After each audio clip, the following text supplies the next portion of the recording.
spear. Your theory is just putting the cart before the horse.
Peace and good health should be enjoyed by all. If I can provide everyone with a life such as this, I will be content. Is just tunnel visioning. Your theory What is the just best putting the way cart before to the handle the phrasing here?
One with the forest. Keep up. Ha!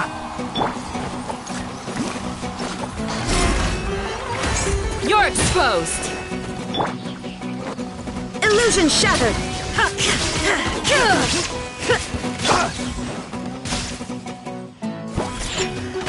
Look at you! I'm down. I'm here. Can't see?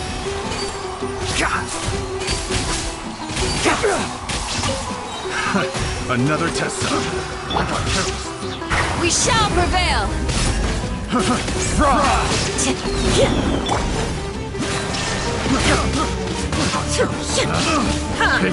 Hit the wrong test subject.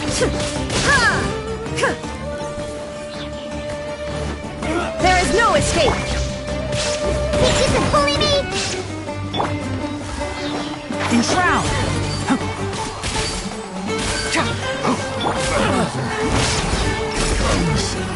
Pin them down! The hunter becomes the hunter.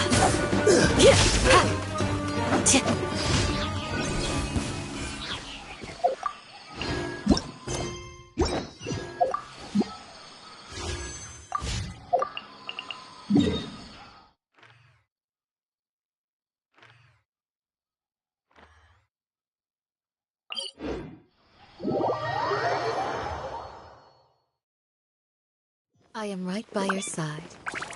But if you're still nervous, just take my hand.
Illusion shattered!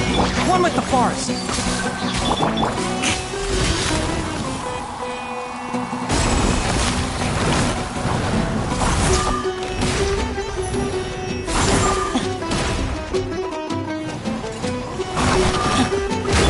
There is no escape! Blade!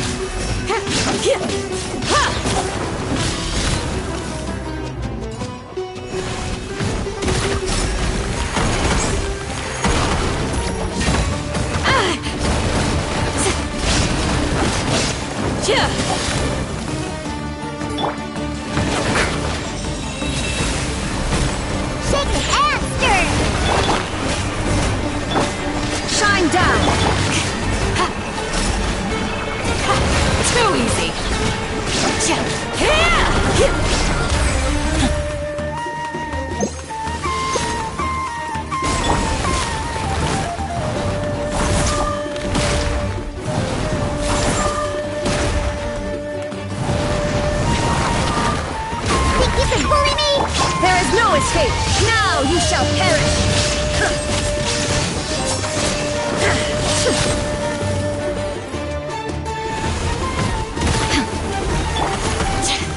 Just a graze. Pin them down!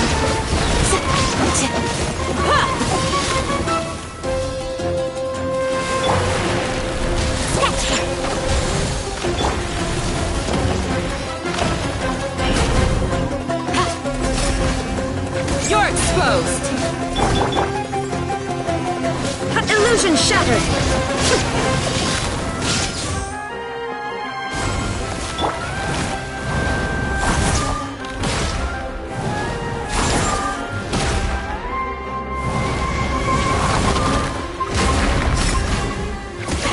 Too easy!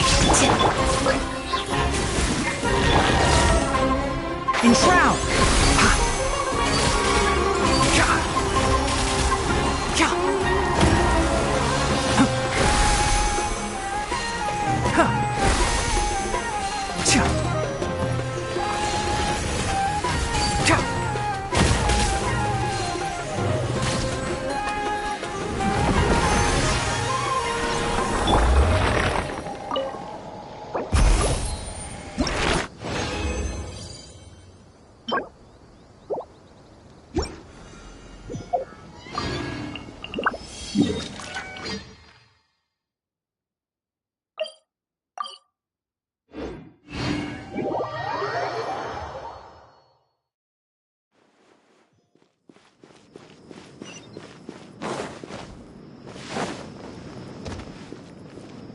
Candace, we're here!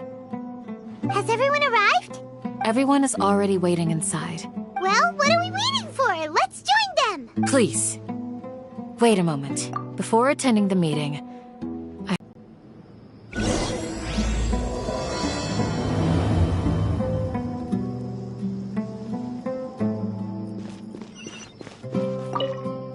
they're all waiting for you.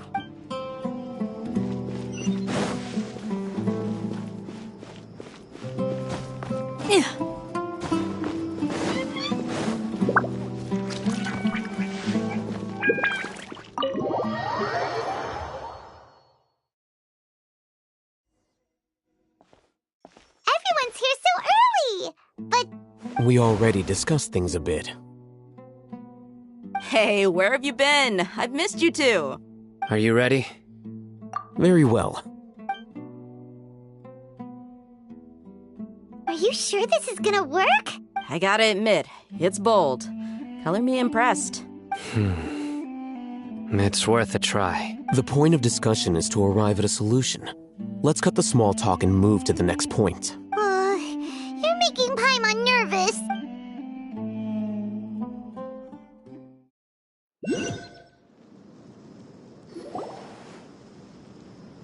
You're finally done. I have some other stuff to take care of. Catch you all later. Come on, don't give me that face. I know what you're going to say. I'll be careful. That's what I wanted to hear. Take care. Well, traveler, Paimon, judging from your expressions, the meeting must have been quite productive. You can tell? I'm not that good at scheming or strategy, but I can sense people's emotions. And based on your reaction, things must have gone quite well. Paimon's a little worried. Hopefully nothing will go wrong. To be honest, I feel the same. But you're already some of the most capable people I know. So you have my trust. Candace gave us a compliment. Your deeds speak for themselves. Candace, we stayed behind to tell you that, although you won't be coming with us, we'll be sure to remember your words. I'm very glad to hear that. I've said the same thing to everyone here today as I said to you when you arrived. Your safety is the most important thing. Only when you're safe can the plan be successful. So please, take care. You're welcome. And thank you for taking my advice. Good luck with everything. I'll be here in the village praying for you.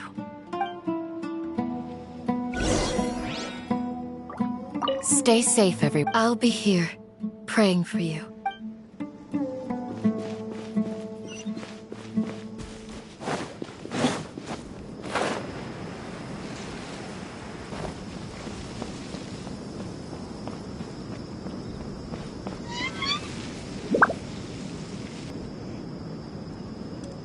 Sounds good. I'll go make some preparations. Okay. I'll hit them! Have you finished saying your goodbyes? Shouldn't you be saying something more cheerful to boost our morale right now? Didn't we already do that during the meeting? You can never have enough words of encouragement. In that case, Candace can cuddle you to your heart's content while I continue to remind you of the seriousness of our situation. We all have our jobs to do, after all. It's like how some people can be put in charge of logistics while others will fight on the front lines. Speaking of the front lines, you don't look anything like a soldier. Of course. Compared to the mercenaries, I'm merely a feeble scholar. But the advantage of not being a mercenary is that I get to stay in a safer place and offer my strategic insight. Just think about that mercenary who lost his mind. Mercenary groups are facing constant danger every single day. Well, being a scholar is also a high-risk occupation, and you are a scholar. I'm not like the rest of them. Even among members of the same species, some will exhibit far more potential than others. This guy. Paimon still remembers when those mercenaries in Port Ormos called you a lunatic. All intellectuals are lunatics in the eyes of fools. I'll take that as a compliment. That reminds me. Do you remember the record we saw in the King Deshret ruins? It mentioned forbidden knowledge. You have a good memory. Forbidden knowledge has the power to drive people insane, but this fact has never been shared with the public. Even I, who has worked in the academia for some time, was never once informed of this. I think those mad scholars and mercenaries we encountered may have all fallen victim to the corrupting qualities of forbidden knowledge. But the academia has always held a different view. They have always believed that symptoms of madness are a side effect of human contact with divine knowledge as mere mortals. Come to think of it, perhaps the academia has also never understood the true nature of forbidden knowledge, and thus always approached the issue from the wrong direction. The Withering, Elazar, and the sandstorms. Don't you think what is happening right now across Sumeru is rather similar to the forbidden knowledge pollution that occurred in the desert thousands of years ago? But Paimon thought that Irminsul's disease is what caused the withering in the sandstorms. At least, that's what Tainari told us. Wait a second. Could it be that? Ah, you've connected the dots. The cause of Irminsul's illness may precisely be the pollution from forbidden knowledge. But if that's the case, what should we do? This is... Wait. Why do you think Lesser Lord Kusanali would have a solution to this situation? You mean, it's related to the scene you saw when you passed out in the Avidia forest? That whole... the world forget me thing? In that case, it's imperative that we rescue Lesser Lord Kusanali. Only by working with her to save Irminsul can we completely resolve the problems Sumeru currently faces. To make sure we're still on track, I would like to check on the state of some of our preparatory work. Where are we going? To an Eremite base.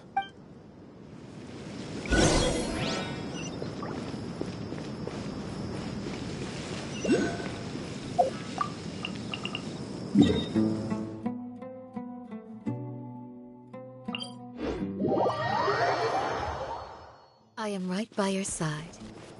But if you're still nervous, just take my hand.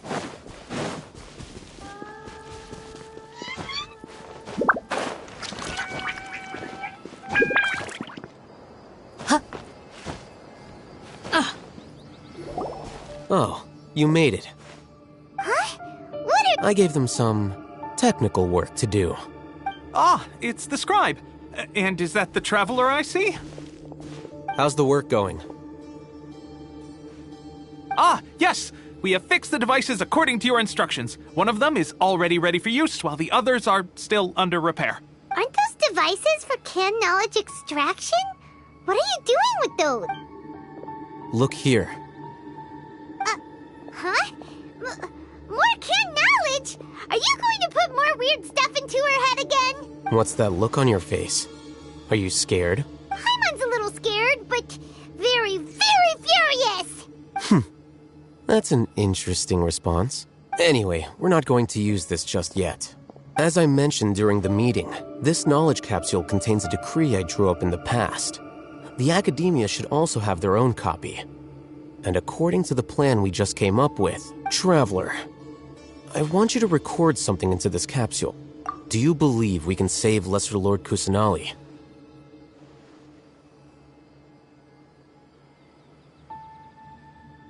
Good. Conviction is the most important part of all of this. Now, please get ready and put on this device. You want us to record our conviction into the knowledge capsule? Yes. Paimon is still really worried. I understand, but trust me, Paimon, this is something we have to do. It's best if you can do as I say. Because, to achieve this impossible task, it sounds like you'll need to fool your own heart first. Although it may feel like a trick, self-encouragement may be the most important tool we have. Paimon can see the point you're trying to make. Imagine this. We have orchestrated our plan and successfully rescued Lesser Lord Kusanali. As a result, we have changed Sumeru's entire political landscape. Everything went without a hitch, and everyone recognizes and praises our achievements. Now, open your eyes. Here. What's this? Read it out loud.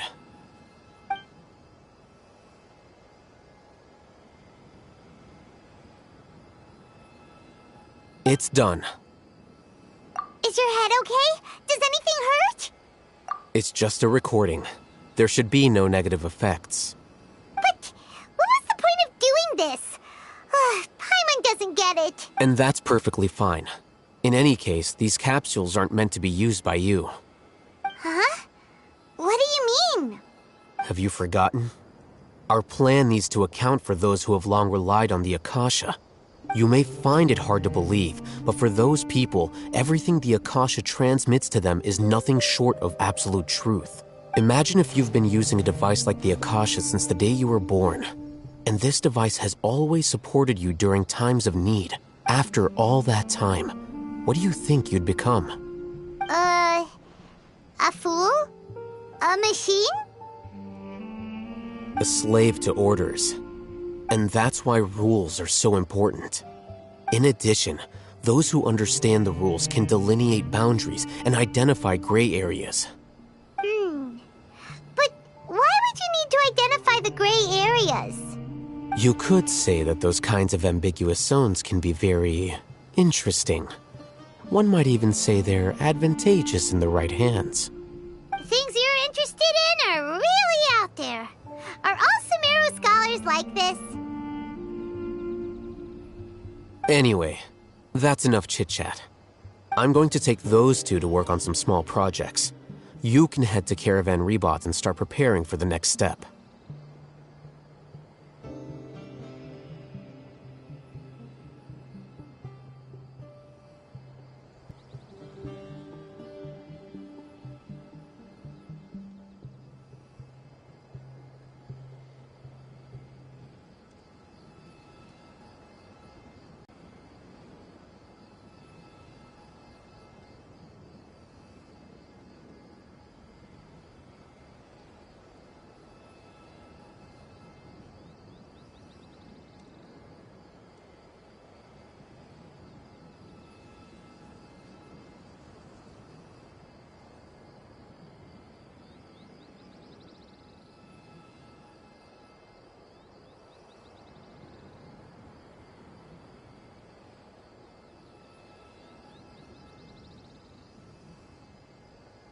Small projects?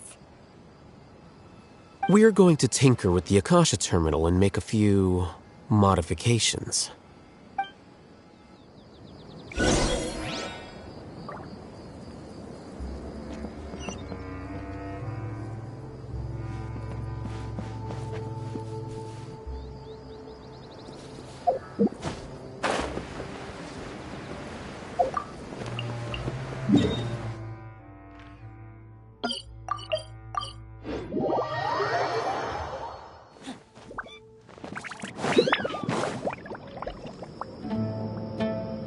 I thought we agreed on a plan.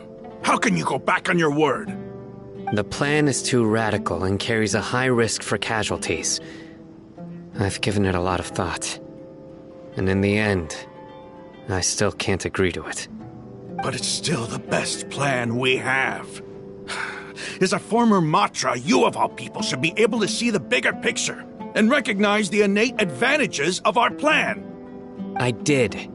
And that's how I saw the danger behind these so-called advantages. Alhaitham's plan is even more radical than I imagined. Huh? Why are you guys arguing?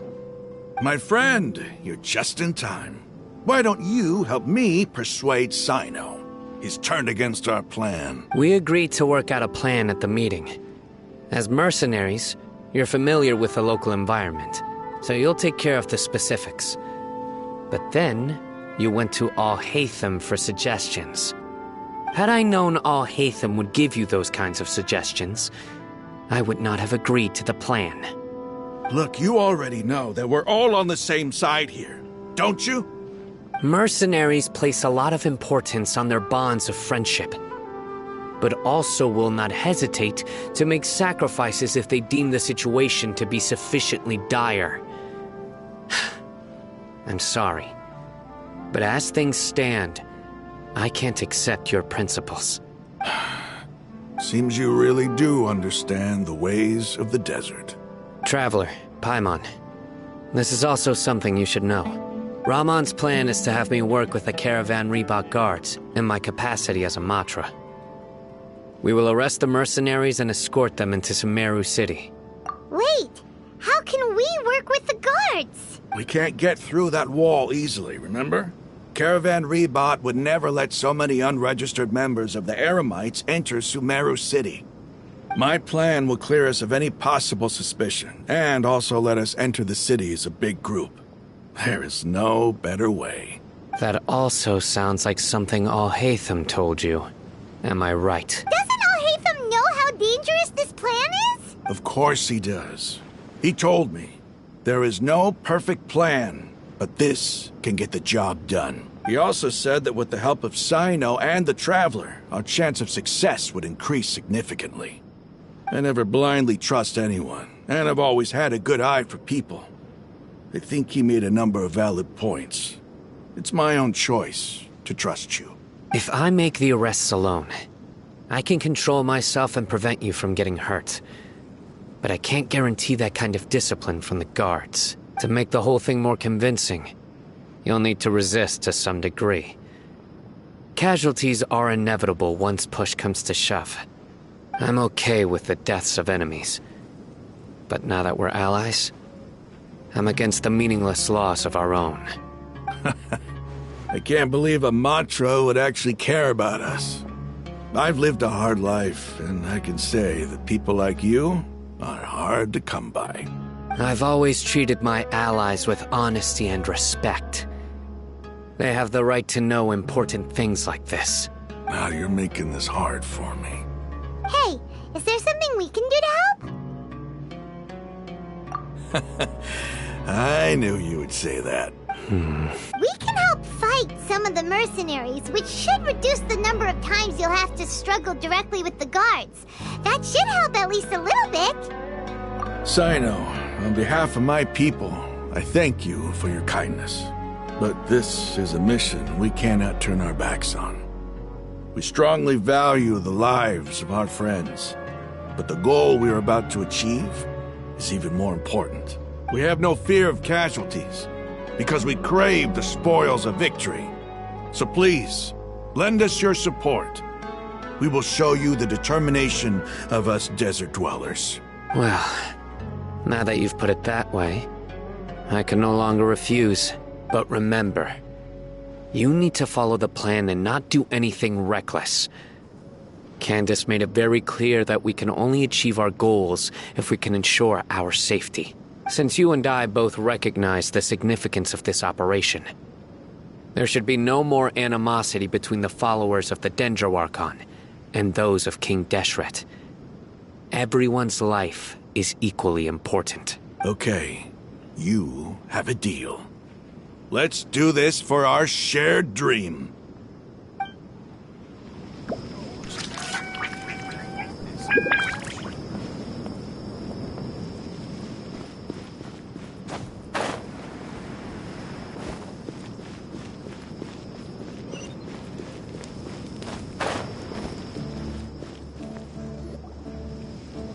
Guards! General Mahamatra! To what do we owe the honor? Keep your voice down. This is a secret operation. I'm going to arrest a large criminal gang near this location. According to the Academia's Guide and Regulations on Secret Operations, I have the right to ask for the cooperation of Caravan Rebot. Ah, of course. Mahamatra Sino's order is the Academia's order. Just let us know what you need. But who exactly are you planning to arrest, and how many people are you expecting? Depending on the scale of this operation, we may need to report it to our superiors. They're a squad of Eremites whose number is comparable to Ain el Akhmar in Port Ormos. They're involved in the theft and resale of supplies from the Academia. As many as Ain el Akhmar? This should definitely be classified as a joint operation. Then I suggest that you report this to your superiors as soon as possible, and treat it as a top priority desert operation. I will need personnel. Got it. Please wait a moment. I'll contact them immediately.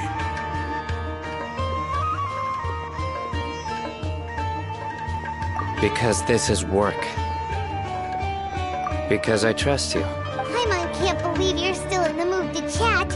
This whole thing has Paimon scared stiff. Aren't you even a little worried? What if these guards already know that you have betrayed the Academia and are no longer their General Mahamatra? Even if that guard doesn't know, their superiors might, right? We discussed this, remember? The Caravan Rebot operation is of great importance. But don't worry, the guards there shouldn't know that Sino has stepped down. How can you be so sure? First, the other Matra still don't know why Sino has left, which proves that the Academia has been covering up the matter. Second, this is a crucial moment for the Academia's God creation plan. If something were to happen to the General Mahamatra, it's bound to attract a lot of unwanted attention. No matter how you look at it, they don't seem interested in sharing the news of Sino's departure. A reasonable inference. I agree. Which brings us to our next issue. I'm sure some of you have been wondering if the prediction function of the Akasha will affect our operation. The Akasha is still in operation, so I must remain on high alert. Actually, considering the power of the Akasha, it's quite strange that it hasn't already tried to interfere with my actions. I've given that a lot of thought. For now, I don't think you'll need to worry. If you remember, when you first came to Aru Village, all your actions and routes were predicted by the Akasha. It even gave that information to those who kidnapped the village keepers. But things like that never happened again after we met up with the Traveler. That's true. But why? Look at it from a different angle. Why do you think the Akasha will predict your actions? Because my personal data has been entered into the Akasha. That's true, but the key to this question is, how well can the Akasha make predictions about a person? Haven't you ever thought about it? Just how can it do this in the first place? Because the Akasha controls the entirety of Sumeru. The Academia firmly believes that all human actions can be explained through logic. By sorting and analyzing entered data, the Akasha can derive behavioral logic and predict the actions of those who fit an existing logic model. However, at the risk of sounding like an advocate for fallacies, can everyone truly be considered logical at all times? Emotions are part of our behavioral logic, but can you guarantee that every experience of the same joy or pain would be equally intense? How can our feelings and opinions be predictable down to the letter in every single instance? Sino, in the past, you've always worked alone. In the absence of another person who could sway you or your thoughts, the Akasha could produce predictions that were similar to your real-life behavioral principles. Decisive and principled, you were used to solving problems alone. That's why the Akasha could figure you out. But now, you've joined a team. And I believe the Akasha hasn't yet figured out the full composition of it. Our thoughts and logic have intermingled and weaved themselves together to become a complicated, chaotic mess. Any one of us could potentially disagree with another. The Akasha lacks data on these interactions, and it's impossible for it to predict your actions in the future based on your decisions in the past. After all, there's probably a limit to just how much we can be modeled or controlled by data. So, in my opinion, you're probably safe for now. Makes sense to me. I agree. The Akasha is not alive, and I don't think we can be completely controlled by something without a mind of its own. Is that so? I guess there are things that even the Akasha cannot calculate, and people will not be forever trapped by the past. Paimon's so glad that this is settled. Next time, pay attention during our meetings. Will do. Just remember to stay vigilant. Footsteps! General Mahamatra, we were not expecting your presence here. I'm the security officer of the Grand Deshret Desert District. My name is Luxembarbo. This is my assistant, the Traveler. She will be working with me. The construct next to her is for her work. Beep, construct. What a great honor to meet you. Your golden hair is as bright as the sun. And, is this the latest technology from the Academia? Have you made a decision regarding the matter I mentioned to your subordinate? It seems to be a dire situation, so of course you will have our full cooperation. To be perfectly honest, I've always longed to go on a mission with someone as well known as yourself. There's no need for flattery. Yes, sir. Take your most elite platoon and follow me to the eastern side of the district. We will carry out the operation there. Understood. Map. Hurry, bring the map! In 2 days, we will engage Rahman's Eremites and capture all of them. Any questions about the time or location? None at all, sir. Good. See you then. Yes, sir.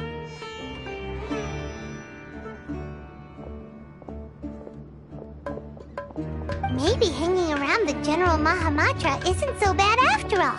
Everyone's so respectful towards us. This is all due to the absolute authority of the Academia. And now, we're going to strike back against that massive pillar of power. Get ready. We will move out in 2 days.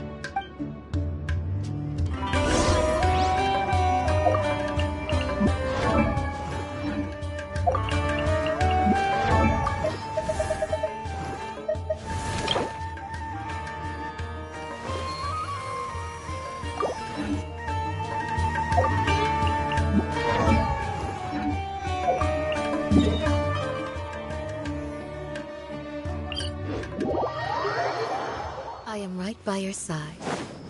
But if you're still nervous, just take my hand.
Shattered!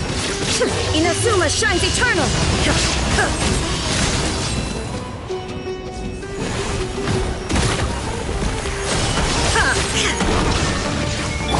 Where's that come from? Scratch! Diana Special!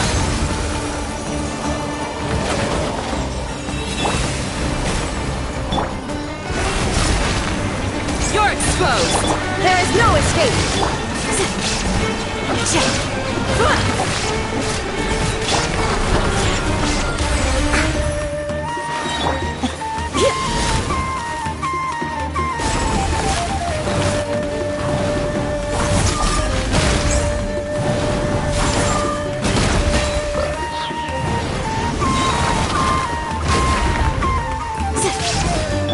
Illusion shattered! Now you shall perish! Ha!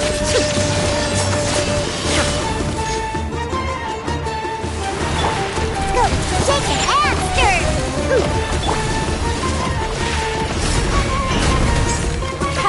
Too easy!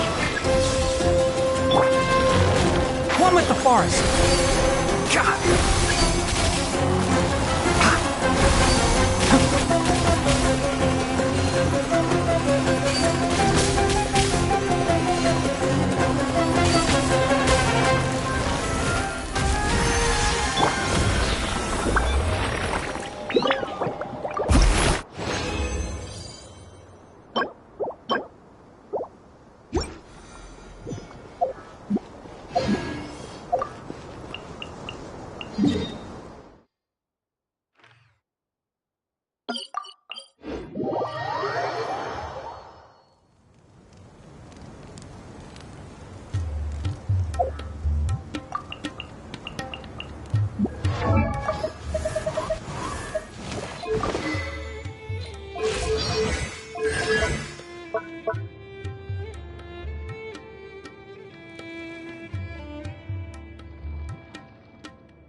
Time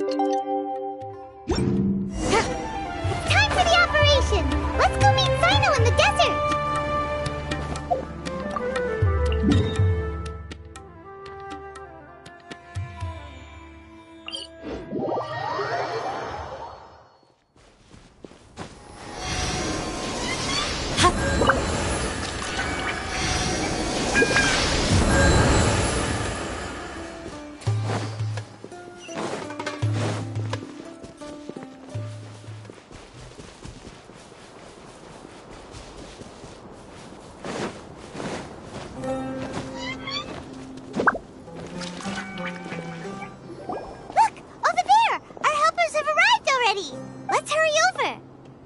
Wait a moment.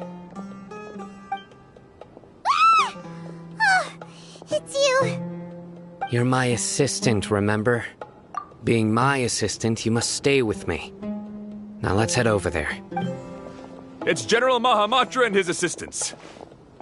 We meet again. You're here early. It's to show how important we think the operation is. Since this is a big case for the Academia, we are prepared to give it our best. I'm glad to hear your sense of resolve. Remember, we must capture them alive. They are our only leads for the case.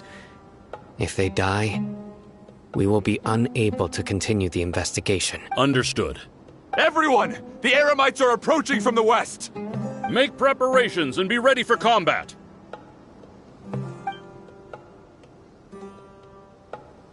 Halt! Oh? What a warm welcome! What do you want? Judging from those shiny weapons in your hands, it seems like you're not interested in a deal. Rahman, the Academia has caught wind of your smuggling and illicit sales. If you value your life... Who are you supposed to be? A Matra from the Academia? I can't believe you came all this way just to catch us. I'm not here to talk. Oh, nobody's given me this much time of day since I became a mercenary. Brothers!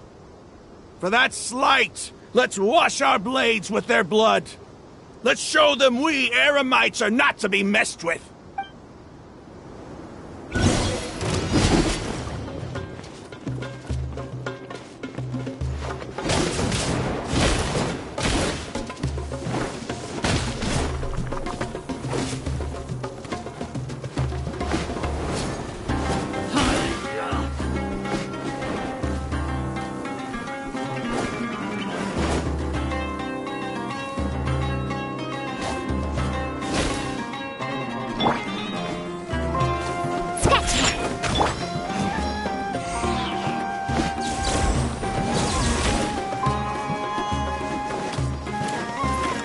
Shine down!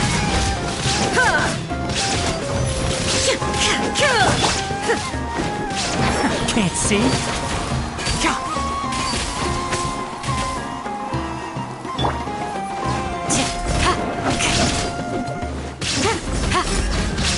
Pin them down!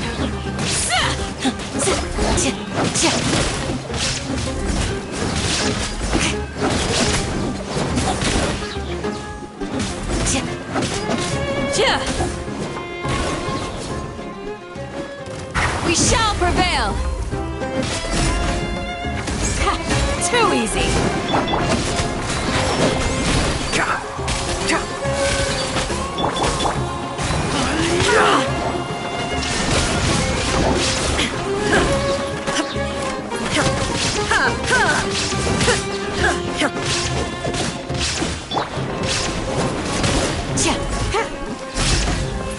You're exposed!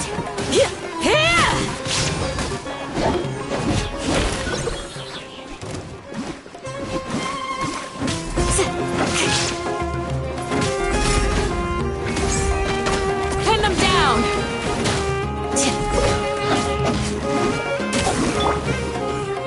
Think you can bully me? You're exposed! There is no escape! Torn to oblivion!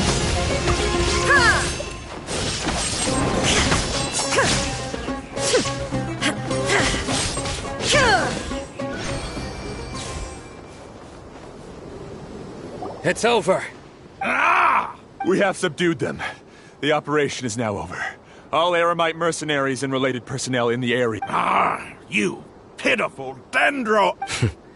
I'm afraid you'll regret... King Deshret will curse you, and you will all! Silence! Oh, Restrain them and take them back to Caravan Rebot. Count their numbers and send them to the Academia as instructed by the General Mahamatra. Yes, sir!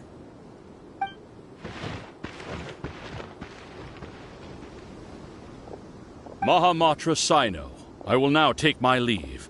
If you need further assistance, please come to Caravan Rebot and ask for me. Understood. You are dismissed. There they go. Let's talk elsewhere.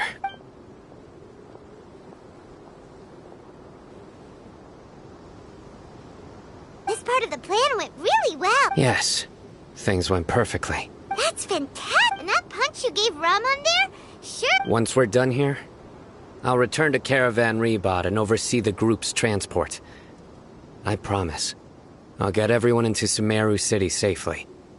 Yeah, you're the reason why everything went so well.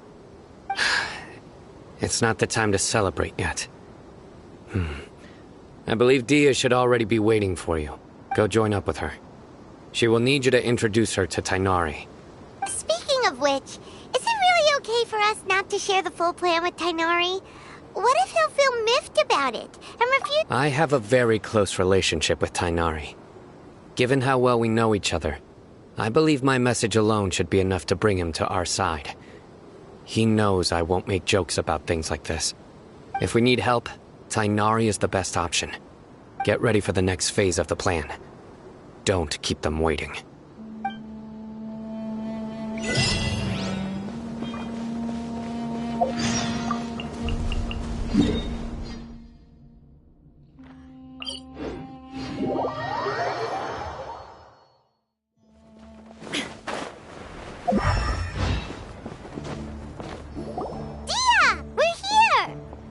It's about time.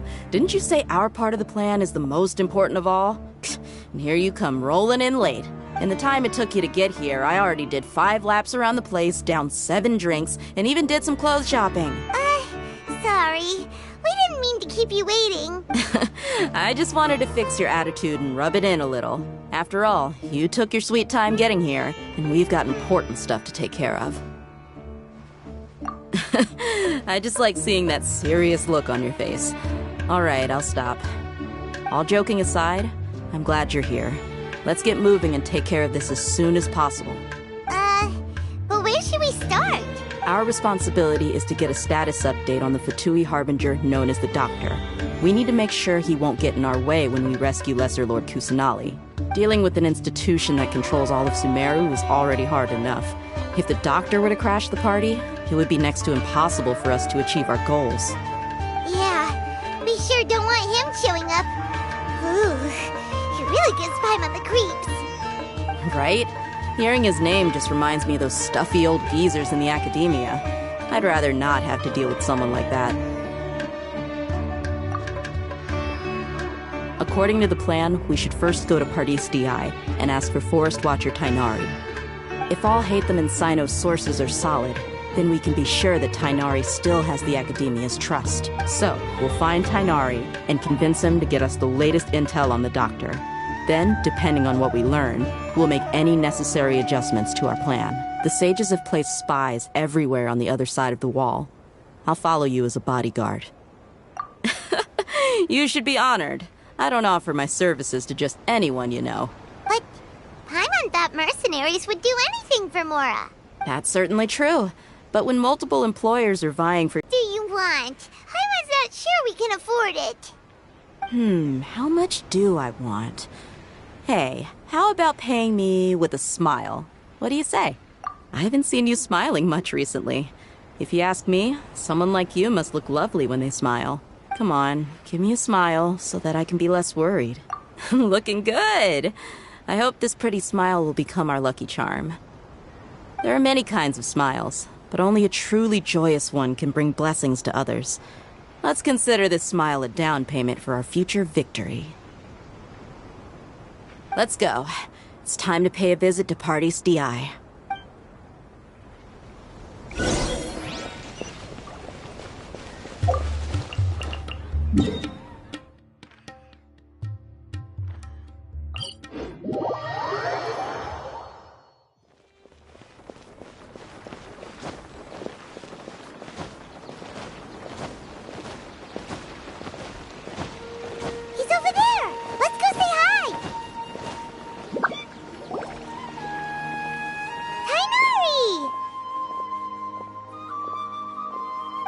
Traveler, Paimon. Hey there. This is our friend Dia. She's an Aramite mercenary. A mercenary? You must have some big news for me. It's something really important. Please help us out. All right, then follow me.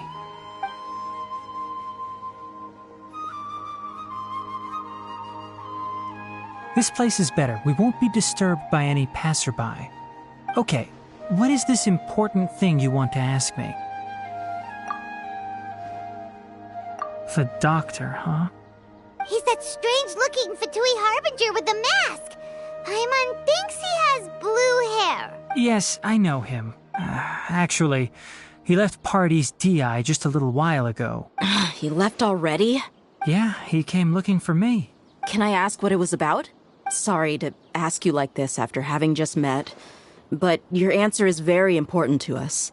For now, all we can share with you is that your friend Sino is working with us. Sino, you say?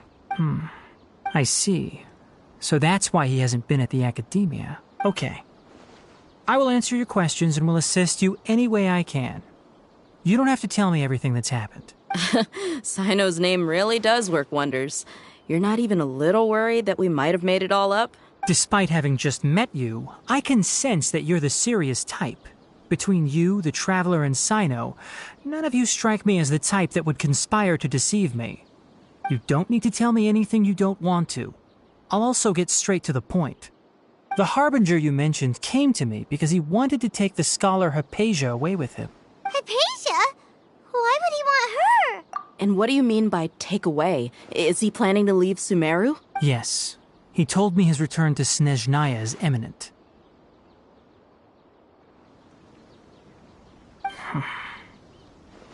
So you mean...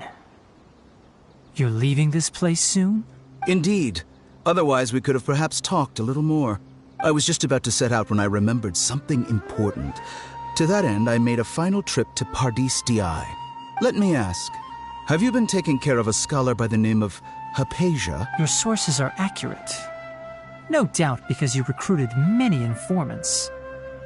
But you're right. Hypatia has indeed been receiving treatment from me. Forgive me for asking, but how's the treatment coming along? Given the way you're asking, I assume you have something to say. Since you asked, I'll be frank. I would like to take Hypatia to Snezhnaya. It's incredibly difficult to transfer a patient. As a scholar yourself, shouldn't you at least be aware of this? Oh? I can't believe your utter lack of faith in me, to the point of even questioning my general level of knowledge. How unbefitting. Well, you're the only one who's ever made such a request. I have my ways of keeping her safe during the journey.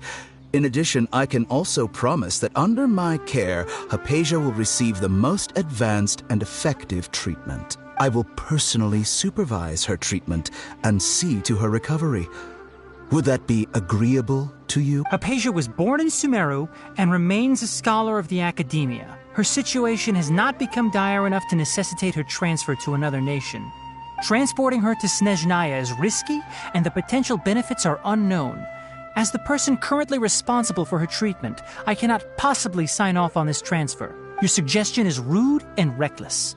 I'll pass. I don't know much about the doctor, but after talking with him, I realized that, just like many other scholars, he possesses an aura of arrogance that I've come to detest. It's not so much that he's looking down on others, but more that he's so confident in himself and his abilities, to a point of near insanity. I would never refer a patient to someone like him. I prepared myself for a protracted battle of wits, and was really surprised to see him just give up on the topic.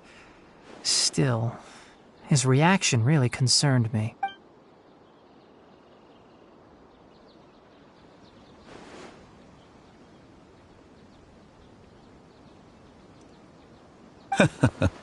I see, I see. Of course, your opinion makes perfect sense. You're still young, but already quite stubborn. I must say, you are not like what I had expected. Under normal circumstances, I wouldn't just let you off the hook like this.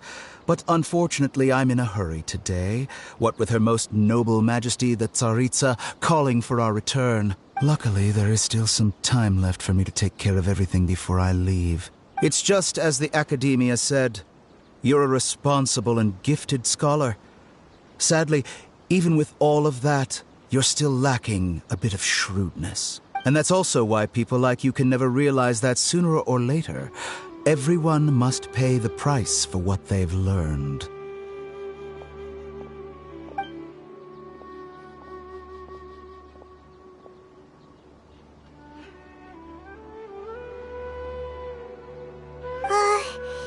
Paimon can't help but feel like he's hinting at something unpleasant. He asked a question, yet didn't care for my answer. Perhaps I'm nothing but a talking rock in his eyes. He never came off as malicious, but an utter lack of compassion permeated throughout our conversation. From his tone, I can sense that he's always looked down on others. I can barely believe it myself. But if that's true, the situation will be in our favor. I don't think I missed any details. Frankly speaking, I don't want you to do anything too risky. Now that you know a little more, it should be easier for you to stay safe. Sorry we can't tell you everything. We appreciate that you helped us anyway. I won't forget your kindness. It's okay. I have an obligation to do so. To be perfectly honest, all of this may have started because of me.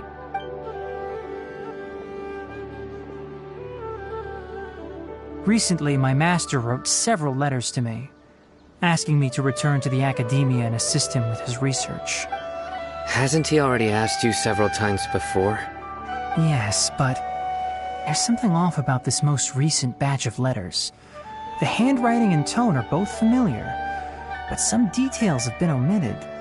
My master will occasionally leave a few dots on the back of the letter. 1 dot means that he wrote the letter on a sunny day, and 3 dots stand for a rainy day. This has been a habit of his for many years, but I didn't find any dots in his recent letters. I believe something may have happened to him. I get it.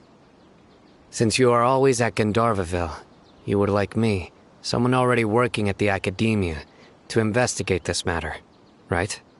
I'd like to ask you to do that for me. If you can keep yourself safe, please withdraw immediately at the first hint of danger. I can do that, but I have a feeling it won't be that simple. The academia has been working on a big project. I'm not quite sure what it is, but your master might be involved with it. If the higher-ups really are hiding something, then it will be difficult to remove myself from the situation once the investigation starts. If the situation becomes critical, I'll leave the academia. If you don't see me there for an extended period, that's your cue. All right, we've got a plan. I'll stay at Gandharvaville to support you. If that scenario comes to pass, you must be extra vigilant. And be wary of any messages or direct requests from the academia. I must say, I didn't expect a warning like this from the General Mahamatra. Being loyal to the academia doesn't mean blindly doing whatever the sages say. I know what I'm doing. On that note, aren't you also being quite distrustful of your alma mater? The academia, yes, but my master is a man of integrity. Even when I was a student, I was worried he'd get in trouble for sticking to his beliefs. I suppose he's lucky to have lasted so long. But in the end, it still caught up to him.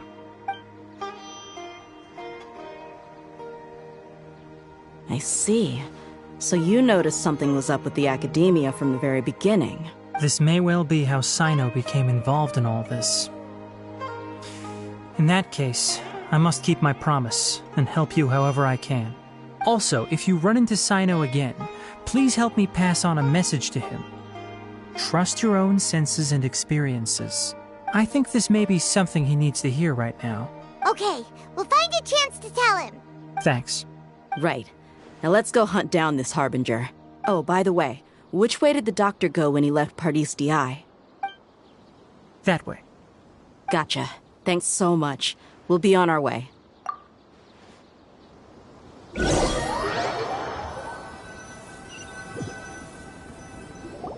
According to Tainari, the doctor is leaving Sumeru soon. I want to check if the doctor was actually telling the truth. He also said that he'll take care of everything before he leaves. What did he mean by that? We need to be extra careful when dealing with a person like him. Just to be safe, let's chase him and see what we find. But we have no idea where he went. How can we start chasing him? We'll do it the mercenary way. I'll find leads as we go. All you have to do is just follow me. That Harbinger may have tried to cover his trail, but he still left some traces. Or perhaps he never even thought about concealing his whereabouts. Maybe that's just how arrogant he really is. Yep, we're headed in the right direction. The traces are still fresh, but there's no sign of his entourage. Clearly they're in a hurry. It's just as I thought.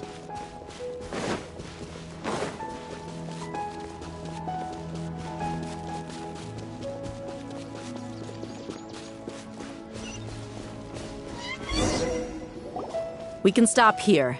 I think I know where the doctor went. To the south of here is Port Ormos, which seems to be where they're headed. Port Ormos? They're going to leave by boat? That's right. Let's go to the port and have a look for ourselves.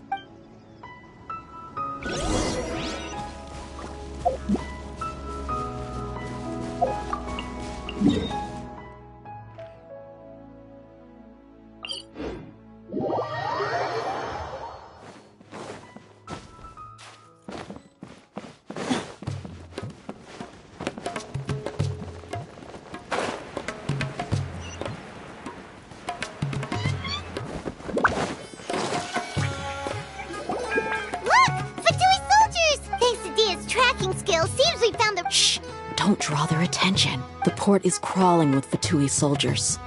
Let's keep going and see what we can find. Now this is a proper farewell ceremony for a Snezhnayan Harbinger. The Lord Harbinger is leaving. I've still only seen him once or twice. I used to hold a position in our homeland, and back then, the Doctor spoke in a very different way from the way he speaks now. Maybe the way people talk in Sumeru has rubbed off on him? It's always like that when you spend too long away from home. When he gets back to Snezhnaya, perhaps it will also take him some time to get used to the life there again. Huh? But, sir, that can't be right. No, I remember it like it was yesterday. Both his expressions and tones are now very different. Also, for some reason, he seems like he's all smiles now. You must be mistaken. Nobody's supposed to look happy when they're on a business trip.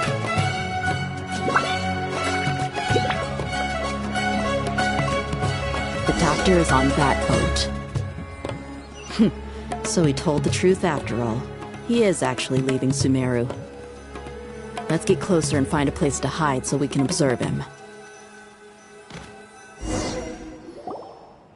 This place will do. We can hide here while we keep an eye on the boat.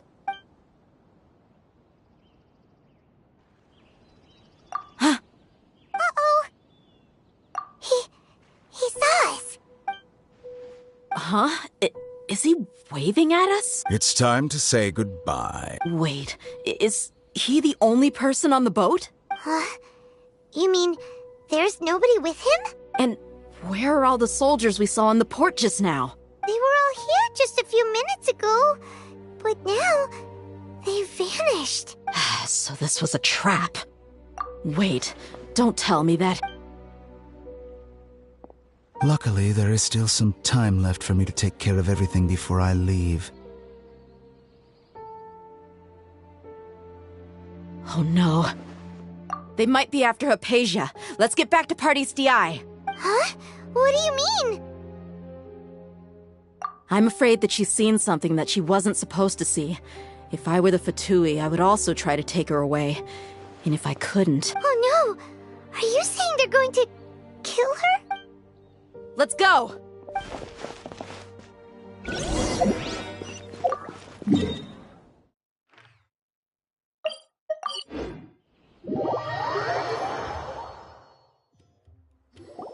Pardes Di is not a place you Fatui can just show up and do as you please. I believe we've already made ourselves quite clear. Our superior gave us permission to search for and collect medicinal herbs in Pardes Di for research purposes. But you've been in Sumeru for some time already.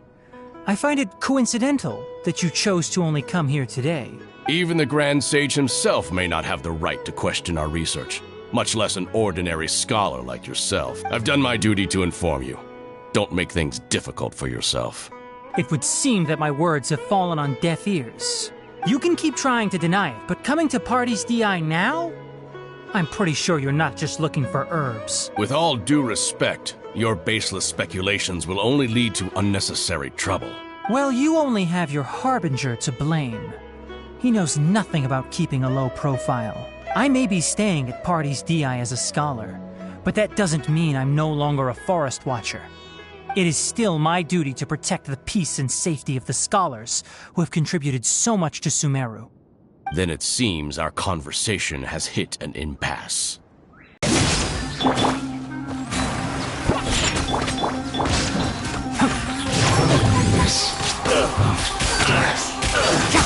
There's no use resisting! Give us Hypatia! Keep dreaming! Yeah, Tighnari, beat him up!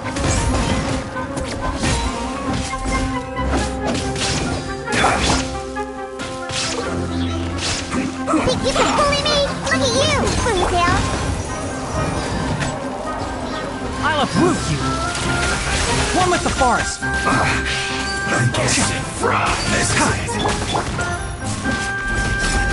You need to hurry You're up! exposed!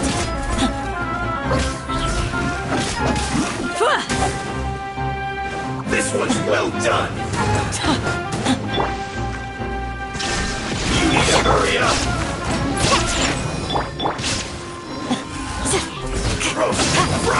We shall prevail! Too easy! The doctor's orders are absolute! Yeah? You've been someone's lapdog for so long that you don't know anything else now!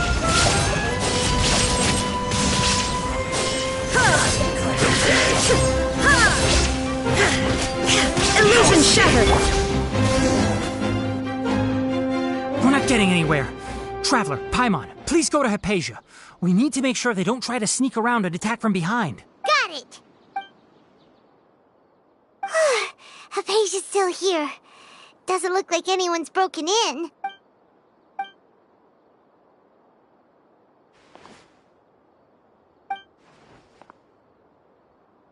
Well, how is she? Oh, that's good.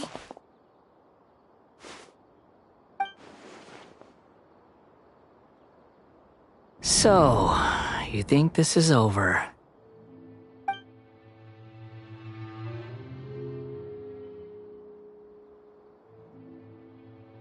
What? The Balladeer is here?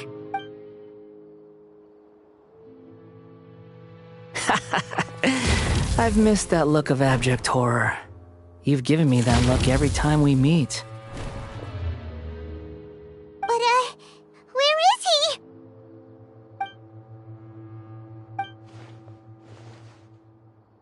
I can hear all of your thoughts, you know. To be able to connect her consciousness with me. Who are you talking to? It can't be the Balladeer, right? That's impossible. I know you must be curious. I might as well tell you that I decided to enter Hypatia's consciousness the moment I sensed your touch. I wanted to observe you on a fool's errand. Hey, Traveler!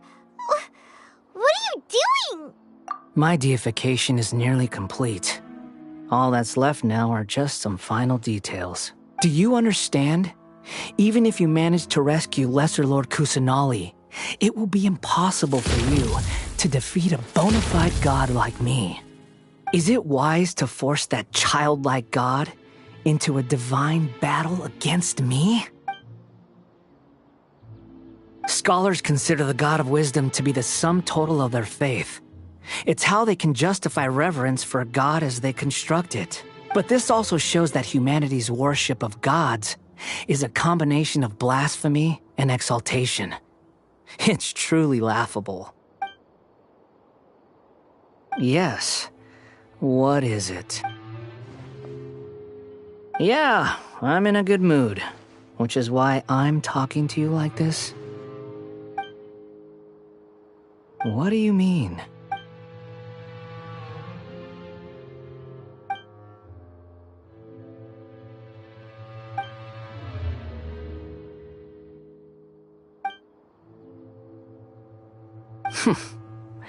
Those words almost make you sound like a friend who actually cares, but you're wrong.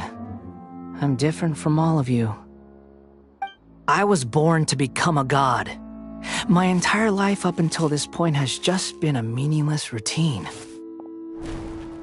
Just think about a sheet of paper. By itself, it holds no meaning. The content recorded on it is what gives it value.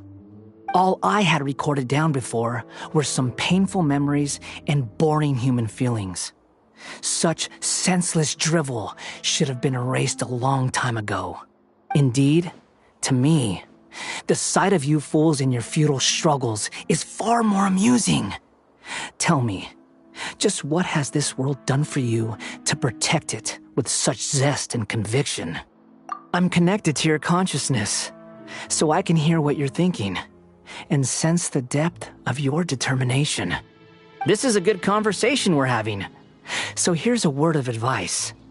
Let go of your misguided guardian complex. You know nothing about the truth. It'll be for your own good, as well as everyone else's. Humans are a species that can only find bliss in ignorance.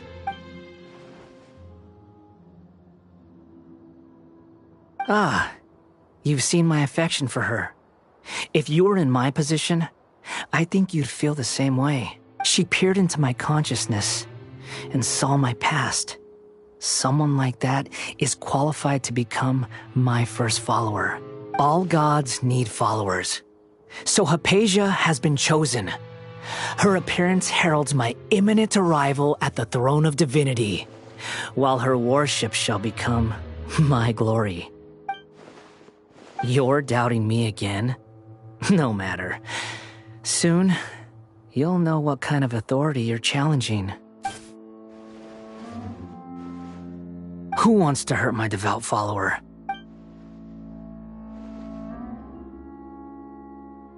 The doctor wants to hurt my first follower?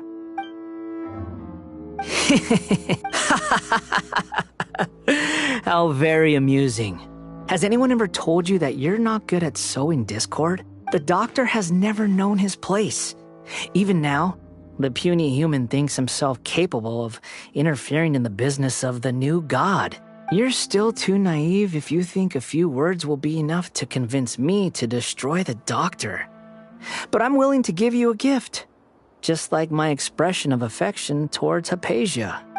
It is an honor for you to be able to stand here and speak with me. As my listener, you will be rewarded. Both good things and bad things can be called gifts. After all, gods have never needed to be reasonable. Paimon used thunder! That person Paimon couldn't see was the Palantir? Oh, he sure chatted with you for a while. Where is the storm headed? That means anyone outside is in danger! Let's go! Tainari and Dia still must be fighting!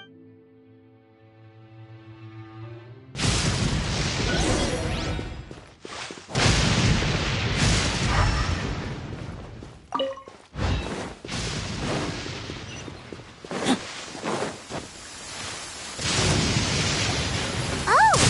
Have the Fatui retreated? Hey!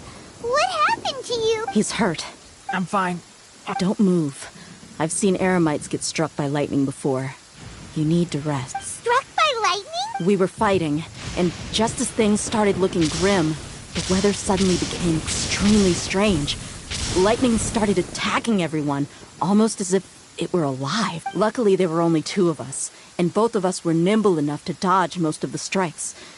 There were a lot of Fatui, though, and they were being torn to shreds by the bolts of lightning. With that, all the Fatui soldiers were forced to retreat. Why are you sorry? It's all right. I'm sure you also never expected this to happen. Don't blame yourself. My wound aside, you look like you've seen something unpleasant. Hey, didn't I tell you? Just in case. Let's go to Hypatia's place and talk about things there.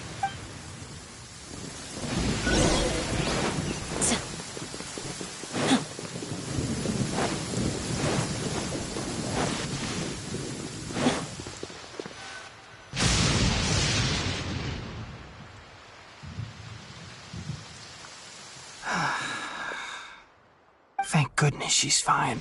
Hey, how about taking care of yourself first? I understand my condition. The wound is not fatal. I'll be all right. Ugh. The more you understand medicine, the worse of a patient you become. I know. They always think they can push through the... Oh, he sat down. Let me rest for a bit. Sorry, Traveler. Now you may start.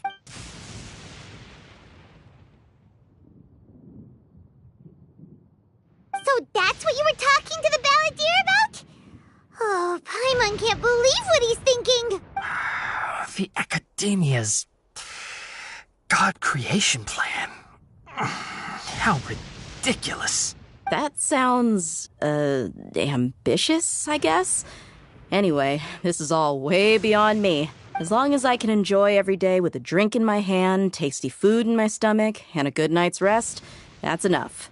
I'll only work when I have to. I must be the least ambitious person who's ever set foot in Party's DI. Don't say that.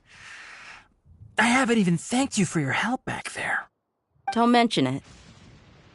Well, if nothing else, all this proves that the doctor really did have some urgent matter to attend to and left Sumeru in a hurry.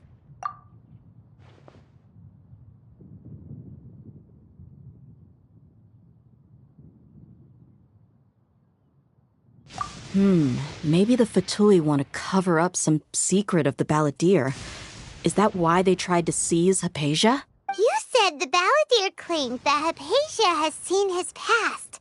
So, what could be there? Have you noticed? The balladeer is not happy with the doctor's actions. He thinks the doctor has no right to consider himself as his equal. So, if the doctor was to show up again, would the balladeer zap him with lightning? Based on what the Traveler has said, I think he would. Having the doctor gone benefits him as well as us. In other words, we've successfully completed this stage of the plan. The doctor is out of the picture now. Yay! That's a big accomplishment! I'm also happy for you. Thank you for the help, Tainari. Make sure you rest up for now. Yeah. All right. Okay, that wraps things up for us here at Party's DI. Traveler, it's about time we rendezvous with the others at the Grand Bazaar. Let's continue to keep a low profile. You can head there once you're ready.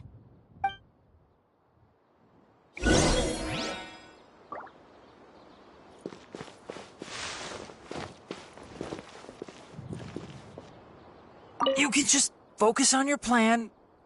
Leave Hypatia to me. My wound isn't going to get in the way. Oh. Okay. Guess I'll sit still for a little while longer.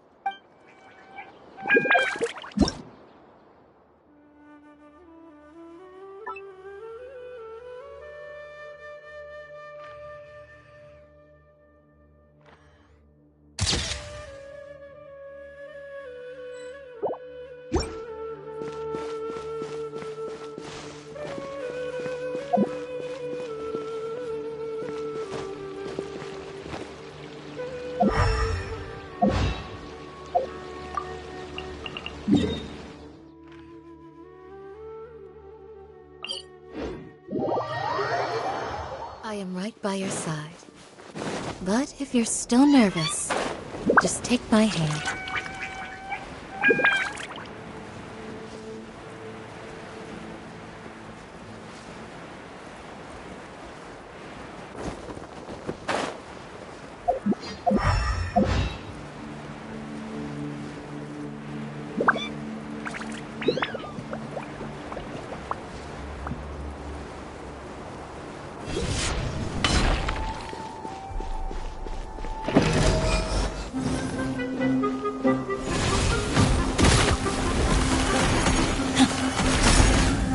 You're exposed! Shine down! Think you can bully me?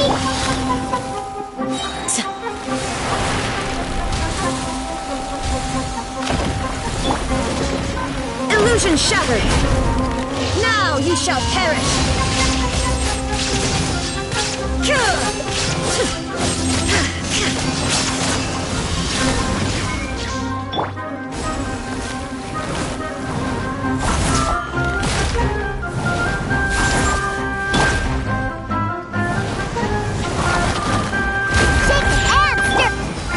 Shine down!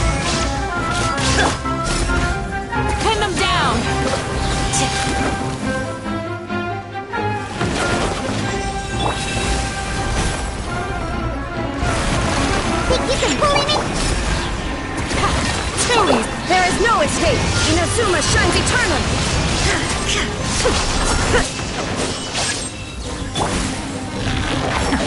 see?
Let me put my mind to it. Don't bite off more than you can chew.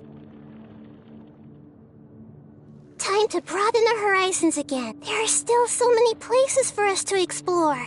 I've been waiting for you for ages.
Ad Astra. Thank you for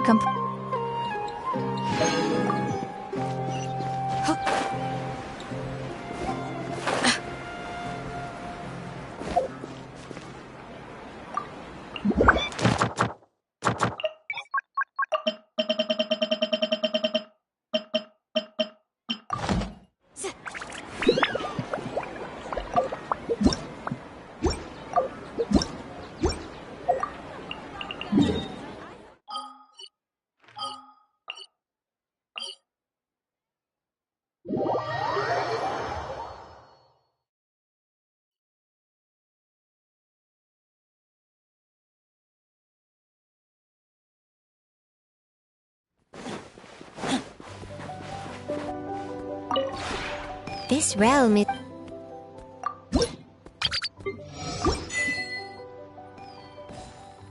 If you ever have...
Illusion shattered!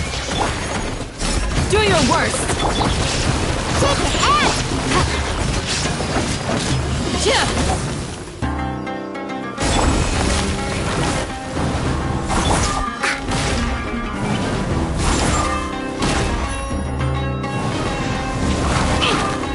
Think you can bully me? Shine down! Flee! Ha! Ha!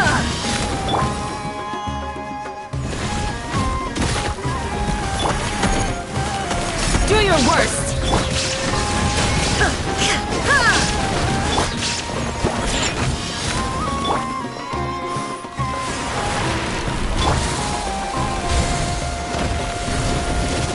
Yield!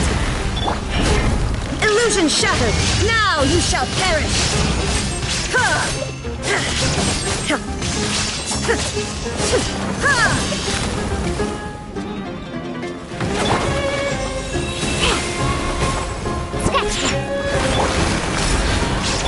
There is no escape!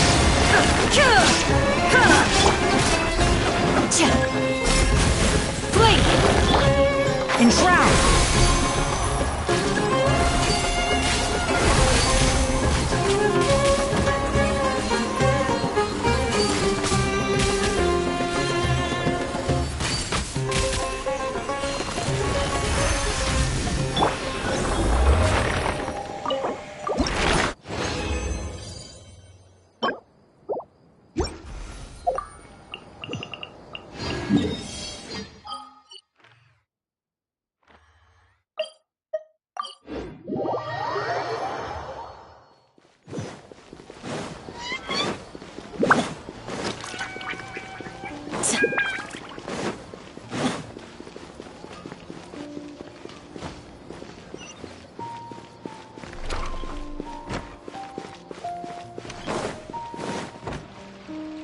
All right, everyone is here. How did everything go? Any luck with your missions? Let's report back one by one. I'll start first. We've made the necessary modifications to the Akasha terminal. In addition, the props required are also ready. I'll go next. The Traveler and I went to Party's DI. The situation was a bit complicated, but we found Tainari. Unfortunately, he was wounded during a fight. Who was behind it? Well, that's the tough part. What should I say, Traveler? The Fatui or the Balladeer? After some back and forth, we confirmed that the doctor has left Sumeru by boat. He has something urgent to attend to back in Snezhnaya, so we've successfully removed the doctor from the picture. Also, Tainari's already resting, so he'll be okay. Good. Oh, Tainari also asked us to tell you this message. Trust your own senses and experiences. All right. I'll remember that. Everything also went smoothly on my side. The Eremites should have arrived at their destination by now. To avoid alerting the quarry, they will stay there for now. I can't believe you actually got so many Eremites into Sumeru City. It's all thanks to Rahman and his brave team, as well as their bold strategy. It appears to have been very effective. I'm glad to hear it. Well, is that everything? Okay, this meeting is adjourned. Huh? Wait, you mean... Well, what else is... Shouldn't you end with some words of encouragement? You know... Personally, I'd rather we all go home and get some rest. I'll hate them, you... Oh, and if you wanted someone to say something to that effect, then I must reiterate that I'm here to strategize and not to lead. So you should find someone more suitable to do that. But I thought all of you Academia big shots were great speakers. Then I should remind you that I'm the scribe. I know that. So what? A scribe is responsible for recording meetings, not speaking. Fine, whatever. Well, Sino doesn't seem to be much of a talker either. I guess that leaves it to my employer. Employer? Yep. The Traveler hired me. That's right. So come on, boss. Yeah, say something to boost morale. Huh? What are you all doing here? Oh, it's Nilu! Hey, everyone. I'm not disturbing you, am I? Not at all. I was actually just about to go find you. Judging from the group and all your serious faces, you were discussing something important, weren't you? But you also look like you're up to no good. Seems pretty interesting. Welcome, Nilu. Would you like to join? Huh? Join you?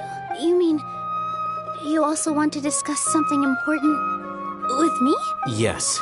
Something very important. Nilu, are there any breaks in your performance schedule in the upcoming days? Huh? Wait.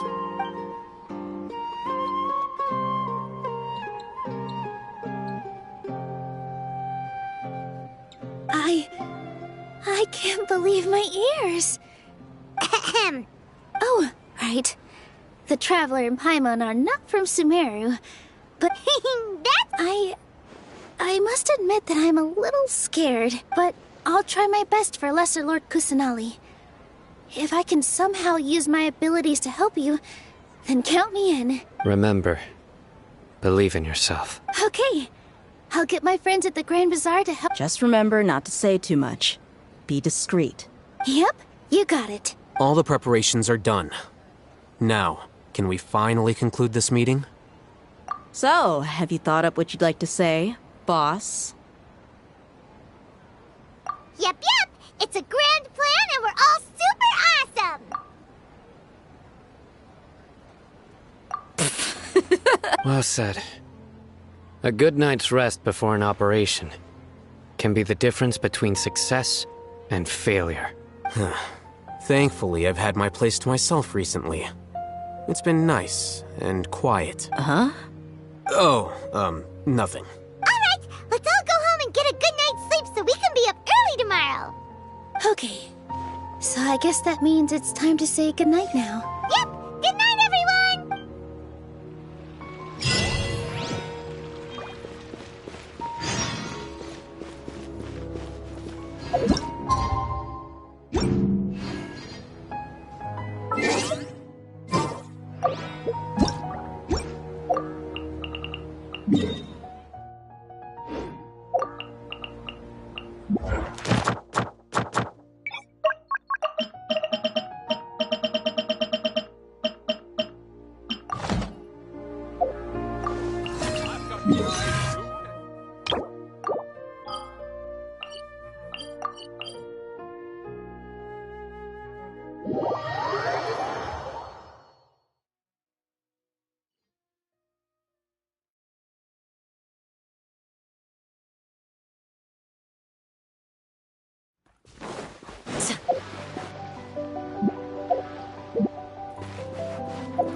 This realm is...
If you ever have it...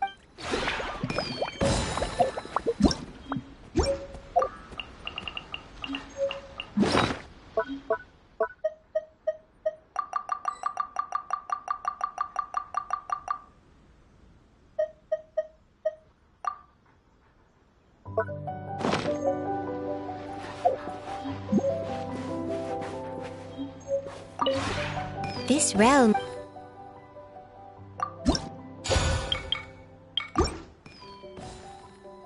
If you ever...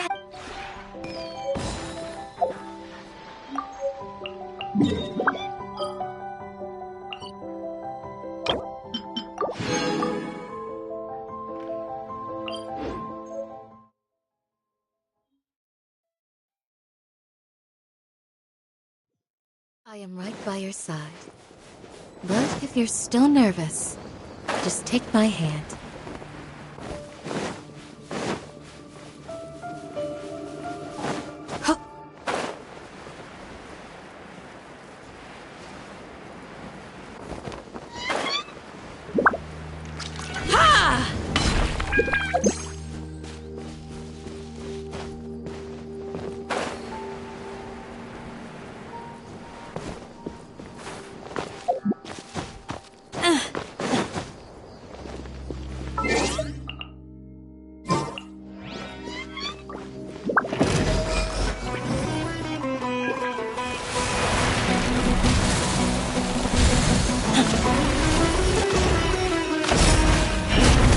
You're exposed! Think you can bully me?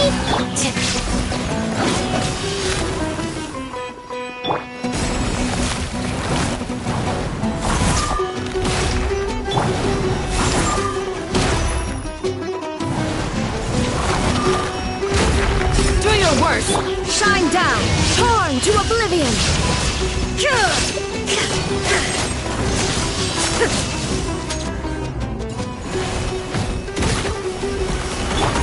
I'm here. Blink! Illusion shattered!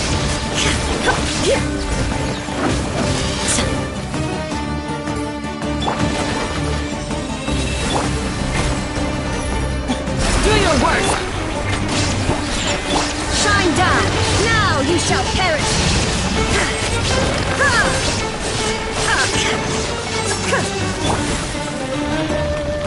One with the forest.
There are still so many places for us to explore.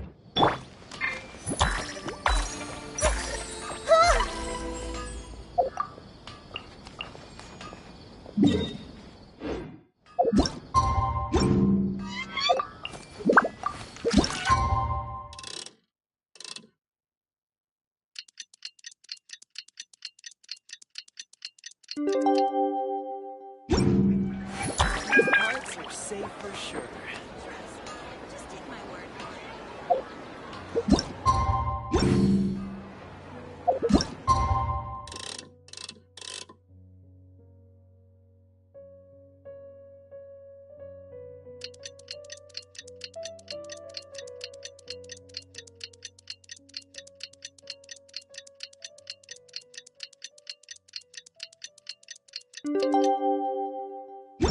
Today is the Academia's Nia Garbaha Day. We can finally put our plan into action. Oh, Hatham should be waiting for us. Let's go to the Academia and find him.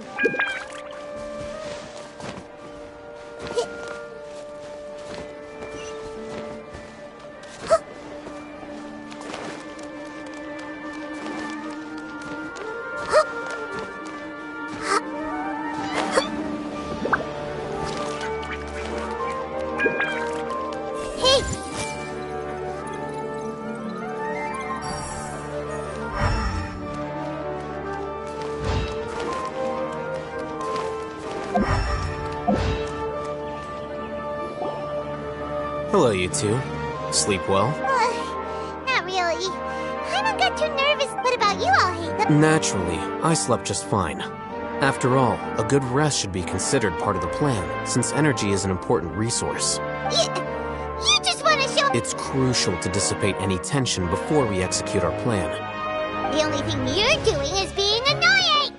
Anyway, do you need me to go over the game plan again?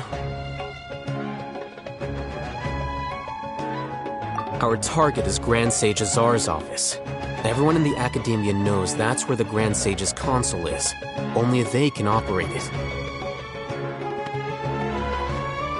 Many restricted commands and operations are executed via that console. I'm sure that console has a way to free Lesser Lord Kusanali.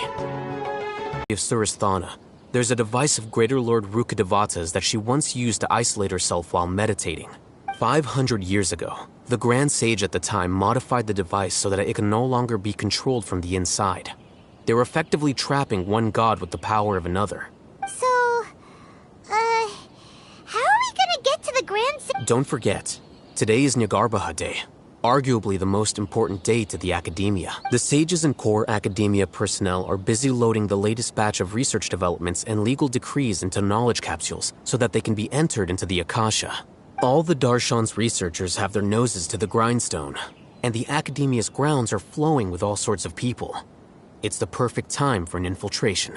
When the Grand Sage leaves his office to supervise the entering process, that's our cue to access the console and free the Dendro Archon. Well, yes. That's just the visible side of our plan, after all. If precedence holds, the Academia should have already started preparing for Nyargarbaha Day. Everyone should be in position.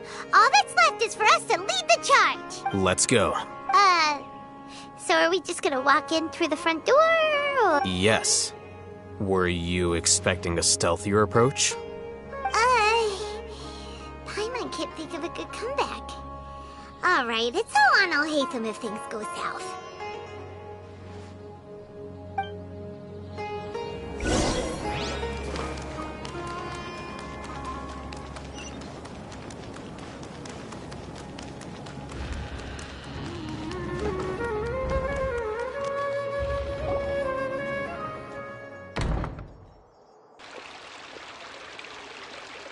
Scribe? Please, wait. Are you Scribe Alhaitham? That's me. Is something the matter? I'm in a hurry. No. I was just surprised to see you here. I had heard that the sages were looking for you not long ago, but I didn't know what for. And, also, please don't bring outside guests into the Academia. Outside guests? How did you arrive at such a conclusion? Your What did you say? I'm the top student in Haravatat, and I earned 3rd place at the last Inter-Darshan debate. Don't look down on me! That wasn't my intention. As your Haravatat senior, I just assumed that you possessed a greater aptitude for critical thinking. Look, based on what you already know, the purpose of my return and the reason they're here should be obvious. Is that so? The sages search for you? A blonde-haired traveler? Outside guests? So, from the start, the sages weren't looking for you, but this traveler? And you were gone from the Academia for so long because... Hey, shh. Yes, you've proven yourself as the top student in Haravatat. I surmise you've arrived at the correct conclusion. As I expected. Please, forgive me. I wasn't thinking clearly just now. Thank you for getting me back on track. It's nothing. We'll be on our way then. All right. Thank you for your contributions to the Academia, Scribe.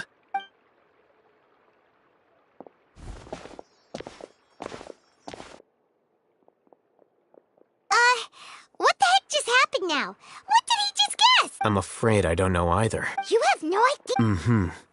He convinced himself of whatever truth he came up with. That is the so-called pride of a scholar.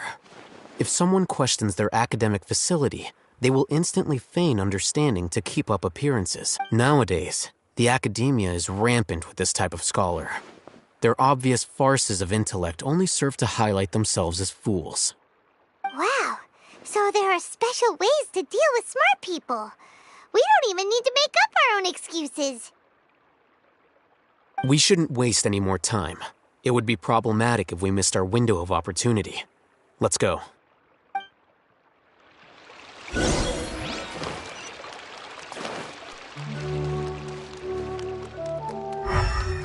Everyone hold hands! So, what is a vision actually made of?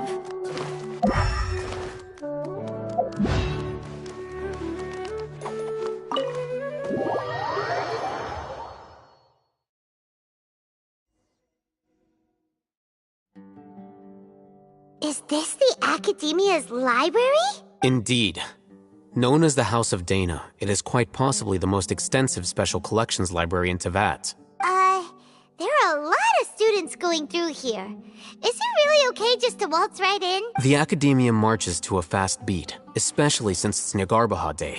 They're all occupied with their own matters. Just act natural. Now, hurry along.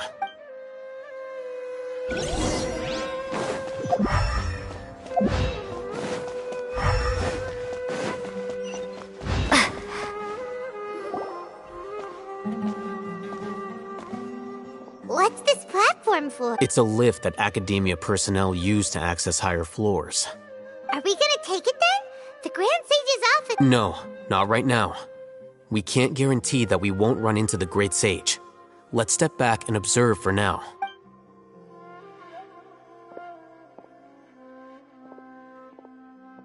You think the Grand Sage will exit from there? And after he does, we'd sneak past him? Who knows? However, if we can confirm Azar's current location, our operation will be much safer if we... Allow me to offer you a hint. If you wish to know his location, look behind... Do not tell me you believed the Academia would not grow suspicious of you after such a prolonged absence, scribe. An eyewitness had informed me of your whereabouts, so I came to personally welcome you. Great Sage, I didn't expect you to care so much about me. I'm truly flattered. I'm sure. But compared to you, I am far more interested in these two unexpected guests. It's a pity that only now have I been afforded the opportunity to formally meet two of Sumeru's most esteemed guests. I do apologize. Excellent. You immediately initiated discussion instead of attempting to prepare some perfunctory excuse. You clearly understand the situation at hand, and have no intention of making a reckless stand. The foot traffic here renders this place unsuitable for discussion. Please, follow me to my office.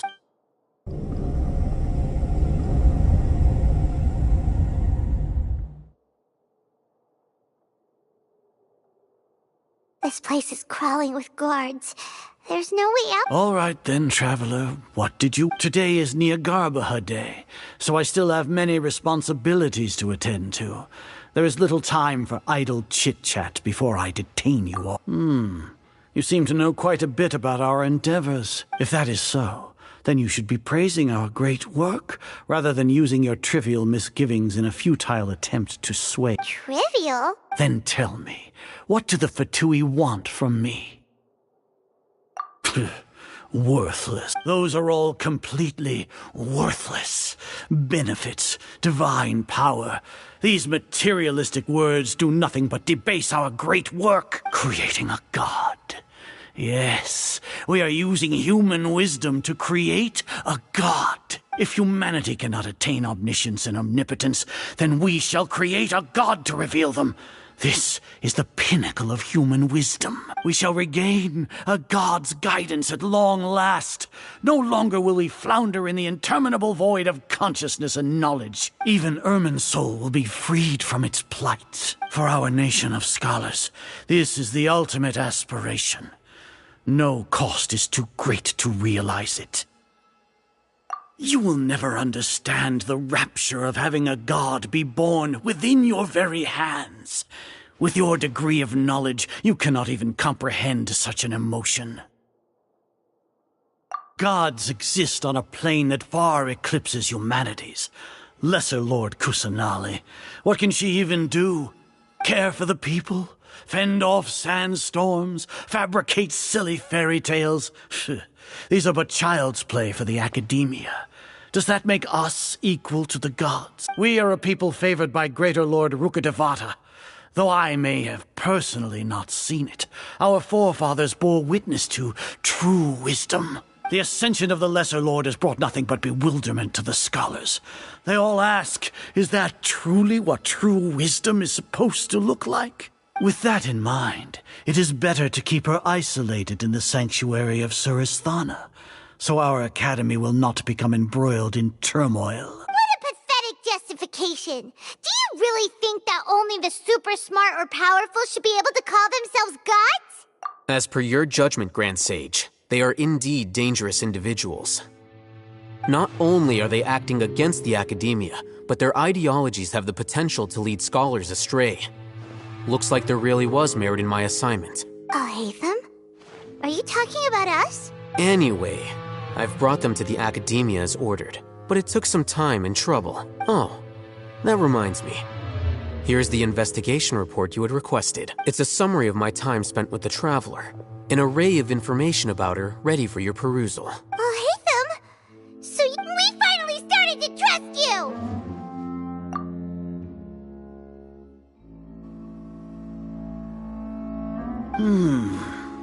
Excellent.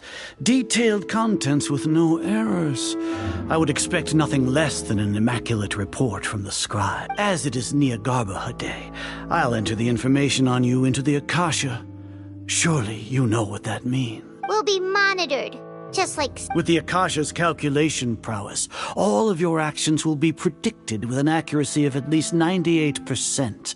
Furthermore, your data will be updated in real time whenever new information presents itself. To put it into words you can understand, wherever you go, you will be walking under an invisible leash. This is Sumeru's greatest penalty for dishonest persons. Are you not familiar with the concept that great responsibility begets an equally great suspicion? In any case, you are Sumeru's most concerning external variable. Locking you down will greatly decrease the chance of any undesirable outcomes coming to pass. You're despicable! Despicable? Perhaps from your perspective, but I suppose you had mentally prepared yourselves for this, no? Your ploy was to sacrifice the traveler here, was it not? Lord Azar, I know what you're trying to say, but I've been following your plan this entire time. Why are you doubting me at this juncture? Must I delineate your entire plan? Very well, I will spell things out. First off, I received an eyewitness report that you were spotted with the traveler at Caravan Ribat. However, you immediately departed for the desert and escaped surveillance range. Judging by the time, you all likely encountered the truant General Mahamatra in the desert. Am I correct? Maybe Paimon shouldn't... The Academia had not received correspondence from its scribe for a prolonged time. You were also in the company of the Traveler, a close associate of Lesser Lord Kusanali and General Mahamatra Sino, who had defected from the Academia. With their instigation, what was the probability that you would betray the Academia? Rationally speaking, 50%? 70%? What do you think? Regardless, that's only a guess. The facts are that I've brought the Traveler right before you, and I gave you my report. Indeed, your boldness deserves praise. To think that despite status as an outlander, the Traveler is still willing to sacrifice for the sake of your plan. If I'm correct, you have a contingency plan to save Lesser Lord Kusanali and ruin our great work. Sneak into the Academia on Niagarbaha Day, using Alhaitham's status as the scribe. For there is a good chance that an opportunity to save the Lesser Lord will arise. Should your intentions be discovered, Alhaitham will turn traitor and sacrifice the Traveler, thus proving his innocence. He can... As for Sino, according to the Akasha's calculations, he will soon return to the Academia and confront me in person. I suppose this is also a part of your plan? You'll see me as a traitor regardless of what I say. No, even if you impugn me, it would have little effect on you all. You misunderstand. Losing our scribe would irreparably damage the Academia's regular operations and the development of Sumeru's future academic systems. However, under the current circumstances, even that is trivial compared to what we stand to gain from our great work. You said that I betrayed the Academia, but you, Azar, you've betrayed all of Sumeru, betrayed its Archon. So flight has turned to fight at long last. Guards!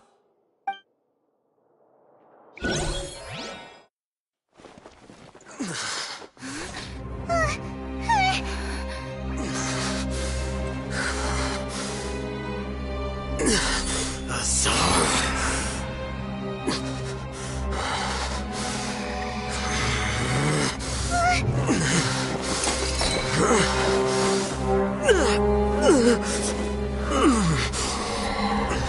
Well, what do we have here? So you stole that divine knowledge capsule. Traitor. You traitor! Even the most rational scholar will yearn for the power of a god in a moment of desperation. Aren't you doing the exact same thing as me, Alhaitham? Unfortunately for you, no god will lend you their power.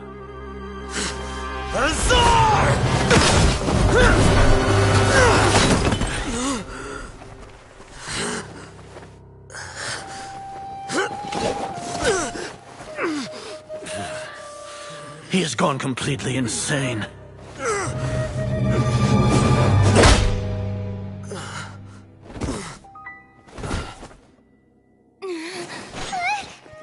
Take him to the Matra and exile him to Aru village. Then find someone to take these two to the confinement room. I'll deal with them later. Grand Sage, we've finished all required preparations for Nyargarbaha Day. We may begin to enter the capsules now. Excellent. You may begin.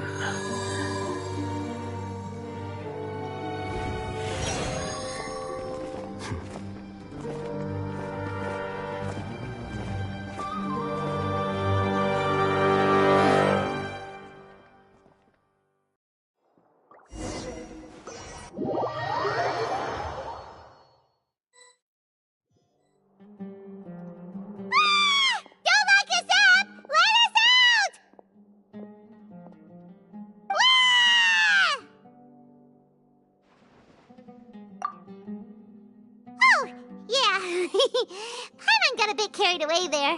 How was Paimon's acting just now? Great, huh? Everything's going according to plan so far. We made it into confinement, and Alhaitham's probably done with his part too. We even managed to trick Grand Sage Azar. Alhaitham sure knows how to cook up a plan. What are we doing next? Paimon has trouble remembering things when she's worked up. Right. Paimon thinks it went something like this. Apart from that, we still have yet another goal in the first stage of our operation, which is to send the Traveler to the confinement room. What? Why do we want to get her locked up on purpose? She's always been the person the sages are most afraid of, as well as the greatest obstacle to the successful implementation of their plan. They are very aware of the risk she poses to them. Once the Traveler is imprisoned, the sages will likely think that everything is under control, and with their guard down, the next phase of our plan will have a much higher chance of success. I can already see. Of course. She has a more important task once she's in confinement. According to the Academia scholars in Ramon's custody, Lesser Lord Kusanali has sealed off her consciousness in the Akasha ever since she was captured by the Doctor. That way, they can't pry any more information from her. Even if we break into the sanctuary of Surasthana, it will take time to awaken Lesser Lord Kusanali's consciousness. We need to do that in advance. So our job is to wake up Nahida! Okay, totally worth getting thrown in jail. The confinement room is inside the Academia, close to the sanctuary of Surasthana. It's a completely enclosed space, and you won't be receiving any visitors. I'll work with Ramon's scholars to make some modifications to your Akasha terminal. Once you're in, get as close as you can to Lesser Lord Kusanali and try to connect to her consciousness. However, as for whether she'll actually wake up, that will depend on our luck. Oh, no wonder you've been wearing your Akasha terminal today. It's the one that Alhaitham modified. Paimon thought they'd take our Akasha terminals when they locked us up in here. Were they being careless? Alright, so what now? Sounds easy enough. We can finally talk with Nahida after all this time. Let's do it. There's a light flashing on your Akasha terminal. It's almost like... the faster it blinks, the better the signal.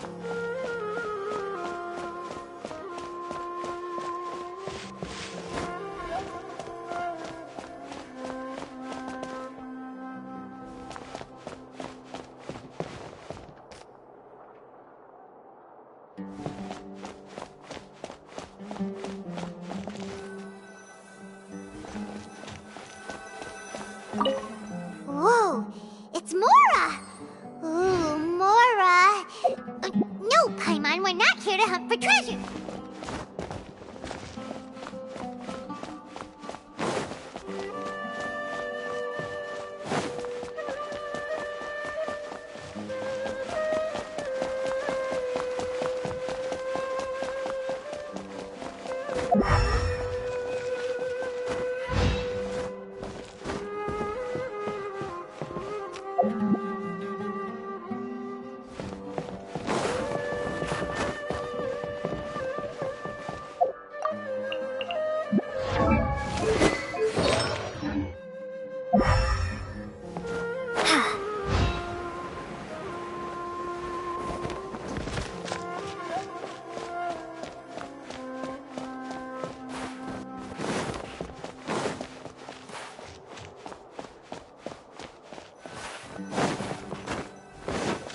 Eh?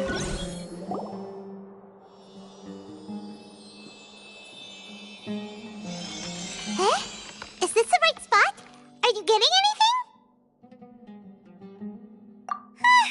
Please work!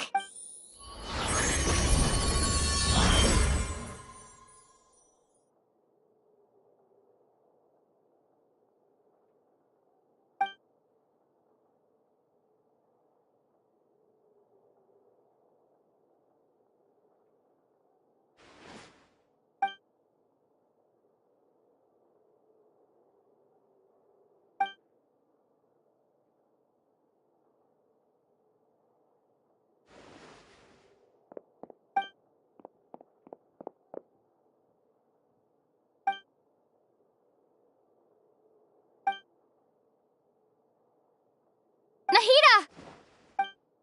Hey, Nahida!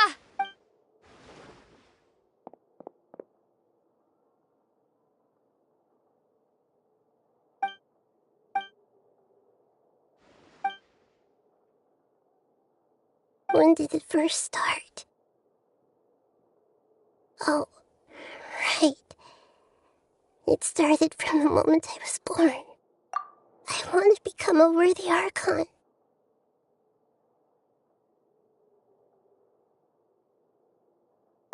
So I've kept studying, kept listening to my people and their hearts, kept looking for a way to save Irminsul. So I can catch up to Greater Lord Rukkhadevata. But I'm stuck in the sanctuary of Surasthana. The sages are creating a god to replace me, and I'm forced to lock my consciousness in this boundless darkness. Nahida!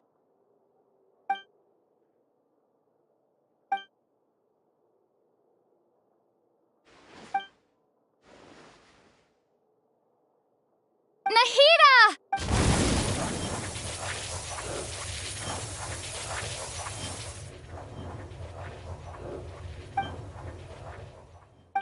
It's so quiet here.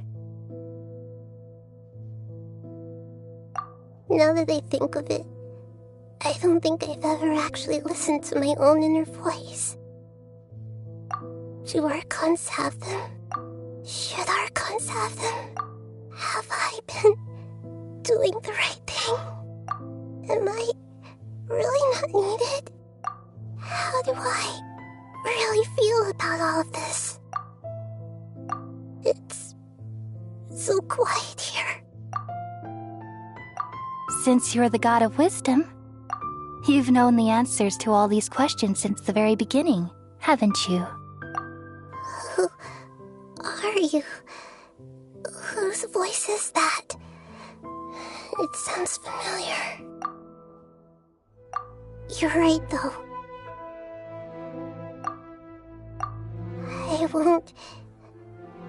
I won't ignore my own voice anymore.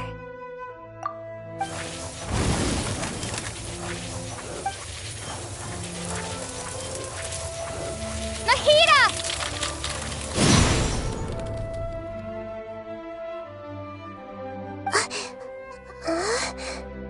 Nahida? Did you wake me up? Thank you. Why are you here? We're here to rescue you. Are you alright? I'm fine. It's just, when I think of everything that's happened to me, I feel really angry now. You should have been angry ages ago.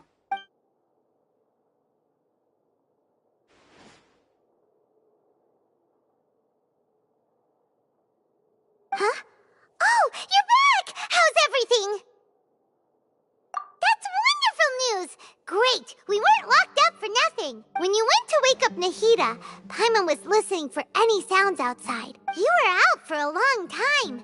There are fewer and fewer scholars going about now. You think everyone's done with their Nyagarbha day stuff? Yep, so that means our next act is Nilou's performance!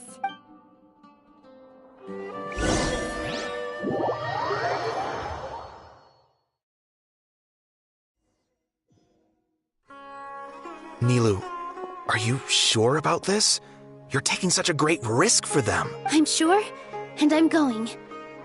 You know that I don't like to pass up any opportunity to dance. All right. You seem to have a lot of trust in them, so I won't say more on the subject. But if anything happens, the few of us here may not be able to help you. Don't worry. They've been through worse. Everything's going to be fine. All right. You know, if you really do get arrested, we'll do everything we can to get you back. Be careful, even if it's only for our sakes.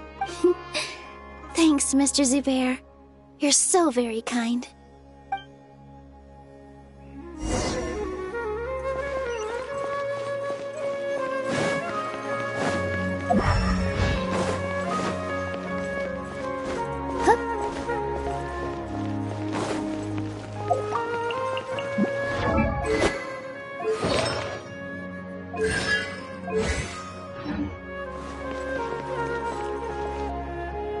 Nilou, how's it going? Nervous? Definitely more than usual. But it's because I'm worried I won't dance well enough. It's okay. Just focus on your performance. We'll take care of everything else. You sure know how to talk. Taking all the credit, even though we came here together to help out. Well, thank you both. I'll have to treat you to a meal after all this ends. I really, really appreciate all of your help. Ooh, that sounds great. Huh. How can we say no to that? All right, let's get back to business. Nilou, we'll be here to keep people from going to the academia so they don't interrupt your performance. I was planning on telling them something like, the Academia's been conducting a weird experiment, and some of their test subjects escaped. Oh, you couldn't think of anything better? Oh well, I guess it does sound like something the Academia would do. I think it sounds great. I'm counting on you guys. Don't worry, it'll be a piece of cake.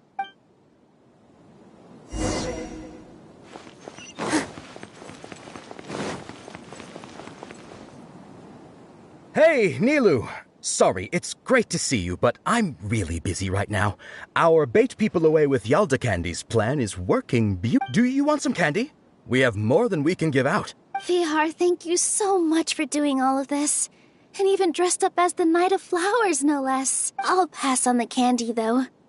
I cut back on sweets in the period leading up to a performance, and I'm about to start one. You have a point. The stage is cleared and everything's ready, so you can start your performance at any time. Yeah, thanks to you. I'm really grateful. All right, time to hit the stage. You're welcome. The honor's all mine, since I'll have such a great view of the show.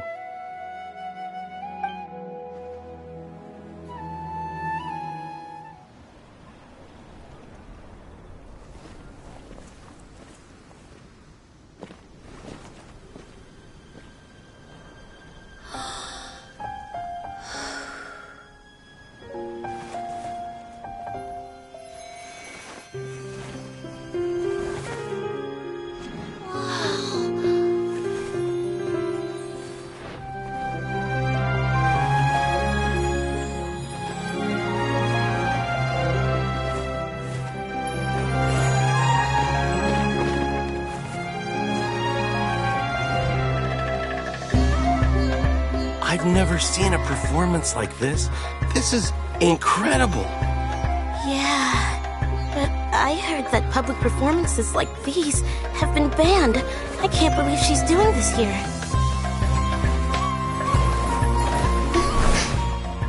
Grand Sage, there's some commotion outside. Do you think we should, stop her? Let's just watch for a little bit longer.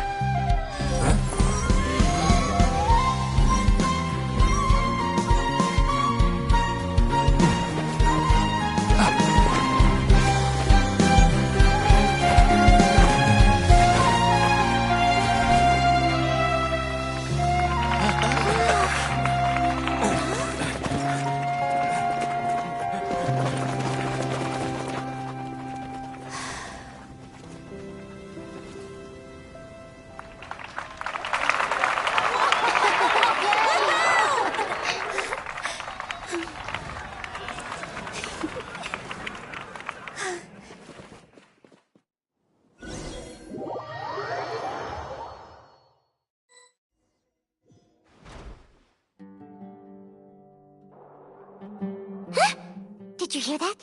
It sounds like a lot of guards just ran by. Does this mean the plan has moved on to the next stage? Yep. It's great that everything seems to be going well. Come to think of it, when did Alhaitham replace the knowledge capsule that was about to be entered into the Akasha? Oh, so that's when he did it! Paimon was too nervous to notice. Speaking of, didn't Alhaitham also yoink the divine knowledge capsule from that mercenary leader in Port Ormos when everyone else was distracted? Oh, it's a time-tested trick of his.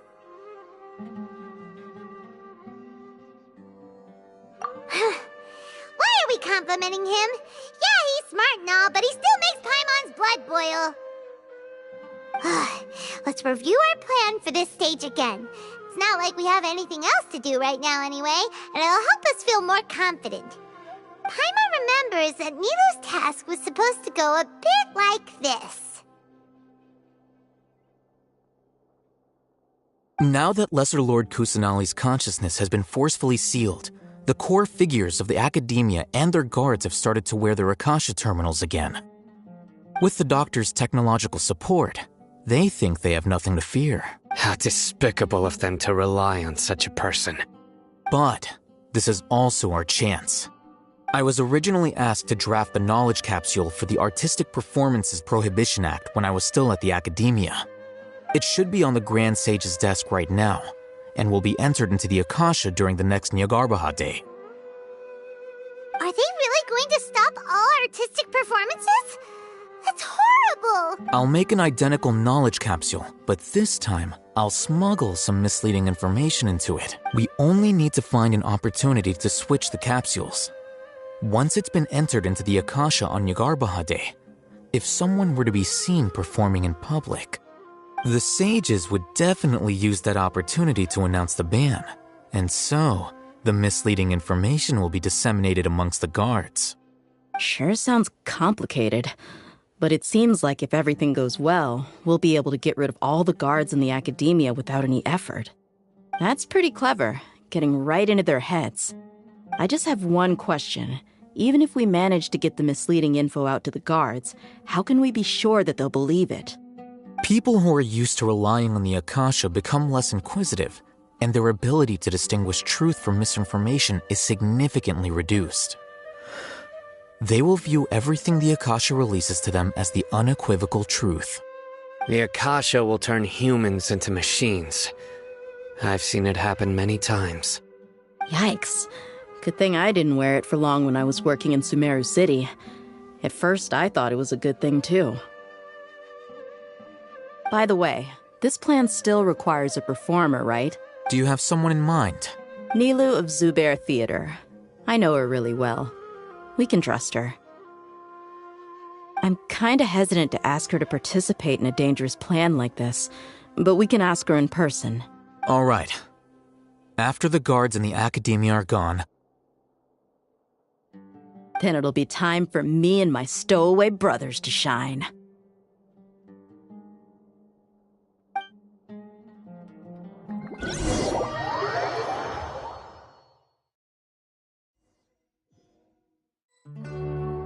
Here they come. Did you see that, Raman? They came out from the Academia in droves.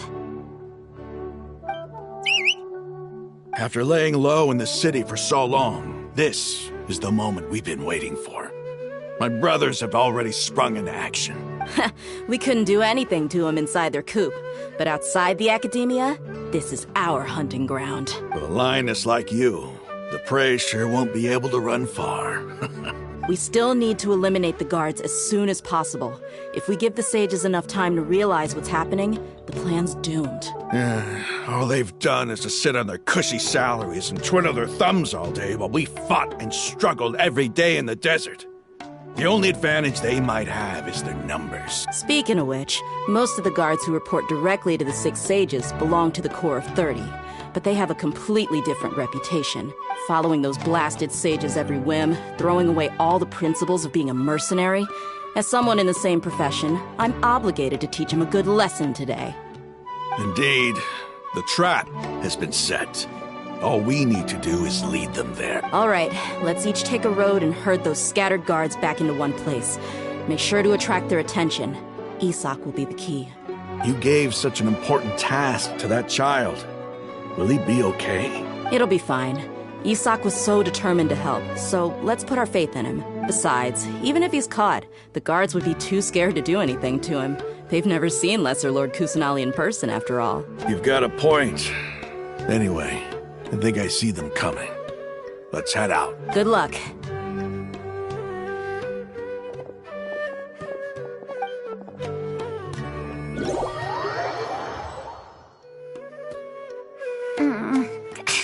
This outfit. Hey, do you remember what you need to do, Isak? When the guards get here, you'll pretend to be Lesser Lord Kusanali and run away from them. Oh, yeah, I remember. Of course I do. I'm just a little nervous. Relax. Don't think about getting caught. Even if that happens, we won't leave you behind. You only need to think about getting the guards' attention and leading them to the Grand Bazaar. Leave the rest to us. Okay, got it. I'm here to pay back Lesser Lord Kusanali for helping Grandpa. I won't get cold feet. Hey, they're here. I can see the Academia guards. All right, it's time, Isak. Take a deep breath and go. You can do this.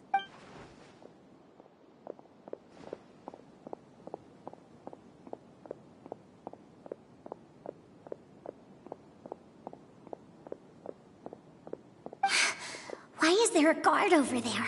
Did he already run ahead of me? This is different from our plan, but there's no time. Huh?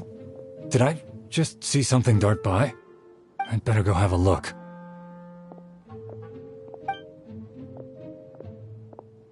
Were my eyes playing tricks on me? I should go check to see if someone's hiding over there. There seems to be nothing here. Just a... Good thing they didn't find me. That was close. I'd better hurry and keep going.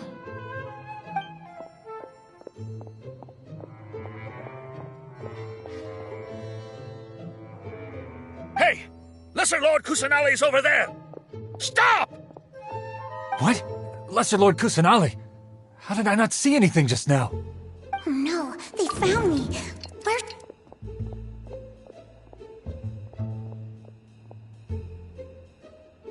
Hey! Lesser Lord Kusanali's over there!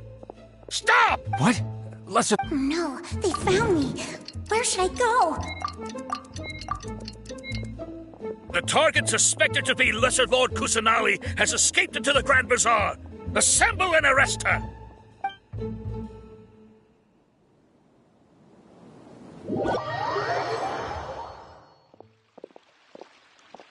Where did she go?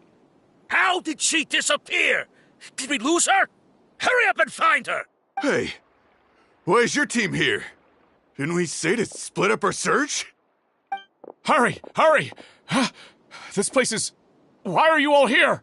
Yeah, isn't it one heck of a coincidence? Everybody's here. What on earth is going on? I suppose that's all of you? Who are you? Did you set us up? What are you planning? Phew, that was rough. I almost got caught. Little brat! So you're not actually Lesser Lord Kusanali. Who exactly are you all? Eremites from the desert? Just some colleagues. Think of this as a business competition, or a personal grudge. After stepping into our traps, stop thinking of yourselves as hunters. Behave like the prey you are.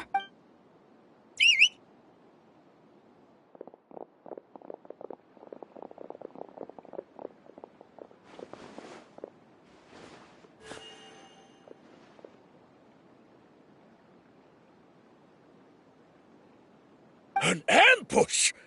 How's that possible? This is Sumeru City, but mercenaries from the desert somehow ambushed us! You've spent all your time hiding away in the Academia. This place has long since become our hunting ground. Brace yourselves!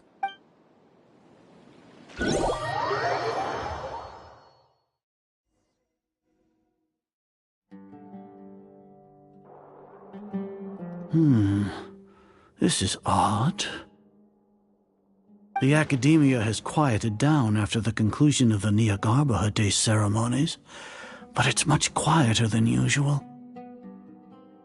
Where are the guards? Why have I not seen a single one? Guards? Guards! Grand Sage, how may I be of assistance? I called for the guards. Why did you come? My apologies, Grand Sage. Right now, all Academia guards have entered the city to perform the ordered arrest. I thought you knew. Arrest? Who is there to arrest? I have an ominous feeling. Arrest Lesser Lord Kusanali, right? Is that not what the order was? Lesser Lord Kusanali? You mean she has disappeared? Yes. I wouldn't dare make up something like that. Right now, everyone is in a panic, and many are saying that Lesser Lord Kusanali will take revenge on us. What happened? Just what is going on? Lesser Lord Kusanali somehow escaped? Was it Alhaitham and his party that freed her? That's impossible. The Academia is heavily guarded today, and any order to release Lesser Lord Kusanali would be strictly confidential. Besides, Alhaitham and the Traveler are already in our hands. What manner of trickery did they employ? How could Lesser Lord Kusanali disappear into thin air? Disappear? Wait. How was the arrest order distributed to the guards? It was issued by the Akasha earlier today. Only you have the authority to send messages like that, so I thought it was your order. Let me check.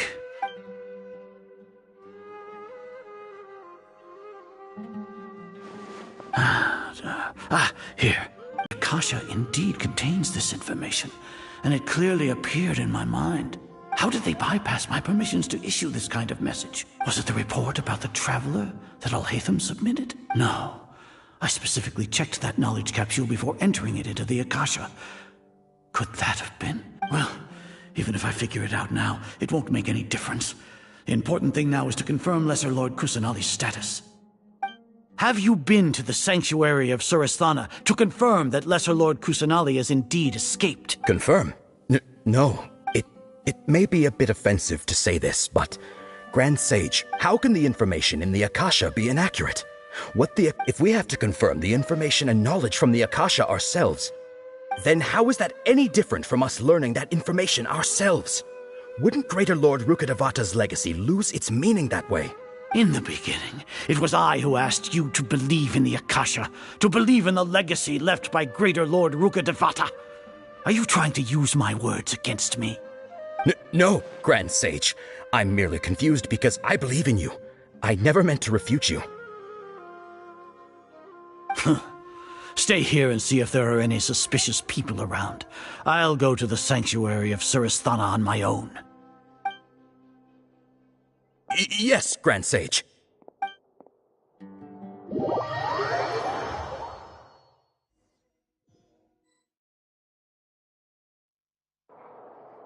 Lesser Lord Kusanali has escaped from the sanctuary of Surasthana. Go to the city and arrest the escapee immediately. How can that be? Stop thinking about it. Stop. It must be a trick of theirs. As long as I personally confirm it. Ah! Impossible. That's impossible. There must be something wrong with my eyes.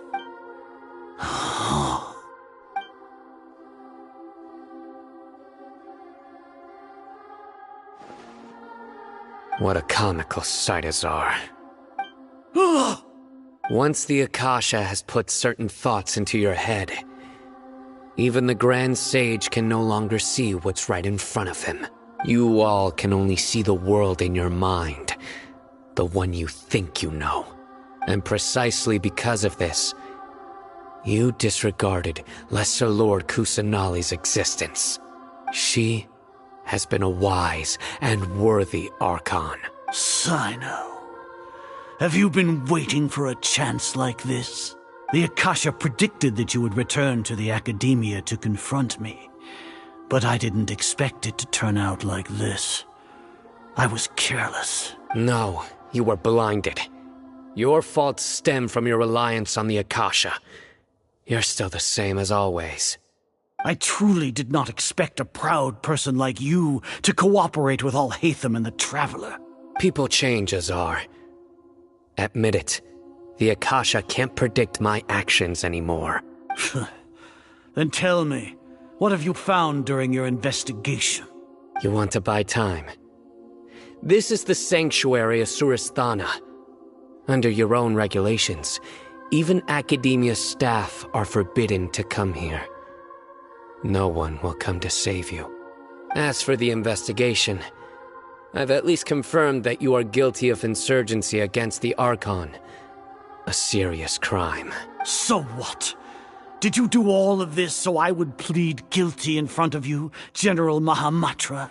No.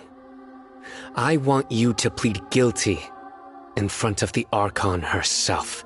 You once said that I had no standing to judge you. So now, how about judgment in the name of a god?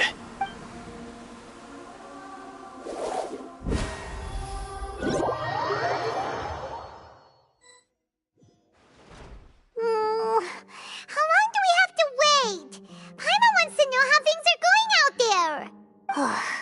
Paimon hasn't heard any sounds outside for a while. Hopefully something bad didn't happen. Yeah, but aren't you scared that we might be locked up in here for the rest of our lives? Thinking about it, at least Paimon has you. We could still chat like this. When Paimon thinks of Nahida being imprisoned alone in the sanctuary of Surasthana, Paimon can't help but feel sorry for her.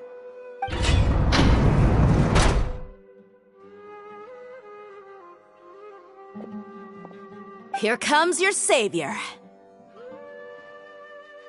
Dia! Paimon just knew you would come to rescue us!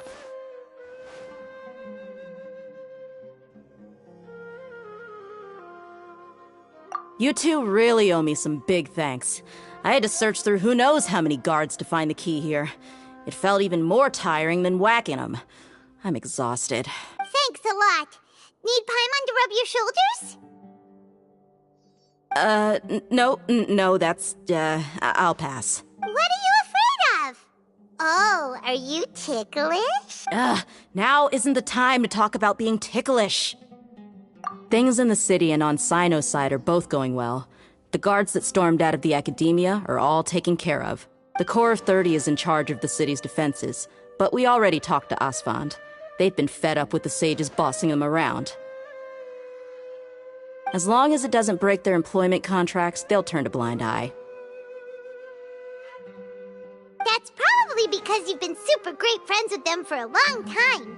So, how's Sino doing? The Grand Sage is in his custody. Even I know how terrible it is to fall into Sino's hands, so he probably does too. Sino forced him to release Lesser Lord Kusanali. He has no choice but to obey. So, hurry to the sanctuary of Surasthana. Assuming nothing weird happened, we should have already rescued our Archon. Honestly, I didn't expect our ragtag bunch to do this well. We just came together last minute to save the Archon, you know? Alright, you two better go. I still have to clean up some messes in the city. See you around.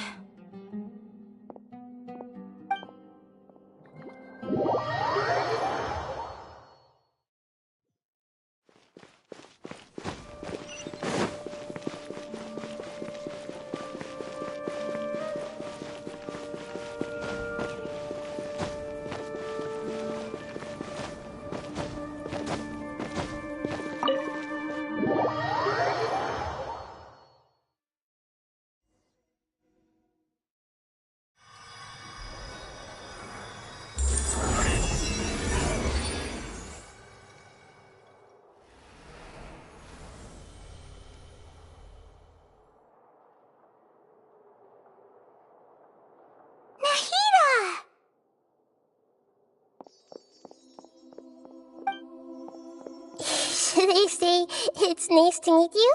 This is the first time we've met in real life. Before, we've only met in dreams, consciousness, or when I was in someone else's body. Thank you so much for coming to rescue me, but I also need to apologize. During this time, I did some self-reflection. My sense of inferiority and yielding to the academia led to all of this, and created so much trouble for you all. Exactly! We're here because you're a good Archon and one of our friends! Thanks, you two. Amazing. So this is how it feels to walk out of that cage with my own body. It's like I just had an endlessly long dream. I can't even tell if I just woke up or was only now born into this world. My concept of self has become so clear. But now doesn't seem to be the time to indulge in this feeling. This is really embarrassing. You all just rescued an Archon, and now she needs your help to save her country, and even the entire world. It's okay. With you here, Paimon's sure that everything will work out. There's one more thing. What is it?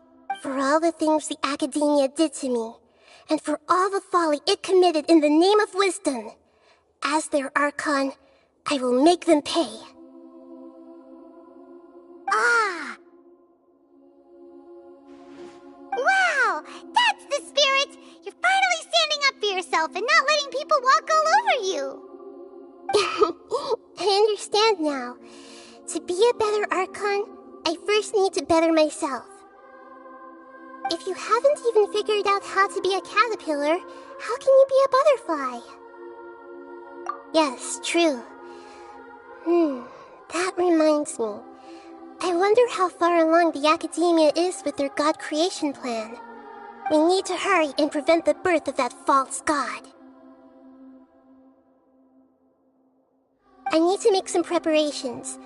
Since I'm now free, I can establish a direct link to the Akasha and control it. First things first, I need to remove the restrictions that the doctor put on me in the Akasha. After that, I'll make some adjustments and revoke the sage's permissions. The Akasha will then be like how it originally was, only operable by the Archon. After all, the Academia betrayed Greater Lord Rukkhadevata's trust. This might take some time. In the meantime, you should also work on your own preparations. If we don't stop the god creation plan in time, we'll be in for a tough fight.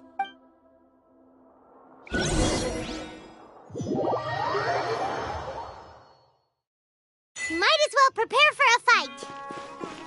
When we're done, we can take a walk around. After all, we missed out on a lot of stuff when we were locked up. I haven't seen Mahamatra Sino for ages. Has he been playing cards this whole time?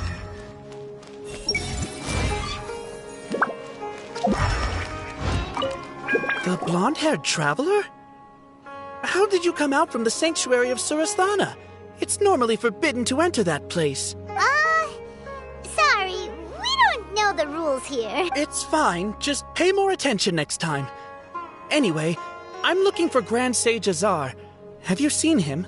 The more I think about it, the more I believe there's something fishy about Alhaitham's return.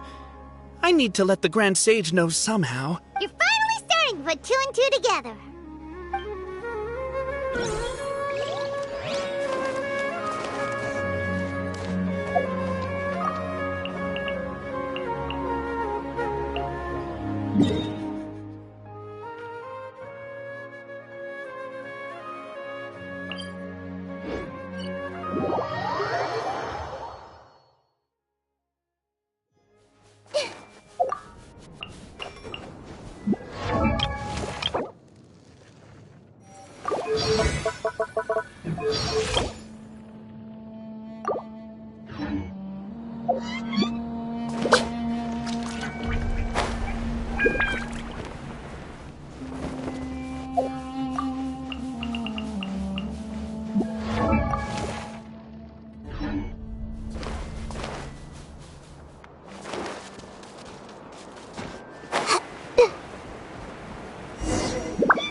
Things are about to start getting lively again.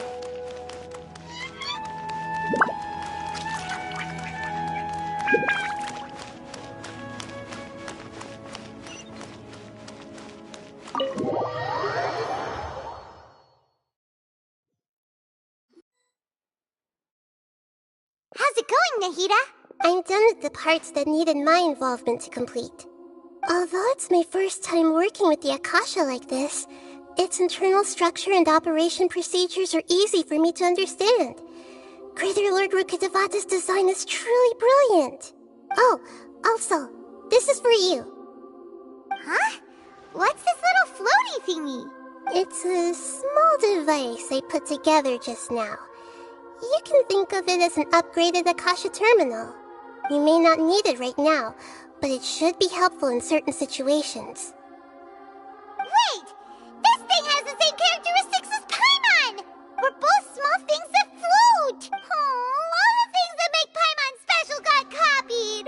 When Paimon appears with the Traveler from now on, people won't remember Paimon because she isn't unique anymore! It's alright, Paimon. It can't replace you.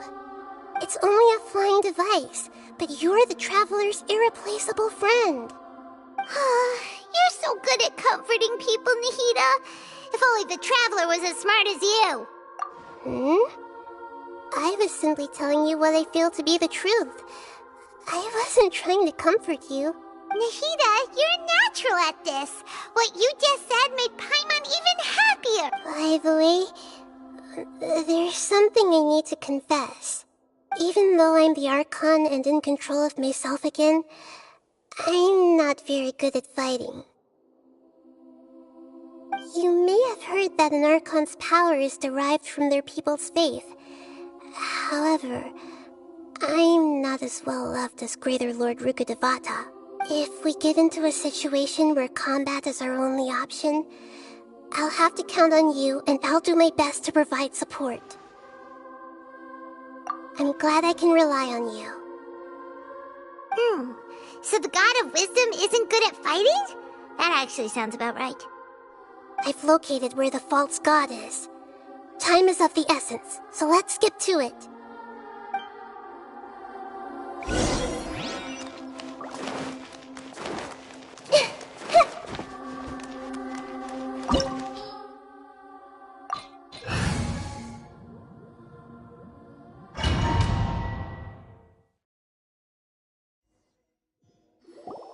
What is this place? Is this really the way we need to go? Wow. Who would have thought there'd be a place like this hidden right slap bang in the middle of the city? The sages wanted to realize their god creation plan without being discovered. The safest and most convenient way would be to build within the academia itself. That's true. They were already hiding one god, so why not two? Judging from the structure here, the project is a huge undertaking. The sages really saw the god creation plan as their ultimate goal. But this place doesn't look like it could have been constructed by the academia alone. The Fatui under the Doctor sure didn't hold back. They provided a lot of technological support. Yeah, or else they wouldn't have been that generous. Is that it, though? I've always felt that this Doctor is different from the academia sages. He doesn't seem to share their sense of urgency. Instead of being interested in the end product, it's like he's enjoying the experimental process. The Fatui Harbingers are all such weirdos. So, the Doctor being weird is actually normal. So, this Fatui that they're trying to turn into a god is called the Balladeer? We had previously come into contact with his consciousness. He harbors particularly strong obsessions. One is the desire for a gnosis, since he was created to be the vessel for one. The other obsession is probably related to his past. I can't quite explain it. Paimon knows that he was a prototype puppet for the Raiden Shogun before he became a Fatui Harbinger. That's why he wants a gnosis so badly. There's no way he'd willingly be a test subject. Now with that temper and ego of his. It sounds like you know the Balladeer quite well. I see. Tell me more about him and what he's like. The more we know now, the better we can plan for and react to any future situation.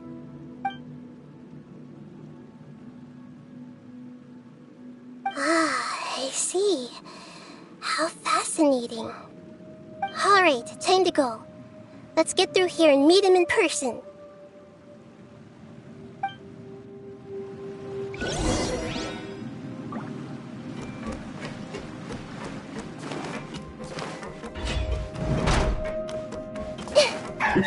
Work time! Let's begin! Time to work! No excuse for slacking! Too easy. Grant us your blessing. Illusion shattered! Let's end this quickly! I see everything! This should be fun! Diana Special!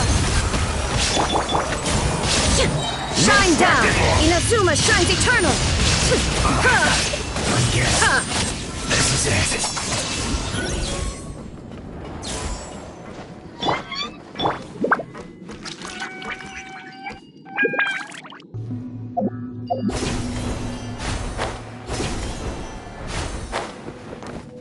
It looks like we can climb up these pipes.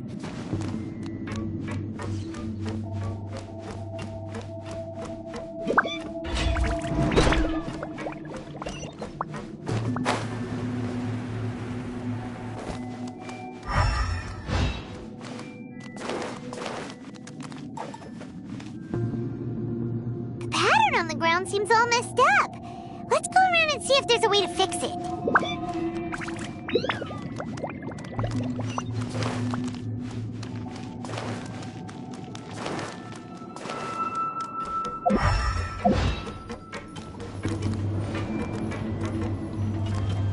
It seems to have stopped.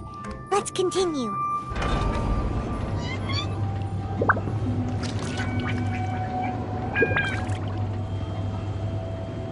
Everyone hold hands!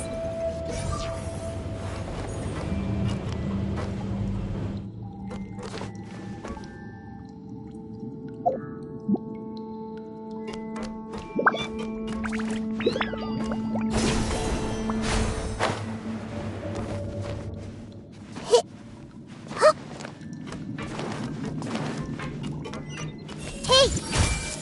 Let's begin! I'm a rock! There is no escape!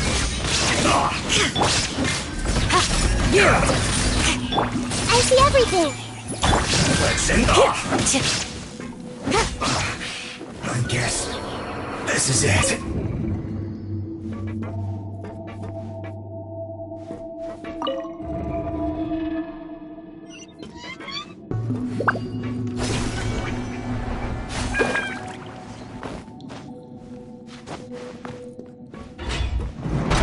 You'll get frostbite.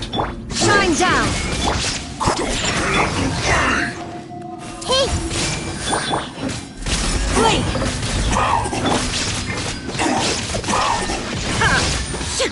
Freshness preserved. You! Let's go! Scratch that! Ha! I'm here!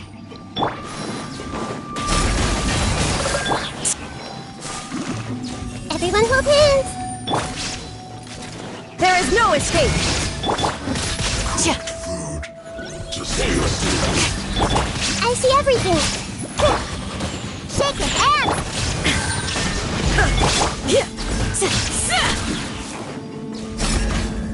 Prepare yourself. Pin them down.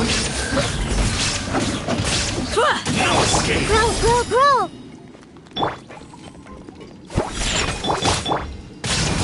Shine down! Do your worst.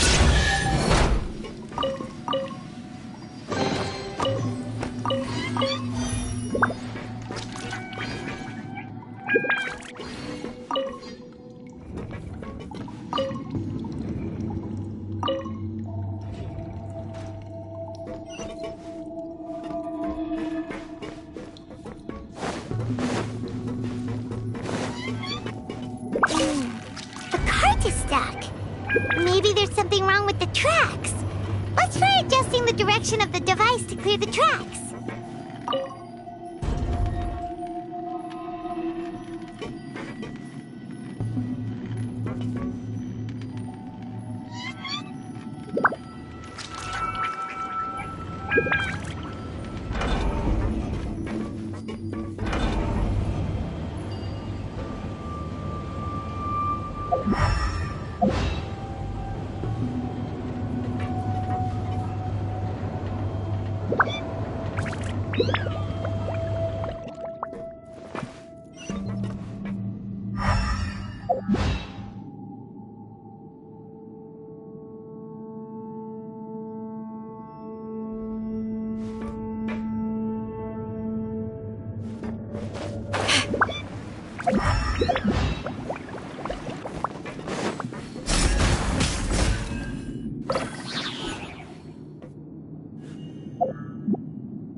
No more words. Hear my prayer. Scratch! Look at you, Boozehound! Hey! Yeah! Yield! Ha! I will end.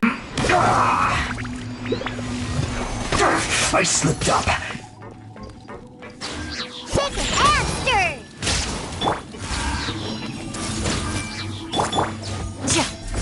Do your worst! Illusion shattered! I guess this is it. Blade! Don't be a killjoy! There is no escape! That all you got? Too easy! Grant us your blessing! Well, this seems through you. Feels close. Looks like I went too far. No, my pretty. Do your worst! I see everything! Shine down! Shaken and stirred!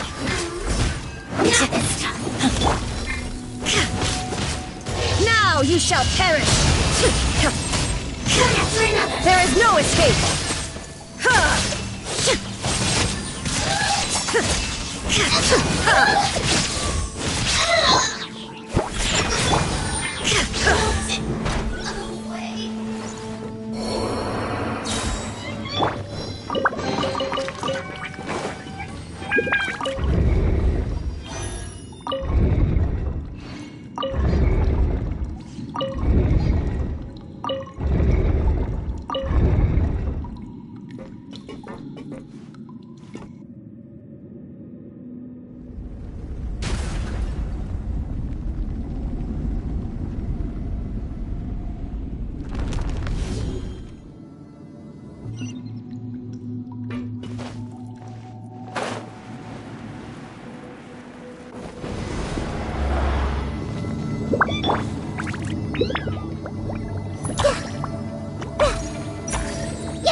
Operational status, we must prepare for the worst. The god they wanted to create is likely close to completion or already completed. Oh no, what should we do? Paimon can't imagine how hard it would be to fight against a Fatui Harbinger with a Gnosis. Are you nervous, Paimon? If you really want to know, of course Paimon's nervous. Aren't you too, Nahida? Yes, I am. This is probably the first time I faced with a calamity of this degree since my birth. I feel not just nervous, but curious as well. Curious? Curious about what? Curious about our fate. To me, everything we perceive in this world, everything we learn, and everything that happens to us is considered knowledge. And if it's a form of knowledge, then it can be understood. However, only fate is about that which has yet to occur, so it has always drawn my curiosity. So to me, fate is the ultimate knowledge. That's also why I love observing humans and all the things that happen to them. It all brings me great satisfaction. And now, at long last, I'm not just an observer anymore. I will personally experience my own fate with you by my side. Isn't this such a wonderfully exciting thing? Ah, so that's what you mean. Paimon thinks she understands what you're feeling. Agreed. Okay, let's continue on. I can sense his aura from here.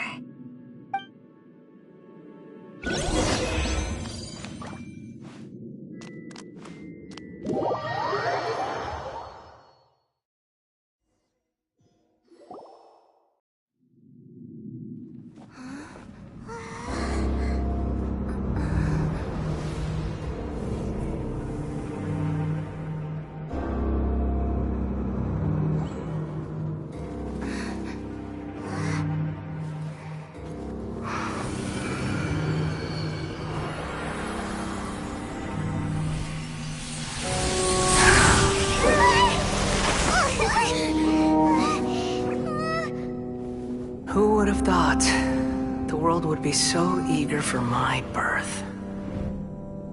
I remember you, Booer, the god of wisdom, and standing beside you, the traveler. Is he all-knowing and powerful now like Greater Lord Rukkhadevata? No, I can't feel the same kind of divinity I felt from the Greater Lord.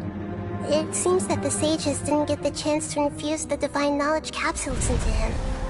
But even still, he has undoubtedly become a true god now. So we're too late? The Balladeer has already become a god? The Balladeer. A long bygone title. When my spirit ascended to divinity, I felt as if I had existed for the same number of epochs as heaven and earth. Looking back, the existence of what once called itself Kunikazushi appears infinitely small and ugly.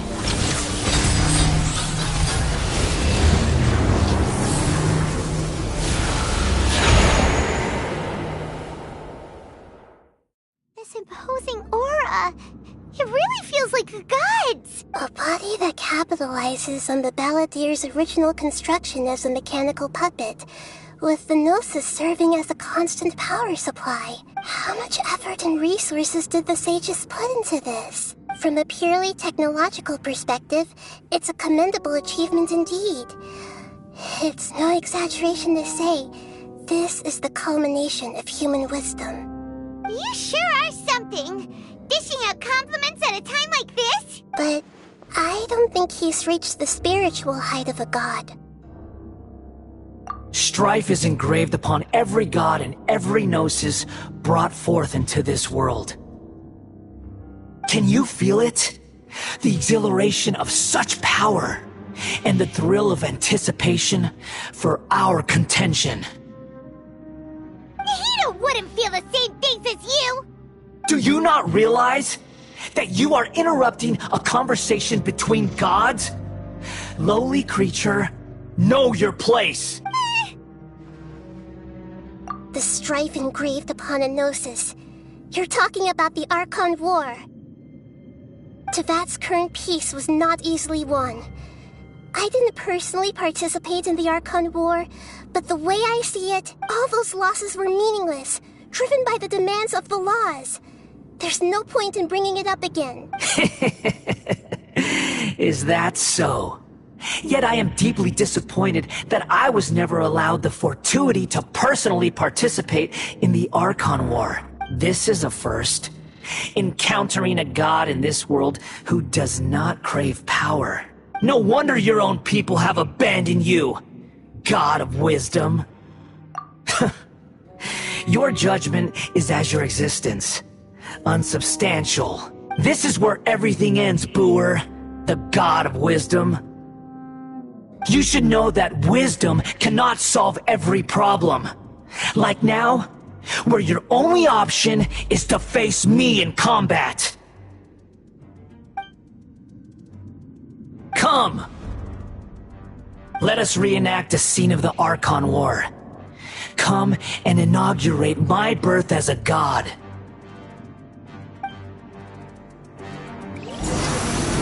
Everyone hold hands! Perish!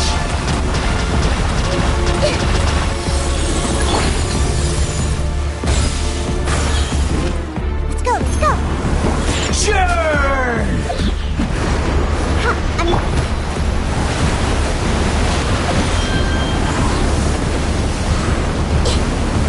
Make yourselves a move! Hey! Shine down! Torn to oblivion!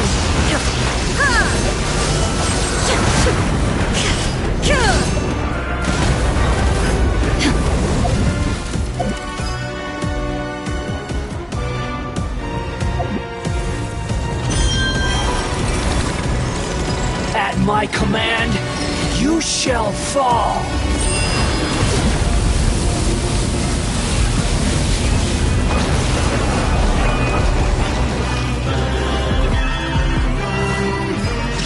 Feeble human!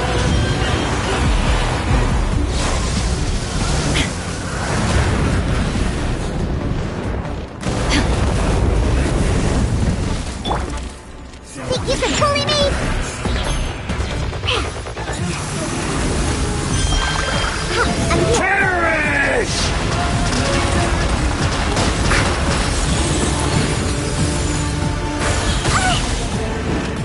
Insignificant past! Shake and stir!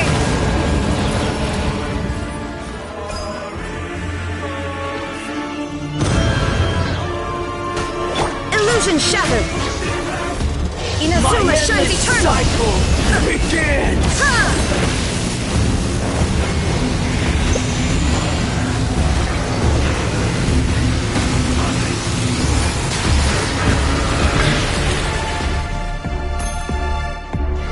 Insignificant past!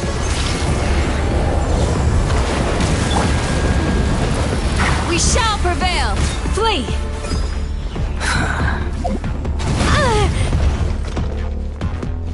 Feeble humans!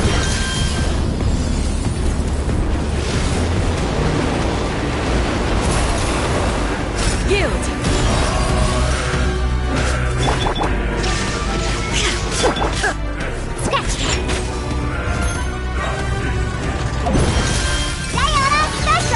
At my command, you shall fall! The Temple of Wisdom! Everyone hold hands!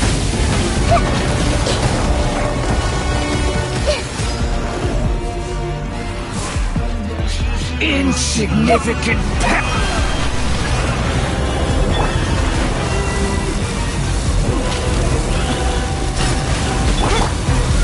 Committed to Memphis?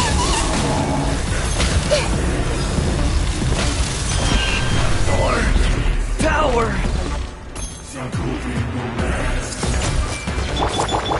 There is no escape! Now you shall perish!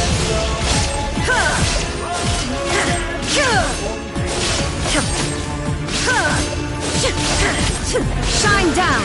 You cannot defy me, mortal! My endless cycle begins!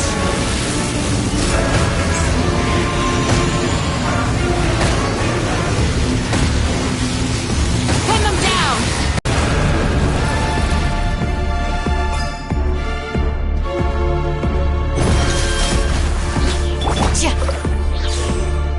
Feeble human!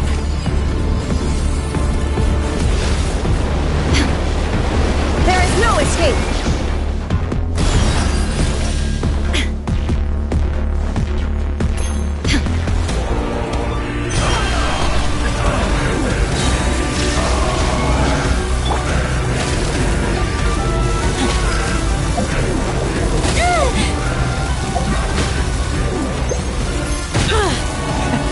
Impressive.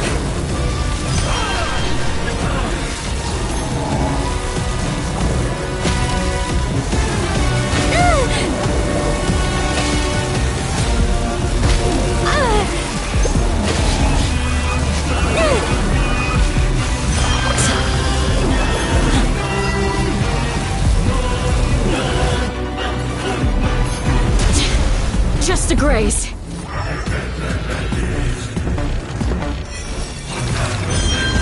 At my command, you shall fall!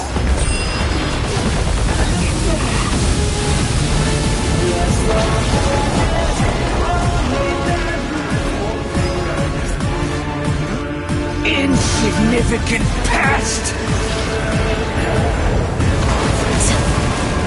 Flee! Shine down!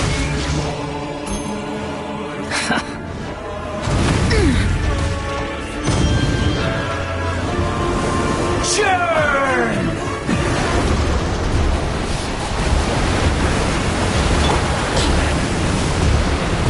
I see everything!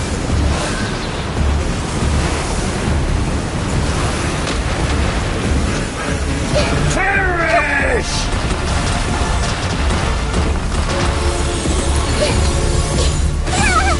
Stop fighting! My endless cycle begins!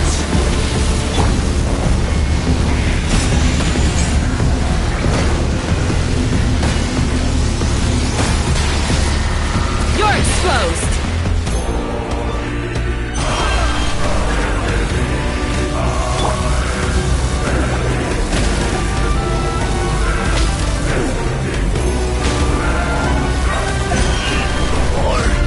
Power!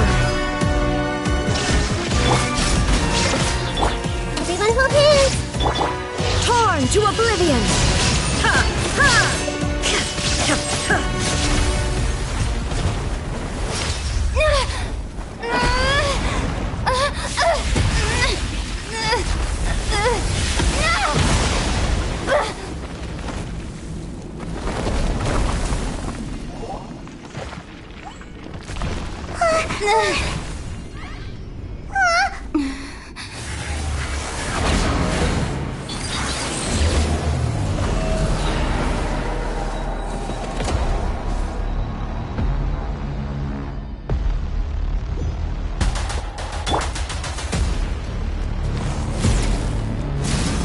see everything.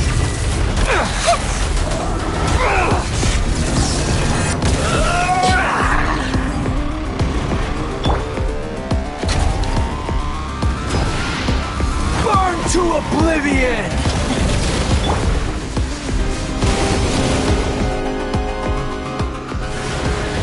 Tremble! Let's go, let's go! Think you can bully me? Shine down!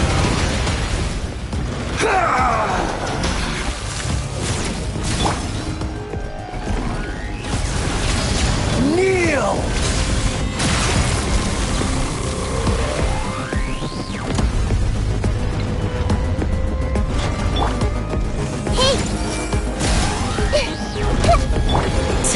Reality is pain!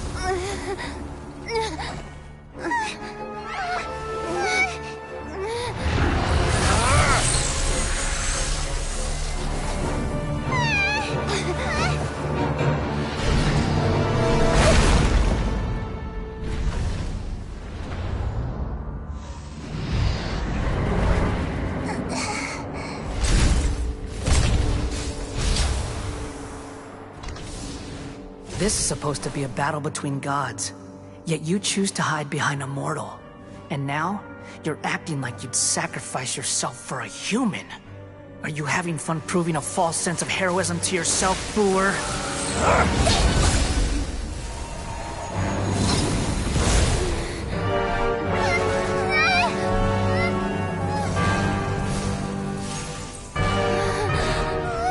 The data collection is almost complete.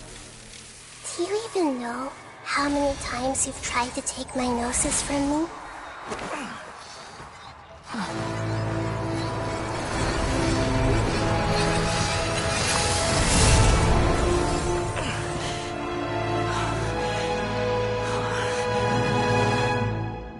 We just concluded the 168th loop. Did you know that in the effort to create you, the people of Sumeru were forced to live through the exact same number of Sub-Zerus festivals and Samsara cycles? The power of dreams. When did you use it on me?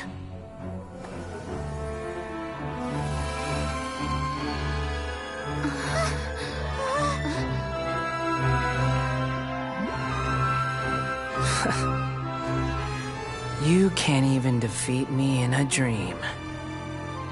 What do you hope to achieve with this little trick? Come, Traveler. Just like before. Allow me to awaken the memories in your dreams. All that battle experience! It's more than that.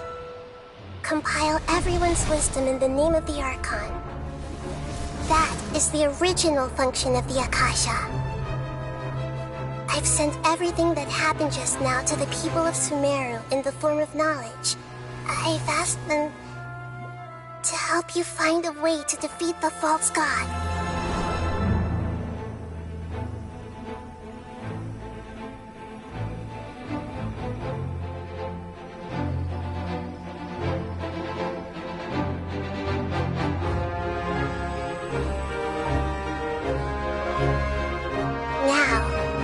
All of Sumeru's wisdom is at your disposal. Meaningless tricks won't save you.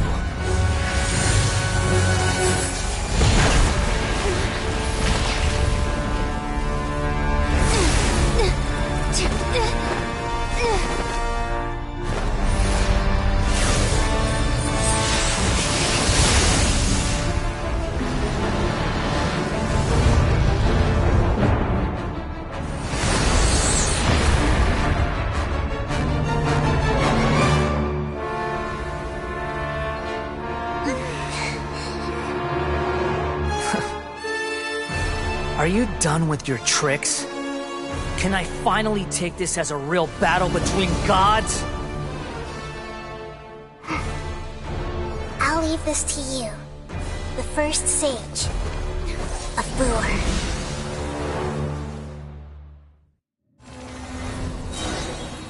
I am the all-knowing God!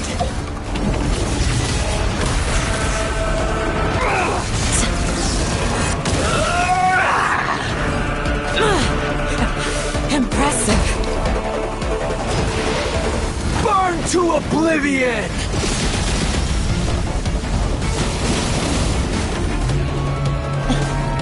Wait! Kneel! Just a graze.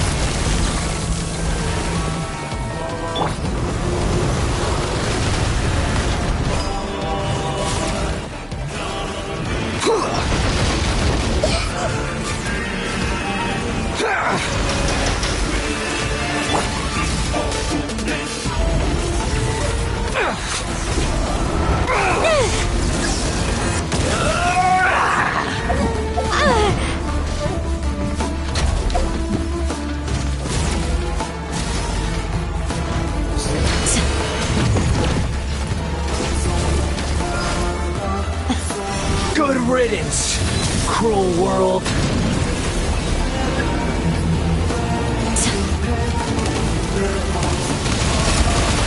Let's leave her alone.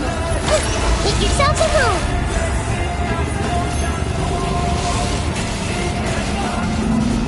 Everyone hold hands.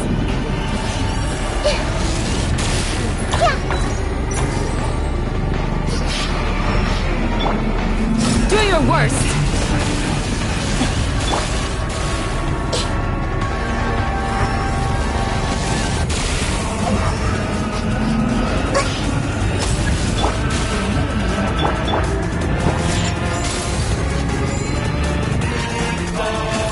Your new god awakens!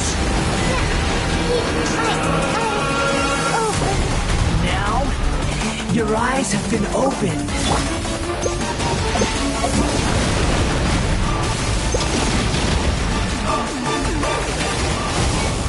I'm here. Kneel!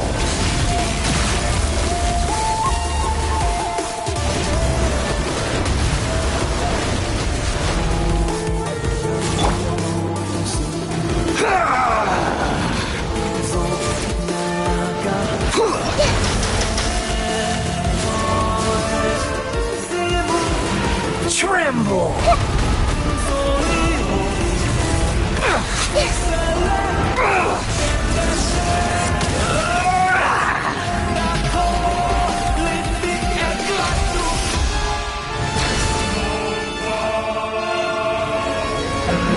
Reality is pain!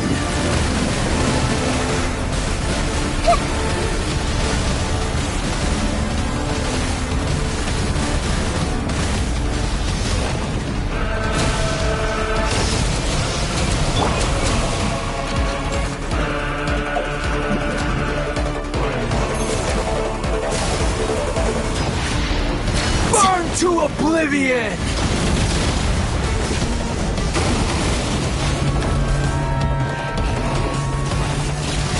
Kneel!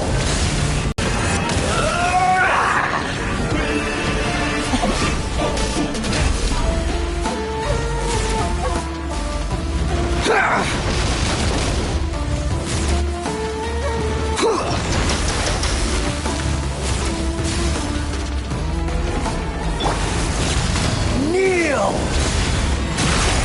Go, go!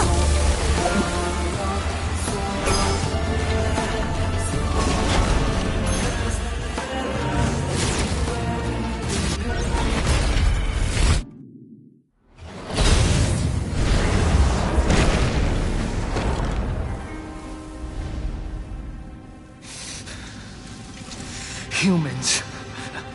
Filthy humans.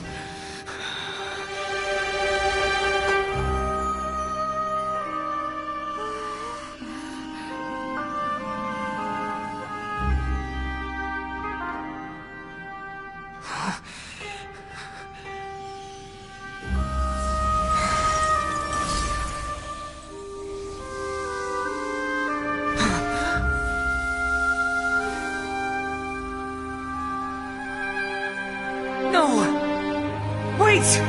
Please! Anything but the Gnosis!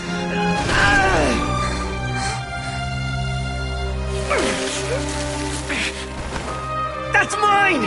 Don't even try! I'll never go back!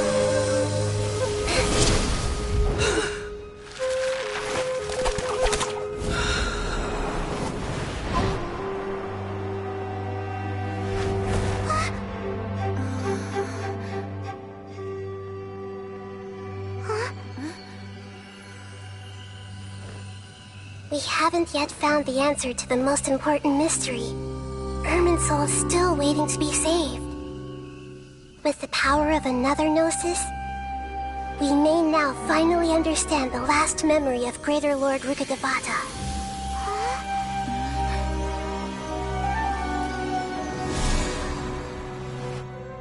This is... That's right. This is the last memory of my predecessor.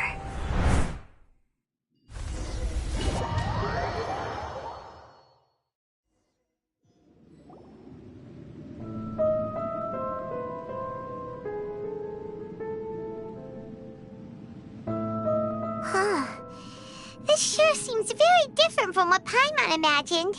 Shouldn't Irminsul be in this realm of consciousness?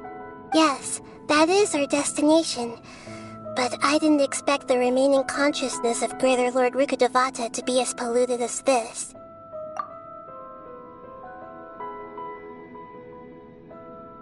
Forbidden knowledge? It seems you know about a concept that even I don't completely understand. Could you tell me what you know?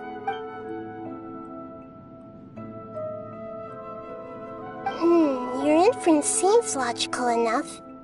Forbidden knowledge once polluted the desert thousands of years ago, but was successfully repelled thanks to King Deshret's self-sacrifice, and Greater Lord Rukkhadevata nearly exhausting her power. Then, a second instance of forbidden knowledge pollution occurred during the Conria Cataclysm 500 years ago. But I'm afraid it is much more serious this time, with Irminsul itself already in danger. So, if we're in the remaining consciousness of Greater Lord Rukkhadevata, and it's also been affected by forbidden knowledge pollution, then does that mean, in order to save us, Greater Lord Rukkhadevata? Yes. It's very possible that she sacrificed her life in the fight against forbidden knowledge. She didn't completely eradicate forbidden knowledge, but if it weren't for her actions, the pollution would have been far more rampant over these past 500 years. The way that everyone, including me, has forgotten everything about forbidden knowledge may very well be due to her restoration of Irminsul. Aww. Do you feel sad, Nahida?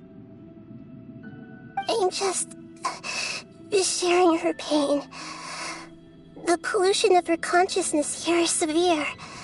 There is madness, chaos, and pain all around us. Did she fight to resist the forbidden knowledge pollution in such terrible conditions, all the way up to her last breath? She even used her last remnant of lucid consciousness to leave a clue for us to follow. Yes, her words were distorted by forbidden knowledge, so that's all we could hear. But now, we have a chance to find the answer to this mystery. We can cross the polluted consciousness until we found the right path to meet with her lucid consciousness. And then, we'll let Greater Lord Rukkhadevata tell us the truth in person. Each of us need to be mindful of the state of our own consciousness while we are here. Even with the Gnosis' protection, we must always keep a clear mind. Otherwise, we could go mad at any moment. That's so scary. Don't worry. It should be easy enough for you to keep that mind of yours clear, Paimon. Let's go.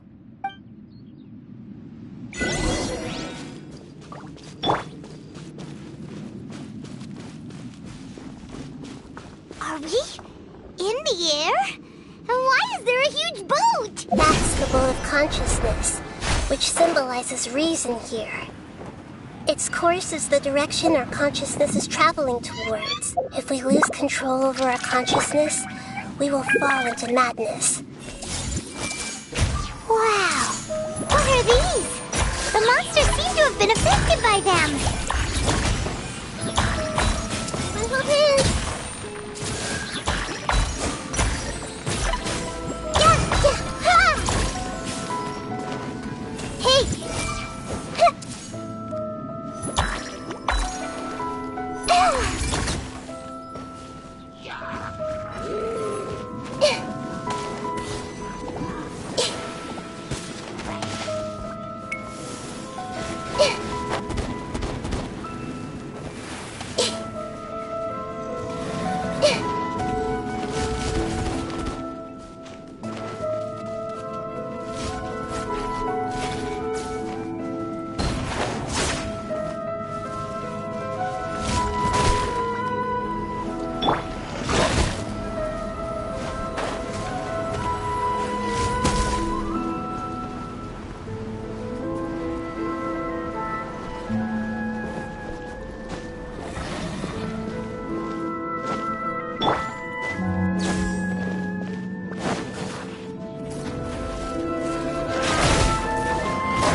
No escape!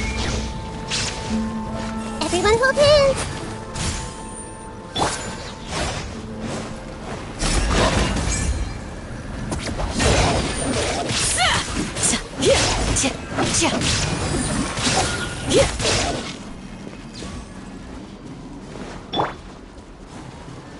Hey!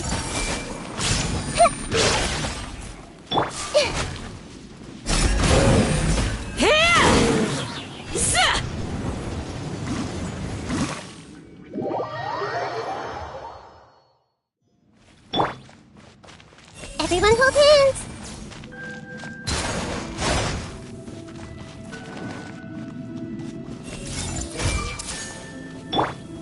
Scratch! Shine down! Flee! Ha! Ha!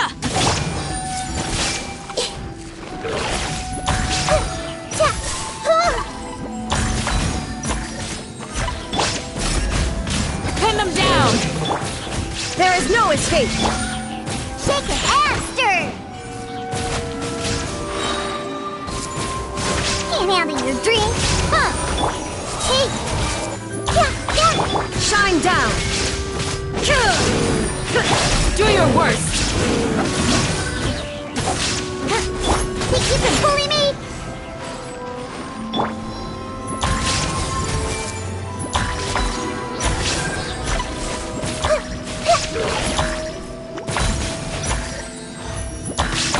Yeah, look! A four-leaf sigil has appeared in the sky!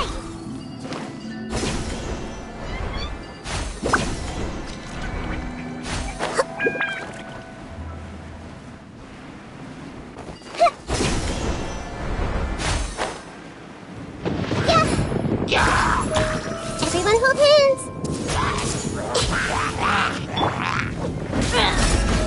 Flee!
Committed to memory. Look at you, Boomtown!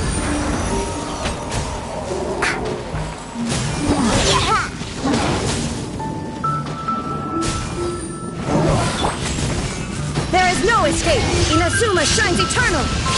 Ha!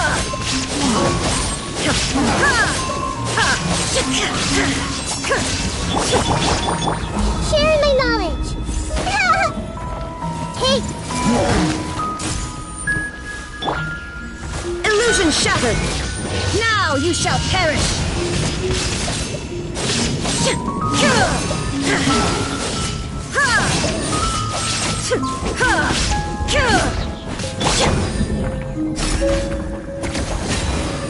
To control the boat of consciousness, we need to find the helm first.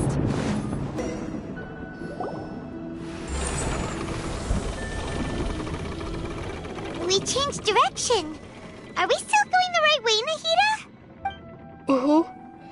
Judging from the current route, the boat of consciousness will soon take us out of here.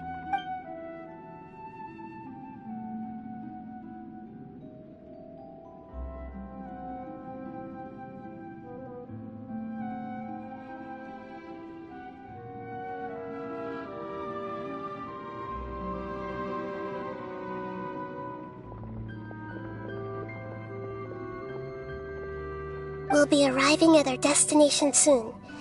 How are you feeling? Are your minds still intact? Huh? But everything's been completely normal for Paimon. Hopefully there won't be any more interruptions. This time, we should be able to meet Greater Lord Rukkhadevata. Are you saying you've never met Greater Lord Rukkhadevata before? No. It seems that my birth and her death took place at the same time. Otherwise, I think she would have given me a little more guidance, and I could have done a better job. Hey, you've done a great job, Nahida. Let's get out of this creepy place and go meet her.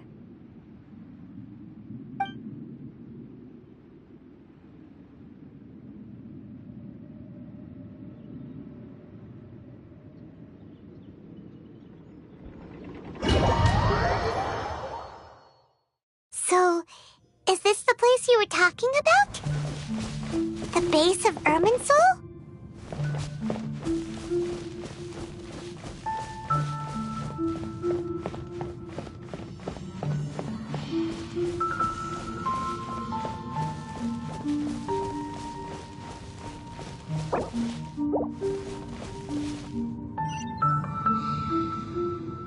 Well, this is the place.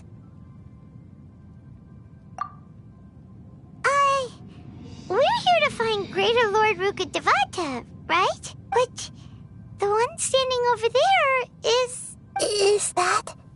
me? She looks exactly like me. Are you Greater Lord Rukkhadevata? Yes, that's me. Are you surprised by my appearance? Irminsul and the surrounding lands have been reproduced here as they were years ago. But this is just a realm of consciousness. We are manifestations of the same nature. Hence why we would appear exactly the same. We're of the same nature? Why? Because you are me, and I am you. You are me in the new samsara.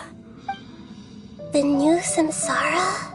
As Greater Lord Rukkhadevata, I'm the avatar of Irminsul, and you are the purest branch snapped from Irminsul. Imagine it this way. Even if a tree dies, its branches will eventually take root and grow, continuing the tree's life in another form. I'm merely the remaining consciousness of Greater Lord Rukkhadevata. The real me has presumably died a long time ago.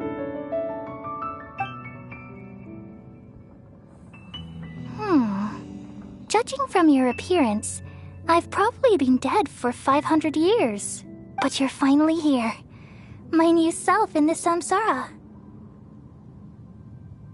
If this is true, then am I going to be a great archon like you someday?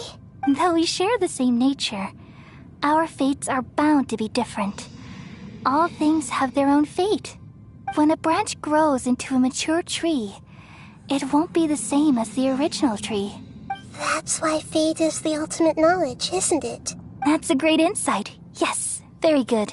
It's also precisely why you won't become like me. Really? But perhaps you may become an even greater Archon than I. I already see a determination in you that I didn't possess in my time. And the future that it leads you to will be yours alone. Along with the blessings from your past experiences. Don't worry. The growth of wisdom is like that of a plant. You only need to wait quietly for the flower to bloom. Come to think of it, the sages never had the faintest inkling of the meaning of wisdom. Thank you. Nothing makes me happier than discovering that the Archon I always admired was in fact myself in another fate. It's so nice to speak with you, Greater Lord Rukkhadevata. I've always wanted to meet you. The feeling is mutual. From the moment I snapped the branch off Irminsul and created you, I've also looked forward to talking with you. Could you tell me why you wanted to create me? And what exactly happened when you died? Ah, I see. You're here seeking answers, right? Everything that day, even the sky itself, changed into a color like this. At that time, the seven were all summoned to the nation of Conria. Except for me. I had a more important task to attend to. I had to protect Irminsul. The disaster occurred together with the pollution of forbidden knowledge. At that very moment, with my consciousness connected to Irminsul, I sensed something was wrong. The pain started to torment my mind. By the time I reached Irminsul, it was already displaying signs of corruption. Had I not repelled the pollution of forbidden knowledge with King Deshret thousands of years ago, I might have felt even more hopeless and lost. So what exactly is forbidden knowledge? It's a kind of knowledge that doesn't belong to this world, and a form of truth that can't be understood. It came from the very bottom of the abyss. Even I could never understand it.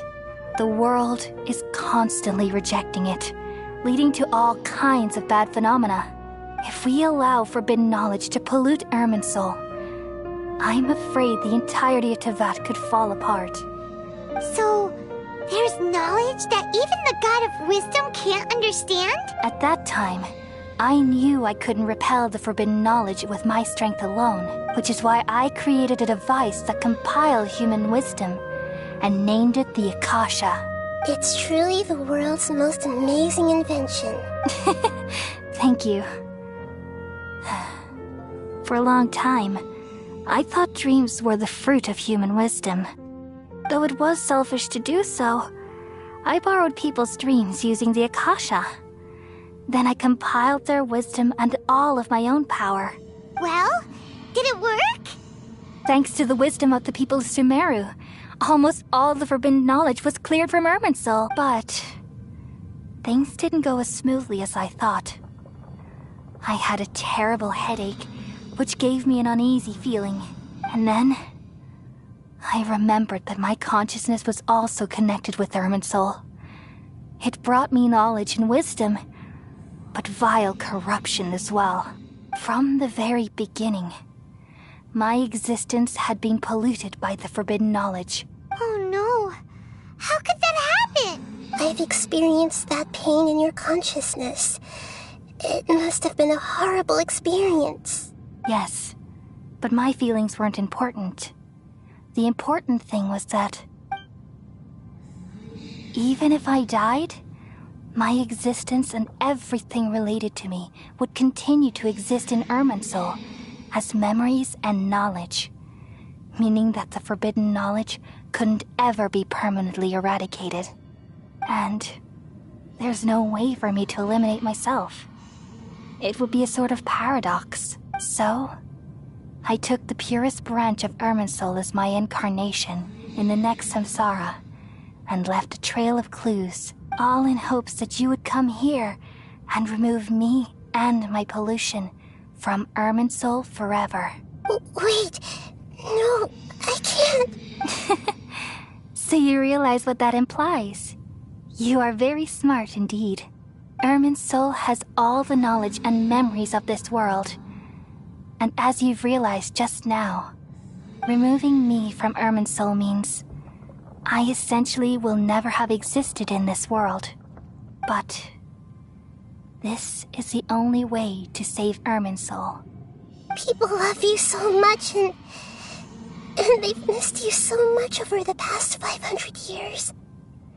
I am exactly the same. So how can we just forget you like this? Is there really no other way? There must be something else I can do. You're the god of wisdom, Boer. You should know that there is no other way. But this is so cruel. I don't want to forget you. No need to feel so sad, Boer. As someone who delights in wisdom, you should feel joy at finally finding the answer. These are the words in their entirety. The answer you've been seeking all along. Let the world completely forget me.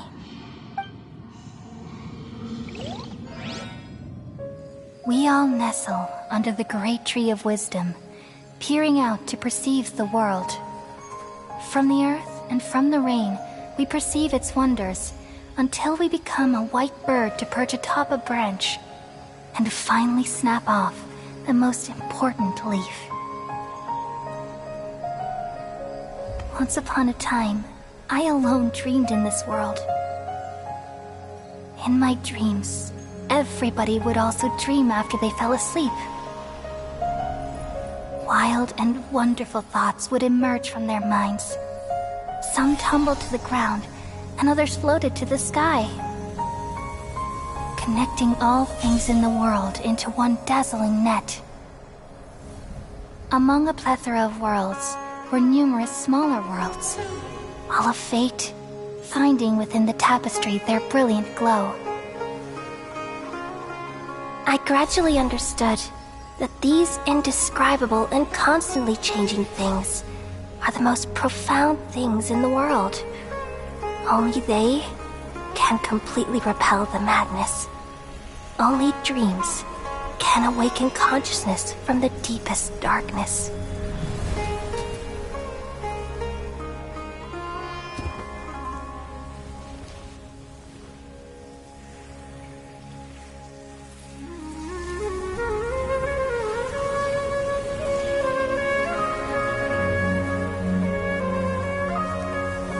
I'm the one who posed this question, yet also the one who sought a solution.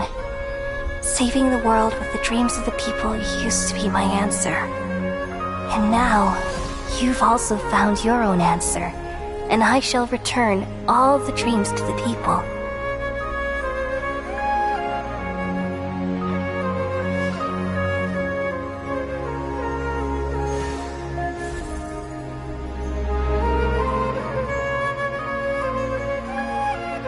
Goodbye, people of Sumeru. May you be blessed tonight with the sweetest of dreams.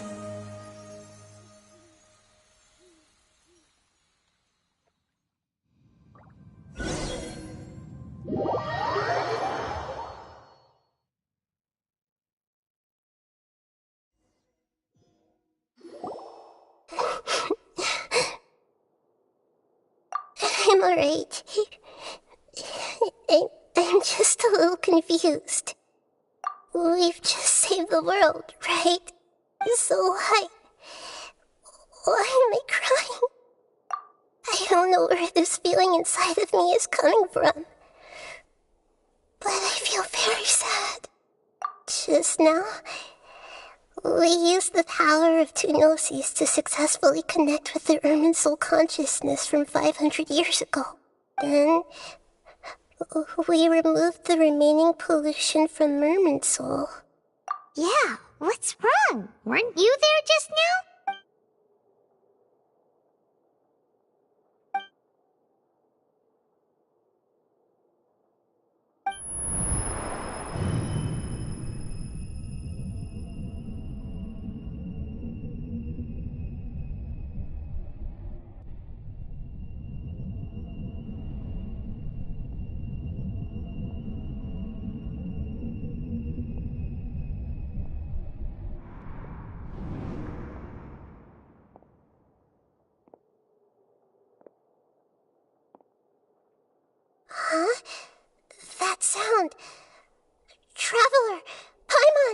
I've been waiting here far too long. But finally I have the chance to be alone with you. All the precious time I wasted has finally paid off. The doctor! What have you done? Just a type of sound wave that can quickly put defenseless people into a dream. As I expected, it doesn't have any effect on gods. This is the only thing of interest I found among the sage's research. I thought I'd take it for a little spin. Don't worry. I know you would never forgive me if I actually killed them. I'm here to Sumeru, why are you here again now? I left Sumeru, but I also stayed in Sumeru. Even the God of Wisdom is restricted by the habits of cognition. How disappointing. You mean there are many different versions of you in this world? An astute guess. Even the same individual will have different cognitions at different ages. A long time ago, I made a major decision in hopes of preserving all my perspectives of how I observed the world. Observation is the first step of any experiment, but observing the current world doesn't satisfy me. It lacks an important dimension, that of time. So I saved segments of all my ages and made them into independent individuals. That's all there is to it. Indulge me. How does the God of Wisdom find my method of seeking knowledge? It's an insult to the very concept of life. Life inherently has many rules and restrictions, each with its own significance and reason to exist. They can't be broken on a whim. Good. Amazing, even. Indeed, it's difficult for humans to make peace with themselves, not to mention oneself from a different period. Since you're in the academia, why wait until now to show up? You could very well have stopped us and helped that fake god. Simple. Let me ask you this. Would any staff member ever help the subject in the middle of an experiment? It was my experiment. So why should I interfere with the results? The academia saw the plan to create a god as their ultimate goal, yet you only saw it as an ordinary experiment. You really are crazy. If the experiment succeeded, you would have had a new god on your hands. How would you have faced your own god then? Would you still take the same stance? Would you still hold the same view of yourself? I'm first and foremost a scholar. These results should be left to the judgment of the hypothetical me confronted with that outcome. But you're right. And that's exactly why I'm disappointed with the conclusion of this experiment. As an individual, you don't have any sense of belonging. You seem to have even fewer convictions than a typical scholar. Oh no, I certainly have my own convictions. They just don't fit your standards, that's all. All right, that's enough conversation for today.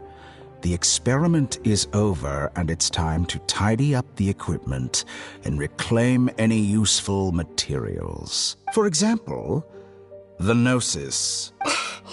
Lesser Lord Kusanali, you're an intelligent Archon. I'm sure you understand the disparity in our combat abilities at this time. Besides, you have no way to use that Electro-Gnosis in battle. Didn't you say you were here to negotiate with me? Somehow, it's starting to seem like you intend to take it by force now. I'm merely stating a fact. After all, I'm also a scholar. Naturally, I hope to show proper respect and dignity to the God of Wisdom. Your hypocrisy is built on absolute confidence. I understand your scheme, but... what if I were to destroy the Gnosis now and awaken the heavenly principles? Awaken the heavenly principles? Do you think that's really possible? The heavenly principles have been silent for many years, but the Gnosis are symbols of their control over Tevat and all the laws. Will the destruction of a Gnosis attract the attention of the heavenly principles? And if so, how do the Fatui plan to deal with the consequences? Do you dare to gamble such a possibility with me? Gamble? How surprising. I thought you would show evidence or use rigorous reasoning to prove your point. The word gamble is the last thing I expected to hear from the god of wisdom. But this is a clever move. You must have seen through me when I first captured your consciousness. As a scholar, I respect all possibilities. This has always been my principle and is an essential trait as an experimenter. Indeed, I can't ignore this possibility. So tell me then, what are your conditions? This foreign gnosis will only lead to disaster if it stays in Sumeru. But this electro-gnosis is the prize I obtained after defeating one of your fellow harbingers. Now, as the one who initiated this cascade of events, shouldn't you pay the corresponding price? Price? Interesting. What price would you have me pay? How about erasing all your other segments? So this is how you wish to restrict me, the most threatening opponent of the Nation of Wisdom. What you request of me is like plucking out the eyes I have placed in the dimension of time. Segments are extraordinarily difficult to make. They require extremely rare resources and enormous amounts of time and effort, requiring me to destroy them all here and now. Bravo. A suitably wise decision on your part. Yes, how very interesting. Can I assume that you have long been wary of me? Among all the versions of me, this segment you see now is the most selfish. If it weren't me, your idea wouldn't have worked. What did you see when you were imprisoned? You were observing me, and that's how you know I've long grown tired of their doubts and endless arguments. Like you said, it's difficult to make peace with yourself. Being as smart as you are, have you managed to do that? I see. If you think all those versions of me are worth a gnosis, then deal. You sure didn't hesitate much. Is the relationship between all the versions of you really that bad? I don't think there's any need to dwell on that. The surplus versions of me can be exchanged for a gnosis. Do you think anyone can offer themselves at a higher price? Besides, with my abilities, it's only a matter of time until I find better perspectives. Perhaps it's best to say, you're just temporarily ahead. But what I'd like to know is, how can you be sure that I've really erased them? I can see your remaining honesty.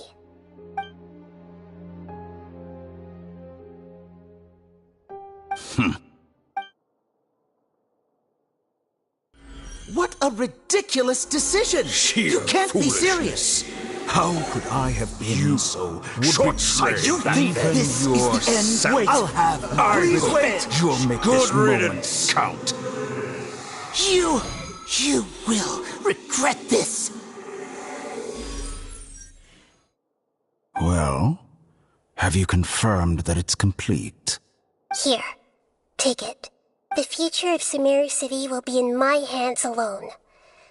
I will shut down the Akasha and let curiosity and the thirst for knowledge drive the realm of academics once again.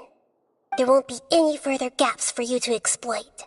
It truly pains me that my academic achievements have never been appreciated in my homeland.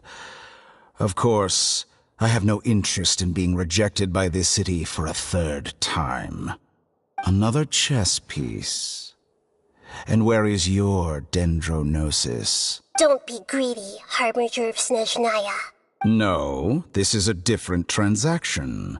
If you intend to turn off the Akasha anyway, then there's no further use for the Gnosis of Sumeru, is there? Besides, isn't it the Archon's duty to deliver what's desired of the Seeker?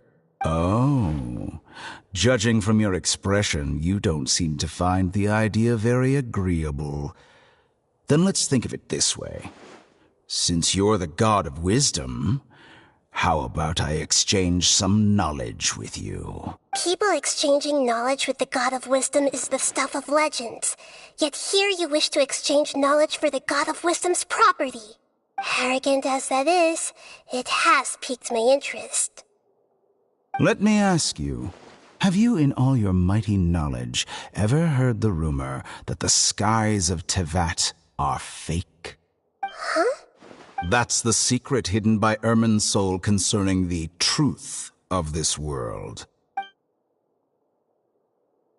Once I finish telling you about this, it will be time for me to say goodbye. With negotiations, we've all gotten what we wanted. I'm very glad I got to meet you like this. Your arrogance may know no bounds, and convictions may mean nothing to you. But I'll still listen to what you have to say.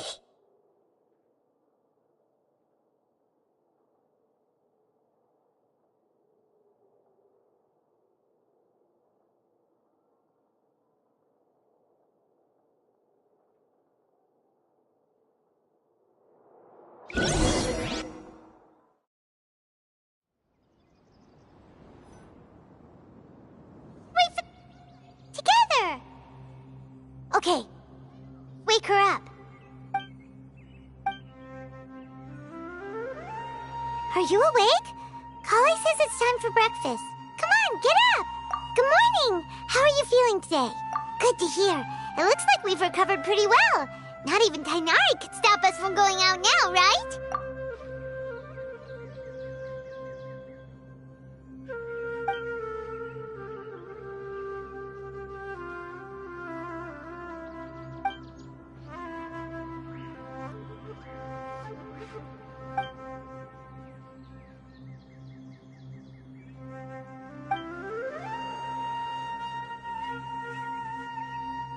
Come on, Traveler, let's go!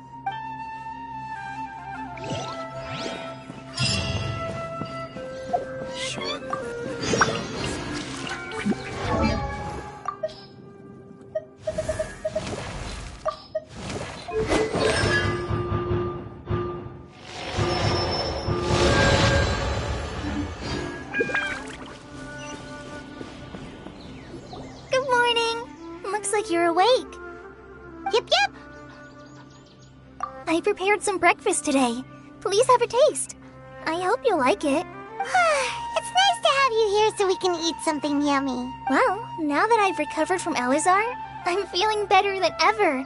I can even prepare 4 or 5 meals a day now. And Paimon bets they're all delicious. Oh, by the way, someone brought a letter for you after you went to sleep last night. Nope. Paimon wanted to read the letter with you after you woke up, so Paimon didn't open it. All right, let's read it now. Oh, it's from Nilu. Ahem. We're going to hold a feast at the Grand Bazaar and celebrate Cyano's reinstatement as the General Mahamatra. As heroes of Sumeru, please be sure to attend. I'll wait for you. The date of the banquet is written on the back. It's in 2 days. Oh, I've also heard that you've become heroes here as well. That's amazing. Sometimes I'm really envious of strong and confident people. Be sure to inform Master Tainari.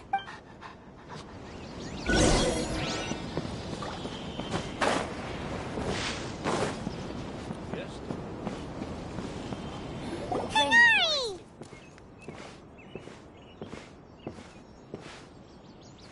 Good morning. How do you feel today? We feel much better. How about you? I'm recovering well. Thanks for asking. But from the looks of it, you seem to be already busy with work again. It's fine. I'm not that busy, really. The Elazar patients have recovered, as well as Hypatia. For now, I only need to tend to my Forest Watcher duties. It seems once Irminsul started getting better, everything else started to recover too. Yes, but there are still some residual effects. The withering is one example.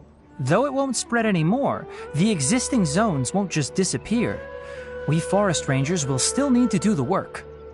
By the way, we have some good news. Cyno got his position back. This news is hardly new. He had already mentioned it to me before. Huh? You mean he was already here? Why didn't he come to say He visited once, but he was afraid of disturbing you while you were resting. He just asked me a few questions and left. And you probably already know all about the celebration feast. Celebration feast? No, I haven't heard anything about that. Huh? But didn't Nilu say in her letter that they would celebrate Sino? He didn't tell you? Perhaps, or alternatively, he doesn't know about it either.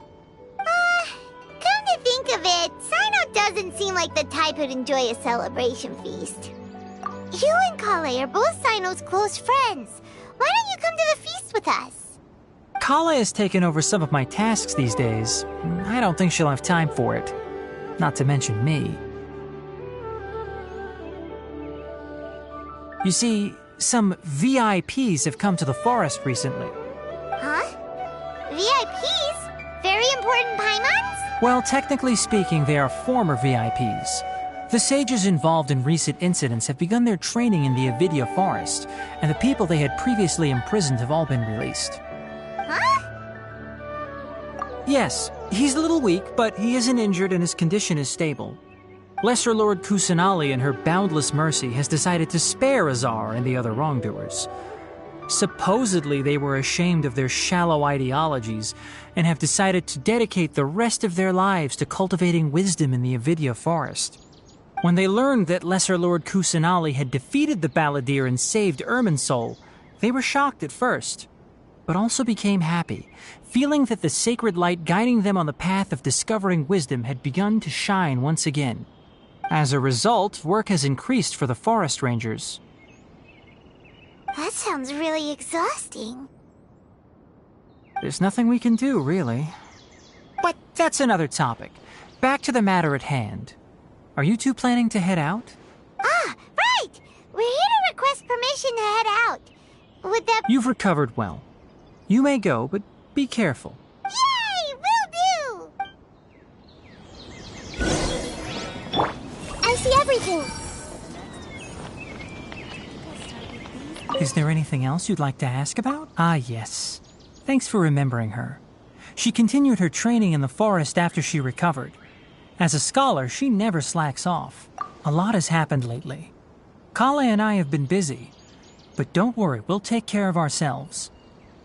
As for Sino's reinstatement, the more I think about it, the more I suspect that he just doesn't have a single clue about this feast. But this does remind me that Kale and I should find an opportunity to celebrate him as well. He has helped me a lot during this time. And you as well. Thank you. Take care. Please. Everyone hold it! I'll need to keep an eye on those meditating scholars in the forest.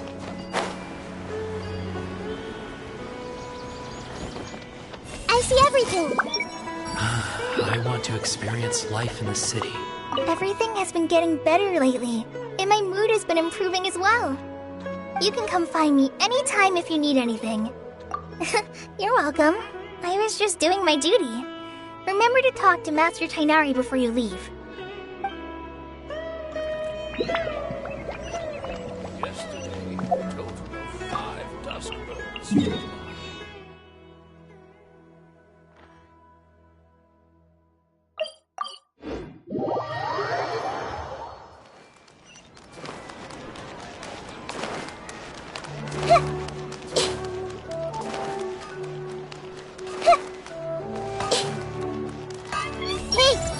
Close the blacksmiths to treat the air.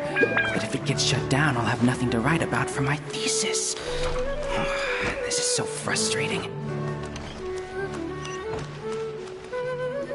Well, there won't be any problems if the feast starts at that time. Everything has already been prepared. Mr. Zubair, I finished tallying things up here. Well, except for the guests. Is a simple reply really that much to ask of our guests? It's affecting our arrangements. Oh, it'll be fine. Besides, it never hurts to get things ready in advance. I was thinking the same thing. The feast will be held sooner or later, right? Hey, Nilu! Traveler, Paimon! We got your letters, so here we are! You're the best! The other guests haven't even replied yet. Huh? Are we the only ones that have arrived? Yeah. I had someone deliver letters to all of our guests. But maybe everyone is still busy with other things. Look, I get it. Sumeru is in an extremely important period of transition right now, but even if your friends are important figures, they shouldn't just... Nilou is Sumeru's #1 celebrity after all. You have no idea how happy I am to talk to people with good taste. If you consider enjoying Nilou's dances having good taste, then almost everybody has good, because Paimon thinks everybody will love her performance. That's right. We all think she's amazing too. Nilou is an absolute favorite among those of us who frequent the Grand Bazaar. For Outlanders, you have a great eye. Master Zubair, let's have a vote for the most outstanding audience members next time. I think these two may win. Nonsense! It is not for us to determine the value of an audience. But indeed, we could try giving gifts to people with particularly good taste. I heard there's a device in Fontaine called a camera that can record people's appearances as pictures. Such pictures would make superb gifts. Ooh, good idea. I wonder where we can find one. I don't want you giving pictures of me to everyone. I'm satisfied just being able to perform here. There's always a lot going on at the Grand Bazaar. Yeah, and that's why I love it here. Traveler and Paimon, could you help confirm if the letters were actually delivered? If for some reason they didn't receive the letters, then please tell everyone that there will be a feast here. Yeah, we can also check out how everything in Sumeru is going now. When I wrote the letters, I heard that Dia was in Port Ormos, and Alhaitham was at the Academia. As for Sino, we've only heard that he appears at the Academia from time to time. I'm not too sure about Rahman's whereabouts. My guess is that he's with Dia. As for Dunyarzad, I just hope she's feeling better. I sent her a letter, but I was afraid of disturbing her. If you have time, please ask about her for me. Okay, got it. Let's go, Traveler.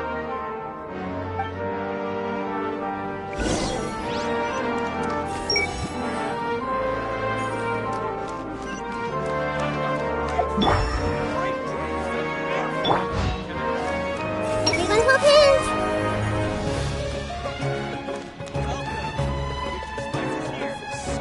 I should go buy something from Jude's after work. What should I buy?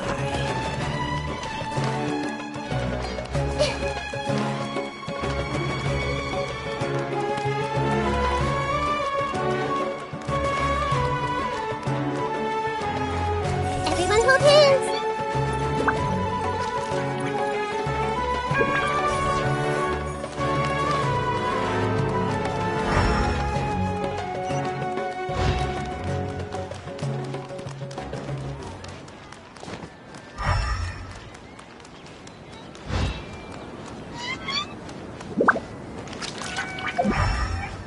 I see everything. Narrow-minded Haravatat.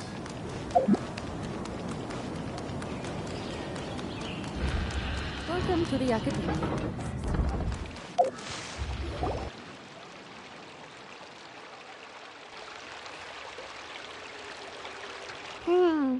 We haven't seen Alhaitham anywhere.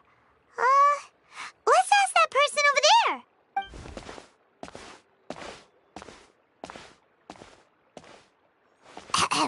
Hey there, have you seen Alhaitham around? Yes, it seems Scribe Alhaitham has gone to the House of Dana. You should be able to find him there. But you're already the second group of people I've seen looking for him today. He must be quite the busy man. Oh? Who else was looking for him? Mr. Cave was just here asking about him.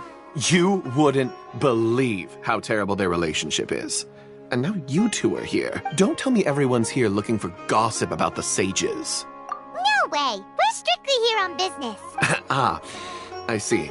Sorry, I thought maybe everyone's as interested in rumors about the sages as I am.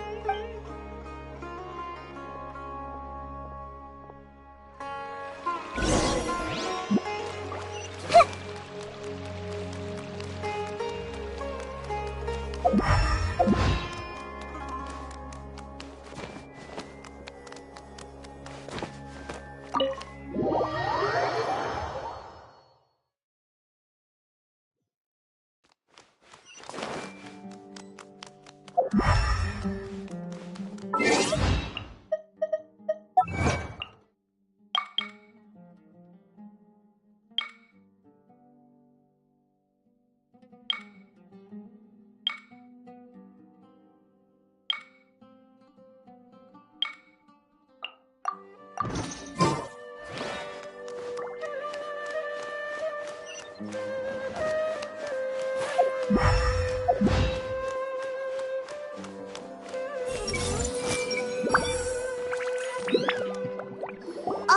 should be around here somewhere, right?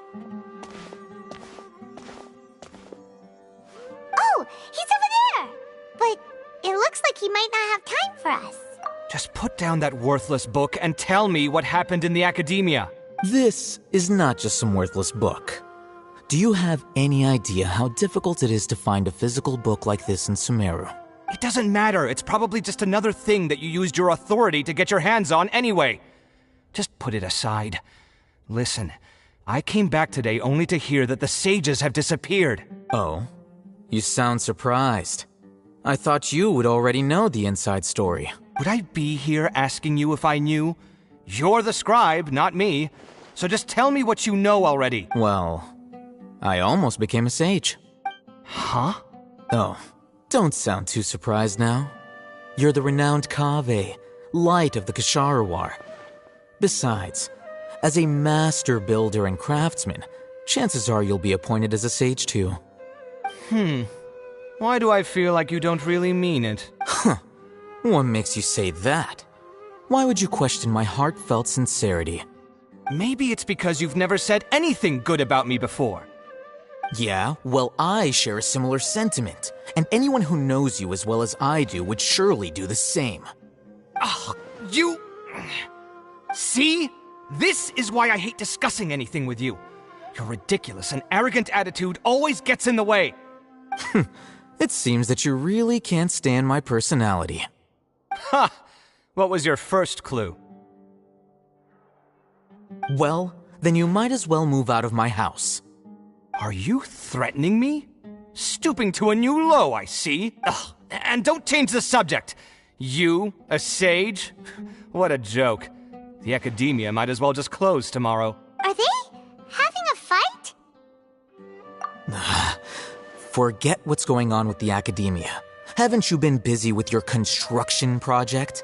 Tell me, when are you going to build yourself a mansion? Don't get me started. I get angry just thinking about it. So, what great building did our master architect work on this time? Like I need to tell you. Keep your nose out of my business. No, I think we deserve to know. Where were you when Sumeru needed you most? I was in the desert for a large project, but considering Haravatat's utter ignorance of architectural and aesthetic matters, you probably wouldn't understand. Which is truly unfortunate. I can only pity the man who doesn't understand the first thing about beauty and romance. Unlike a true... Hold on, wait a second. What do you mean by when Sumeru needed me most? Well, while you were out fiddling around in the desert, many people came together to save Sumeru from a crisis. Ha! And you think I'd believe that? Look, all you really need to know is that Azar and all his accomplices have all been overthrown. Huh? What nonsense are you talking about? It's no skin off my nose if you don't believe me.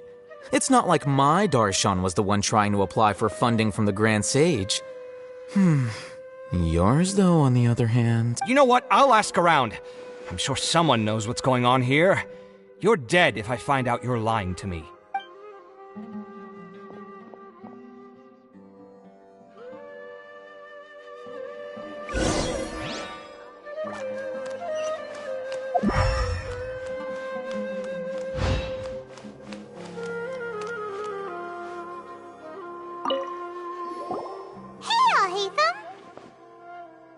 Oh, it's you two. What's the matter? We're running some errands for Nilou. Have you received her letter? Letter? Nilou said she sent out a letter inviting everyone to a celebration feast in 2 days at the Grand Bazaar. We'll also be celebrating Zaino's reinstatement as General Mahamatra. If she addressed the letter to all Hatham of the Academia, then the letter should have gone to my office. I've been busy these days, so I haven't had time to check for any new mail at my office. I only now have some free time to attend to personal matters. Have you always been so busy with your work? Of course not. I'm only busy these days because several sages have been dismissed recently and the whole academia was practically turned upside down. Kainari told us they all went to train in the Avidia Forest. Apparently they will spend the rest of their lives there. That is already the best possible ending for the likes of them. 4 of the 6 great sages were possessed by their desire for power and attempted to create a new god. In order to pull it off, they even imprisoned the other 2 rational sages. To imagine such things could take place in the academia. I don't know where to begin. Yeah, you're right. Huh. Feels kind of strange to hear them called that after all this time. But then again, the 6 great schools sounded pretty impressive too. Yes, at least that's how they're supposed to sound. It's said that when the academia was first founded, the Dendro Archon herself established the 6 great schools, each representing one of the 6 different types of wisdom. Numerous Darshans have sprung up and faded. Only the 6 stars are synonymous with the 6 great schools, and the leaders selected for the schools are the 6 great sages. Among the 6 great sages, there is one central leader, the Grand Sage. Unfortunately, only the sages from Vahumana and Amorta remain now. They were imprisoned for opposing Azar and were only rescued after Azar's downfall. So who's managing things in the other 4 schools now? Do they need to find someone new? Yes. Normally, new sages are selected based on a strict set of criteria. Oh, didn't you just say something about becoming a sage? If they pick you, then we'd have a huge connection in Sumeru. Yes, about that. You didn't let me finish my sentence. The person in charge of personnel affairs nominated me to be the Grand Sage in place of Azar and help Lesser Lord Kusanali manage the academia.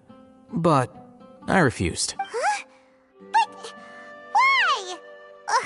Can't you be a little more ambitious? I'm not even interested in being one of the 6 great sages. Like I said before, I don't like being a leader.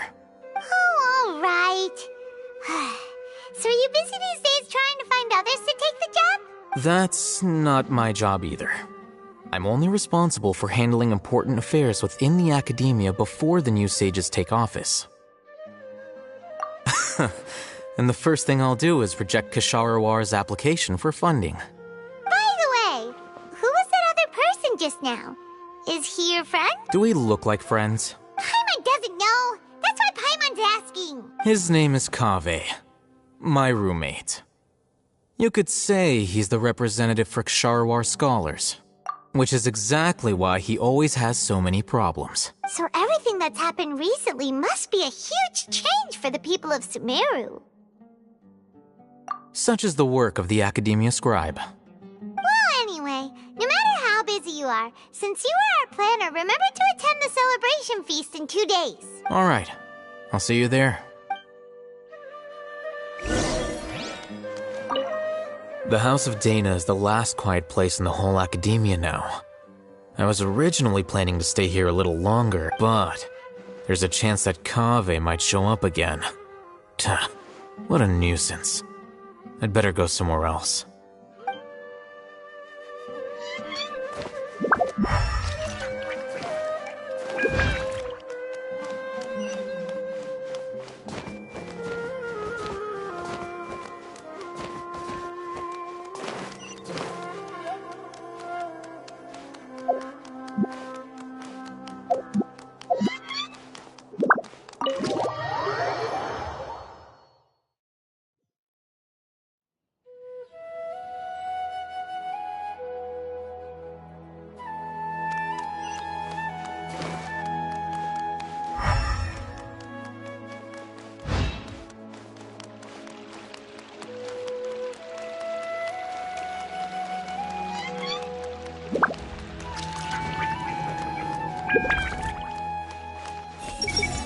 Probably make an admission brochure and put it up on the side. But I'm sure no one would read it.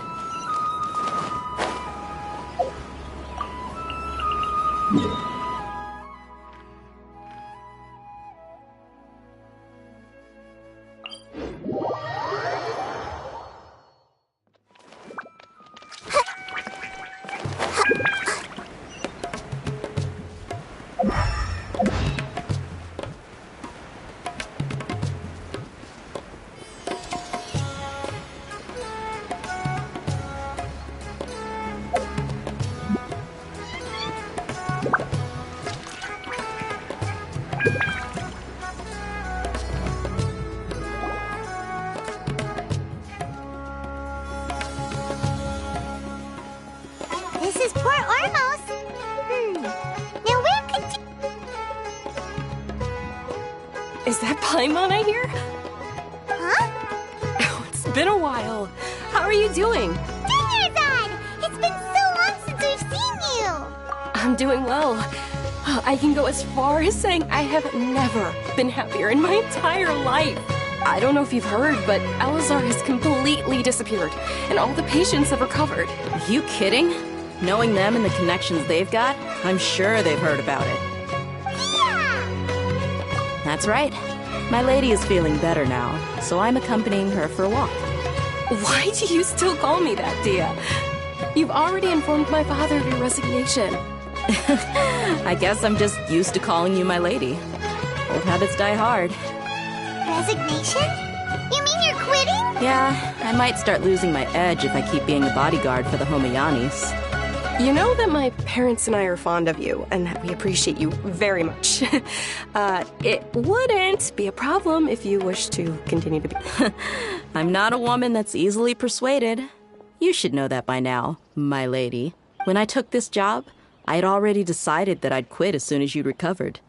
It's time for me to get back out there and chase that horizon. So what are you gonna do now if you're not gonna be a bodyguard anymore? I want to take a risky job and put my body to the test again. Huh? But we literally just finished one of the most dangerous jobs ever. Are you getting bored already? I know. If I hadn't joined in that plan with you, I wouldn't have come up with this idea. I guess I still get fired up by that feeling of going all out in a fight. It made me realize that I'm still a mercenary through and through. Life is short, and I'm happy that I got to be a part of that operation. But the whole thing also made me realize that there are still many problems in Sumeru. And as a desert dweller, I'm still not completely ready to settle down on this side of the wall. Well, I remember a friend had someone bring you a message. You mean I'll hate them? I didn't expect him to still remember that. I thought he was joking. We just came from talking with Al-Haytham at the Academia. Did he tell you that he suggested that I come work at the Academia? What? I heard that Azar and his cronies fell from power, and Al-Haytham told me that now was a good time to find a job in the Academia. But only if I wanted to. Whoa. Paimon can't see you being anything other than a mercenary. Me neither. But I think Dia would look great dressed up as a scholar. Ugh, forget about it. I wouldn't last 10 seconds in there. Al-Haytham probably just liked the way I worked and knew I'm good in a fight. So he suggested I find some work in the Academia. But you know, if you take him up on the offer, Sino might actually agree and let you become a Matra. Because you're super amazing! The Matra have all the talent they need as long as they have Sino. I prefer to be free to live however I choose.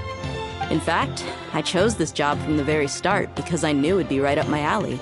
Even if being a mercenary means facing all kinds of danger. A lion has to return to the wild sooner or later.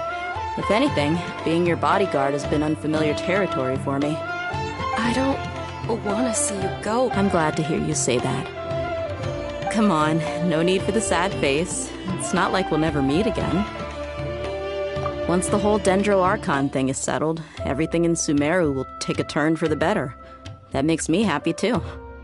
But a peaceful society will probably mean less demand for mercenaries like me.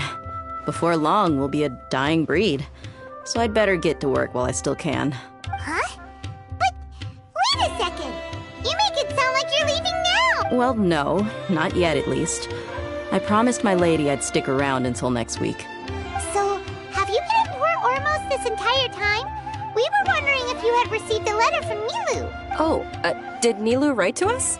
She heard that you were seen in Port Ormos, so she sent the letter here. Huh. It was probably sent to the inn that we're staying at. My lady has been very energetic lately and keeps taking me on hikes, staying out even into the night. By the time we get back, the receptionist is usually off napping on the job. Right, and we tend to leave quite early in the morning, so the old man on duty is also usually dozing off. So what it really sounds like is that the person on duty is always asleep. I bet the letter's at the reception desk. I'll go check later. No wonder there wasn't a reply. You never received the letter. Good thing Nilu asked us to come and check on that. Sorry to make you two come all the way out here. It must be something important for Nilu to specifically write to us like that. Yes, she said said they were preparing a victory feast in the Grand Bazaar, and will also be celebrating Sino's reinstatement as General Mahamatra. She was hoping you could come. Great! I'll be sure to attend. Count me in, too. But is there some sort of dress code or anything for the feast? Can I just show up looking like this? Since it's being organized by Nilou, I don't think she'll be too picky about that. If anything, I think she wants to see us as our most natural selves. All right, then this is how I'll show up. The feast will be held in 2 days, so don't forget. Sure. Thank you so much for letting us know. We'll see you there. Oh, by the way, do you happen to know where Sino and Raman are? The General Mahamatra always comes and goes without a trace. Normally no one knows his whereabouts. Oh. But last time we met, he mentioned that he had something to do in Aru Village. You can try your luck there. As for Raman, your guess is as good as mine. I only remember he said that he had something to discuss with Sino. You can ask Sino when you meet him. Don't mention it. You better get going. All right, on to our next stop.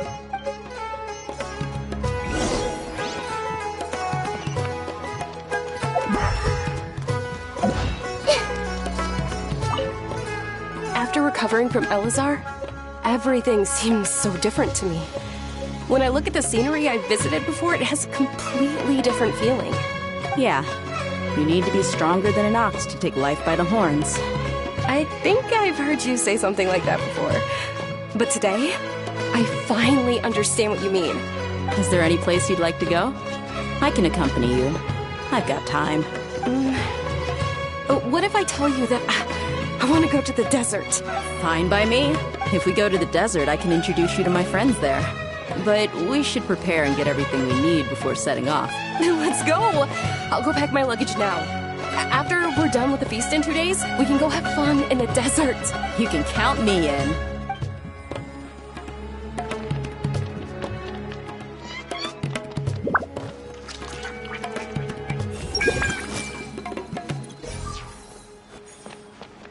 If you want to eat like a king, you've got to work on you.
I see everything.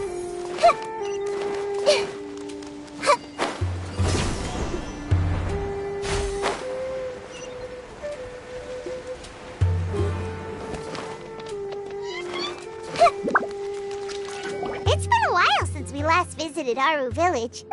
Ah, there's Sino.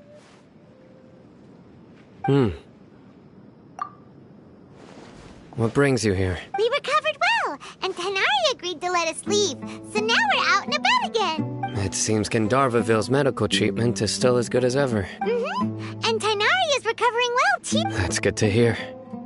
Yeah, you're the one who brought us to him when we lost consciousness, right? Thanks for that. You're welcome. Tainari has excellent medical skills, and Kale is quite attentive. It was the best place for you. But why are you just standing here like a dead tree? I'm meeting some people. Oh, you mean Candace? I've already talked with Candace and the village chief.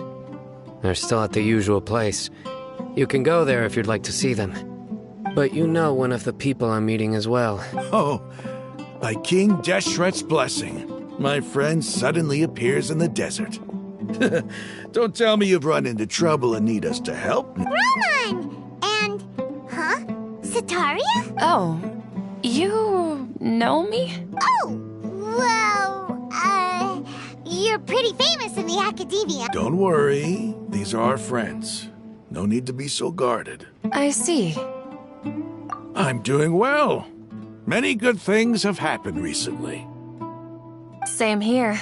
Really, I feel that my whole life has started to shine after suddenly finding a new direction. Oh, tell us everything. Yeah, you go ahead. Alright, well, I suppose I should start by saying I've decided to leave the academia. What? It's not that I've given up on being a scholar. Instead, you could say I've found a new identity. I will no longer pursue research like a typical scholar, but I have not completely given up on my relationship to knowledge either. I can see what you're saying now. What do you mean? I plan to leave the academia and return to teach here in the desert. Wow, so you want to become a teacher? Sataria will return to support education here and teach people from the desert. She can't teach everyone on her own, but there are many of us Eremites all over Sumeru. She came to discuss a collaboration with me and hoped that I could bring her ideas to the Eremite. Yes, it's my hope that the Eremites can help me select a group of smart people with the best aptitude for teaching. I'll teach them, and after they've finished learning from me, they can go educate more people. That is the true meaning of education and the spreading of knowledge. The people of King Deshret suffer from sandstorms, exile, and ignorance. Miss Ataria is more than welcome to come teach here. Her arrival is like a star shining in the desert night. The stars have always guided caravans, thieves, soldiers, and travelers who get lost in the night. They lead those in the dark out of trouble and back to safety. Oh, please, where's all of this coming from? I'm starting to feel a little embarrassed. You deserve these compliments. Mercenaries are accustomed to danger and don't fear death, which is why we recognize extraordinary actions that common people would easily overlook. Sataria's idea will bring much good to many people. At first, I feared it was destined to fail. Everyone knows that the academia doesn't allow scholars to teach in the desert without permission. As you know, all knowledge is under their surveillance and control, and very few desert dwellers are as lucky as me. But what I heard at that time has been haunting my heart, as if there were lightning bolts constantly bombarding my soul. Sataria, you tread a treacherous path, and the longer you ignore it, the tighter the academia's grasp on you will become. Sataria, why haven't you gone home? Never forget that the desert that belongs to you lies elsewhere. Miss. These words sparked something in me, and I knew that I had to bring something back to my people after going home. I gathered up the courage to approach the Grand Sage, only to find that he was no longer at the academia. Lord Sino told me that Azar didn't belong there anymore. Azar has received much-needed punishment. Though, if you ask me, it may have been too light. You probably have already heard. Lord Sino helped me obtain permission to leave the academia for the desert, and accompanied me here to discuss collaboration with members of the Eremites. My plan was able to go smoothly thanks to him and Rahman.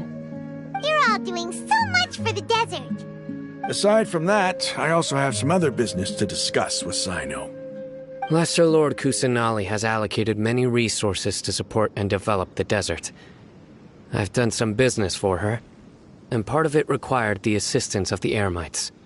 I applied for a few batches of educational materials from the academia, and sent them to several groups in the desert, as instructed by Lesser Lord Kusanali. I believe the people will make good use of them. That's exactly what the people here need. Physical books and other related items. If it weren't for Sino and Lesser Lord Kusanali, I'm afraid we'd never be able to get our hands on them. Apart from this, the academia is also recruiting scholars that are willing to teach in the desert. I'll let you and Sataria know as soon as I have any more news. We must be persistent about this, and maintain these resources to ensure long-term effectiveness. This is the first time in hundreds of years we've had a glimmer of hope. I think this may be the turning point for the desert. For these words, here lies our faithful priest, Kasala. His wisdom is a miracle among the people. deserving of high praise and admiration. I hope people with wisdom like that priest will rise again among the desert dwellers. Then we'll once again see the wisdom and glory that once shook the world. Enough about us. Are you here to discuss some business too? No, not at all. We're actually here on behalf of Nilou. Nilou wanted to write to everyone, but she wasn't sure where the letters should be sent, so she asked us to come find everyone personally. A celebration feast will be held in 2 days at the Grand Bazaar. She hopes that all of you will be able to attend. At the feast, we'll also be celebrating Sino's reinstatement as General Mahamatra. Although, judging from your appearance, it seems you've already been reinstated. Paimon thought you would only start working for the Academia after the feast. Celebration? Feast? It's the first I've heard of it. Tighnari was right. He really didn't know. This feast is for you, Sino. Sounds to me like you'll have to be there. It's rare to see that kind of expression from Lord Sino. You must not like feasts very much. No, not really. But I'll go. Well, I still have a lot to handle here. Besides, I need to look after Miss Sataria in the desert, so I'll have to pass. I'm afraid I won't be able to join you. Although, if you'd be so kind, please give a message to Miss Nilou for me. The message is, I'm sorry for how I treated you before, but now I understand the beauty of your dance. It's like a light shining in the sky. You and the art you symbolize are not only beautiful, but also lively and powerful, so much so that it was prohibited. Please keep dancing, and someday I'll be able to appreciate your art in person. Okay, we've got all that down. Our job here is complete as well. Oh, Sino, remember, party's in 2 days. Make sure you're there. Got it.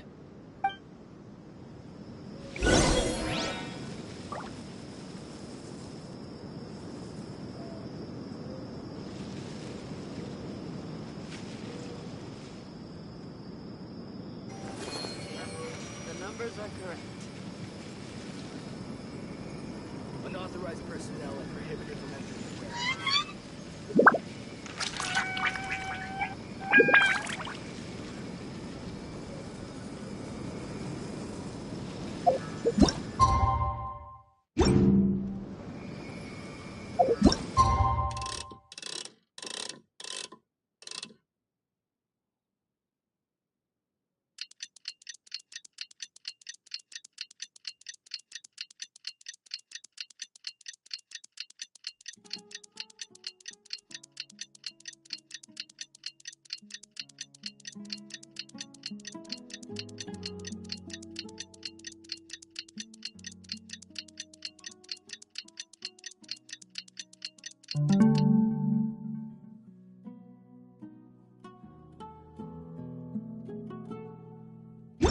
Today's the big day! Let's go to the Grand Bazaar and see how the celebration's coming along.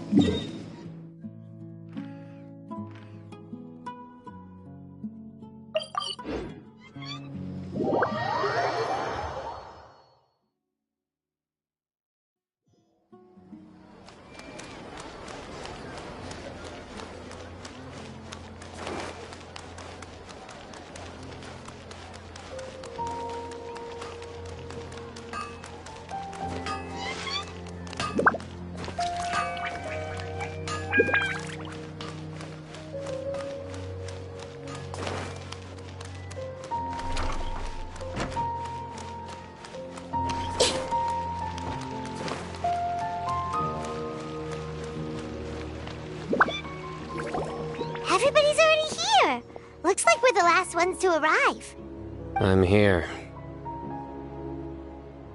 Ah, there you are.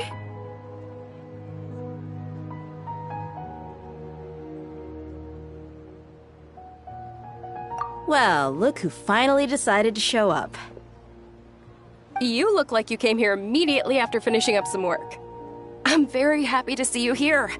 But we're not that late, are we? It's just that everyone else arrived ahead of time. I propose that the last one who arrived be put in charge of today's speeches. Nah, there won't be any speeches today. Oh, really? Well, even better. Come join us over here. Let's share some great food and drinks, and chat about all sorts of fun things. Everything looks quite good. Wow! Paimon can't wait! Traveler, just look at all the delicious food here!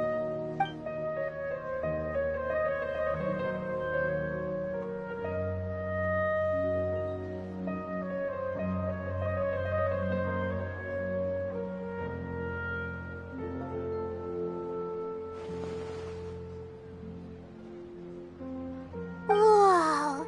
It's so delicious! Oh, this grilled meat tastes amazing! The food was specially prepared for you by everyone in the Grand Bazaar. And we have gifts that were sent by the residents of Sumeru City when they heard we were holding a feast. Everyone that came said that you saved Sumeru, and wanted me to thank you all on their behalf. Feels kinda nice to be seen as a hero. I could get used to this. Being a bodyguard is also a hero's job. You've always been amazing, Dia. My lady sure has a way with words. Thanks. I'm glad to hear it. And I'm happy to meet everyone that participated in the great plan.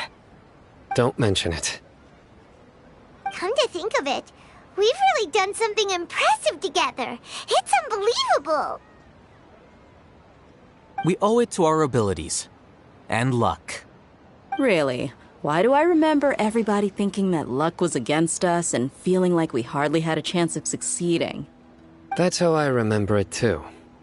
It's luck that brought us together, and it was luck that let us form a team. Then, it took even more luck for us to formulate a plan and implement it successfully. Moreover, judging from the results, everything worked out well. Yeah, everyone gave it their all when it mattered most. It was almost like a performance. We took the stage and put on our best show. Everyone played their part, and thanks to everyone's efforts, the performance was a great success. So, would you say we're good actors too? Sir Lord Kusanali was able to return to power at the Academia. Yes, even after being abandoned and neglected so many times, she's finally returned.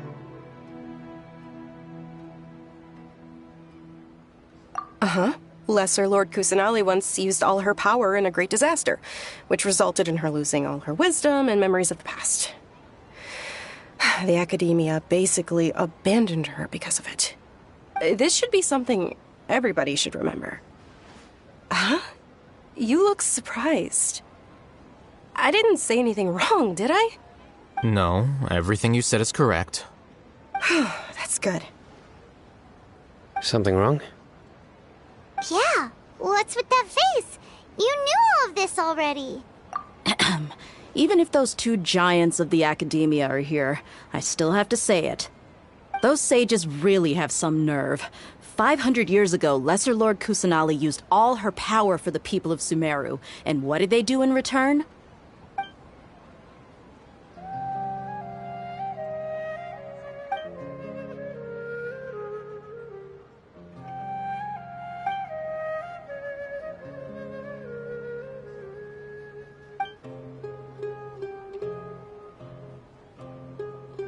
If you bite the hand that feeds you, don't act surprised when it turns into a knuckle sandwich, right, Sino? Perhaps I shouldn't say this, but their treatment of Lesser Lord Kusanali calls for a more severe punishment. You could simply tell Lesser Lord Kusanali that you wish to have Azar and his accomplices severely punished. I respect our deity's decision, and won't interfere in any way. While we're on this topic, why didn't you accept the Academia's invitation to become the Grand Sage? Are you trying to say that I'm fit to be a sage? Not at all. But every person handling the selection process has said that you are the most suitable candidate to lead the Academia right now. Why? Because he dethroned Azar from power? Could you try to put it another way? This is a good thing. Yet you're making it sound like I overthrew Azar for my own personal gain. But seriously, though, I always wondered if you had some personal motives behind it. I did have my own motive, but it had nothing to do with being a sage. If the rules of our nation were suddenly cast by the wayside, then it wouldn't be long until chaos ensued. I had no intention of letting their dreams disrupt my life. By that, you mean your life working as the Academia's scribe. Precisely. Wait, is that all? So, that's the only reason why you joined us and came up with all those plans? It's reason enough. You've certainly got quite the personality. You flatter me. All right then. How about you? You've already resumed work as the General Mahamatra, right? That's right. Will you be happy with that life? It's not about being happy. There are merely a lot of things that I must do. Even so, keep your spirits up and try to be happy, okay? And try to smile more every day, just like I'm doing now. Thank you. I'll keep that in mind.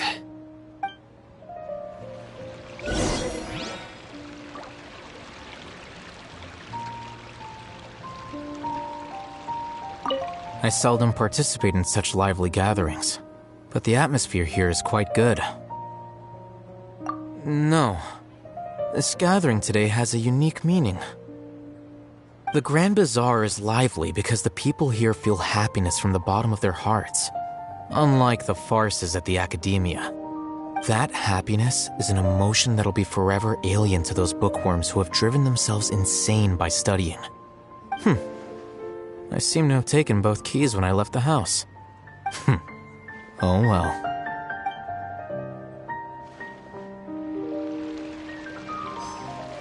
Ah, there you are, traveler. Well, how is it? Are you enjoying the feast today? If there's anything you're unhappy with, just let me know. I'll be sure to take note of it.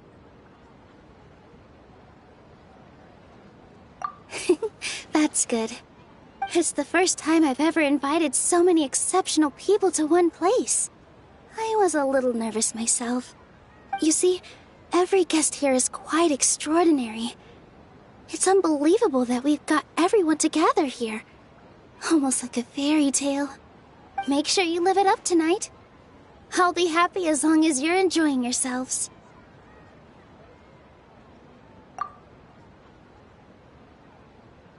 I'm honored to have her think of me this way. If I have a chance in the future, I would really like to invite her to one of my performances. I can't explain why, but I just feel elated right now. Thank you.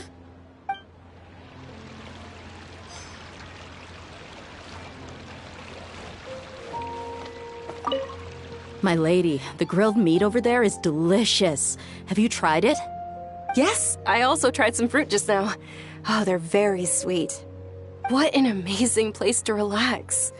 No wonder everybody likes to rest at the Grand Bazaar. You said it. Oh, look who else is here.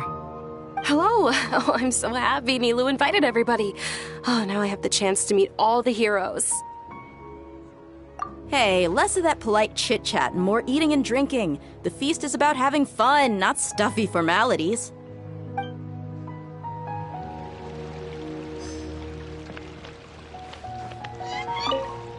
The atmosphere here is good, and everything is delicious.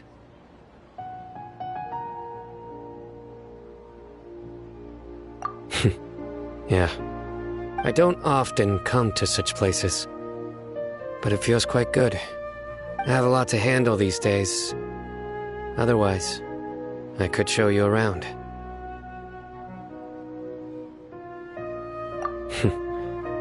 There's always next time.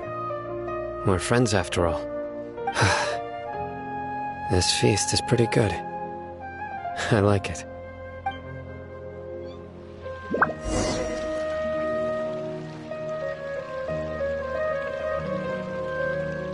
Hey, what's wrong? Your head is starting to droop.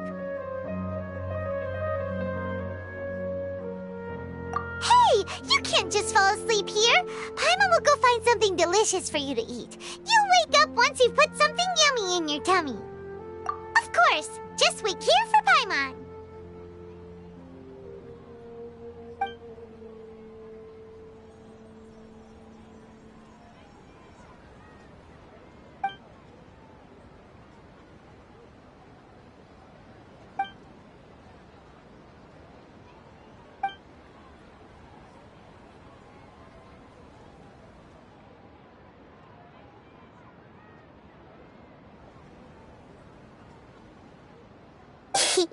It's me.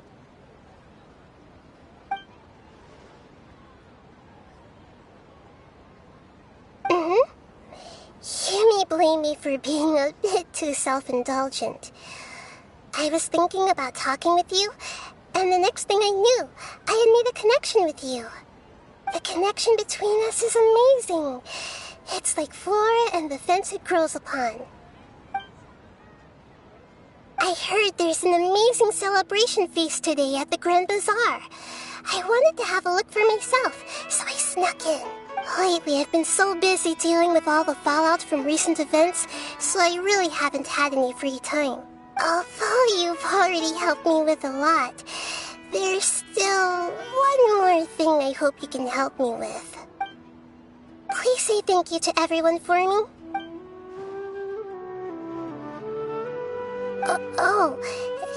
Is it not convenient for you to do that for me? But if I just show up all of a sudden, people will become all quiet and stiff, won't they? What if I end up scaring them and ruining this wonderful feast? Let me think about it. Okay. Yes, I have.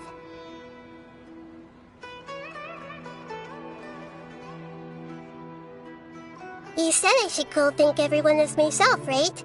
So, I've decided to borrow your body for the time being. Please don't blame...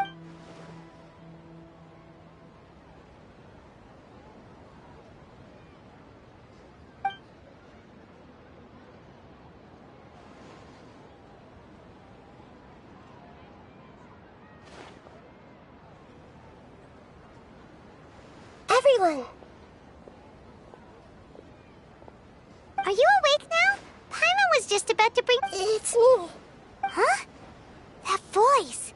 Nahida? Hold up. What's going on? I didn't expect to have a conversation with the consciousness of Lesser Lord Kusanali in the Grand Bazaar. Interesting. Is this also a part of the feast? No, of course not. Are you... Lesser Lord Kusanali? Hello, Nilu. You know who I am? Yes. I already know every one of you. Nilu, Alhaitham, Sino, Dia, Paimon, and Dunyarzad. Lesser Lord Kusanali? I took the liberty of occupying the traveler's body so that I could thank all of you in person. Thank you so much for rescuing me, even if that meant placing your own safety in peril and taking the risk of becoming enemies with the academia, the sages, the doctor, the balladeer, and even the entirety of Sumeru. Without you, without any of you, I would have been in a much more difficult situation. Had you not helped me to resolve the crisis, not only I, but Sumeru and even the entirety of Tevat would have suffered great misfortune.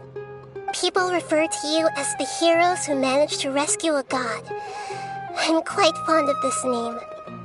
It not only explains your identities, but also bears witness to your relationship with me. Please, allow me to present to you my most sincere gratitude. Lesser Lord Kusanali, you have done so much for Sumeru, and I didn't even have a chance to do anything for you. Dunyarzad, the suffering you endured during your illness is also proof of you being with me and praying for me. Thank you. You don't need to be so ceremonious. It's always been my duty to protect you. This is how the relationship between the Academia and Dendro Archon should be. We just did what was necessary and set things back on the right path. You're an Archon, but you act so humble. You really don't need to be so polite with us. I'm honored to have been able to take part in this plan. I hoped you liked the dance I dedicated to you. Thank you, all of you. Thank you so much.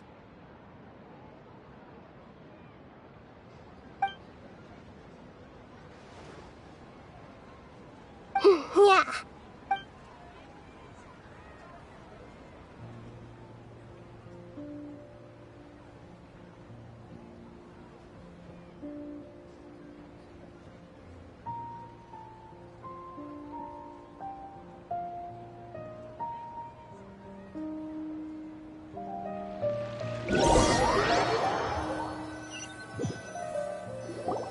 Are you awake? Did you rest well? After Nahida left, you ate a lot of food. You've become a glutton. That just means you still have a lot to learn from Master Paimon, the Sage of Gluttony! Alright, since you're awake now, should we go and have a chat with Nahida? She should be in the academia right about now. If you have any questions, now's your chance to ask.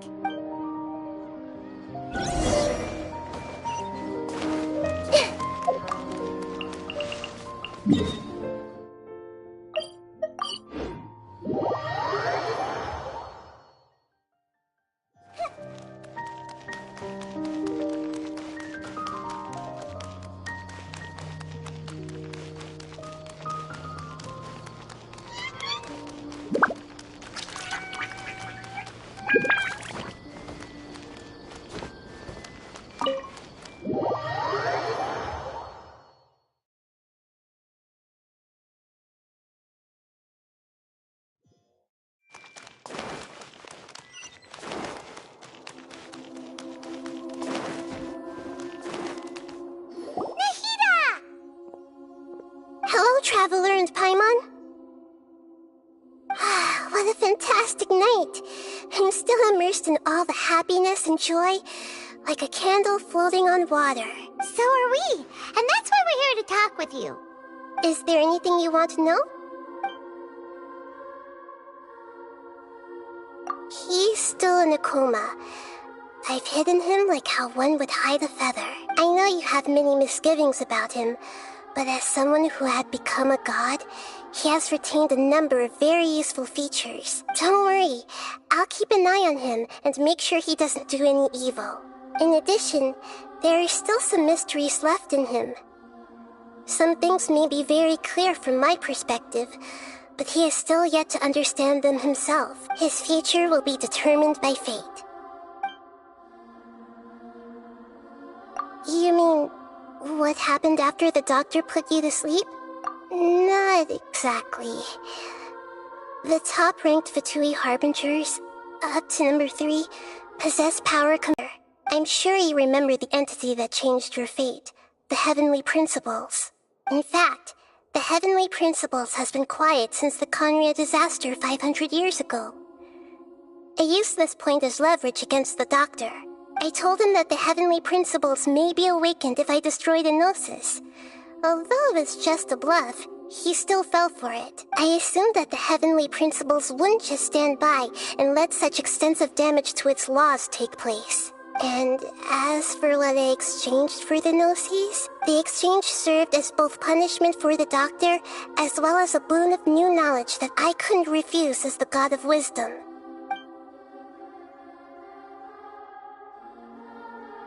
After recent events, the Akasha can no longer function as it used to.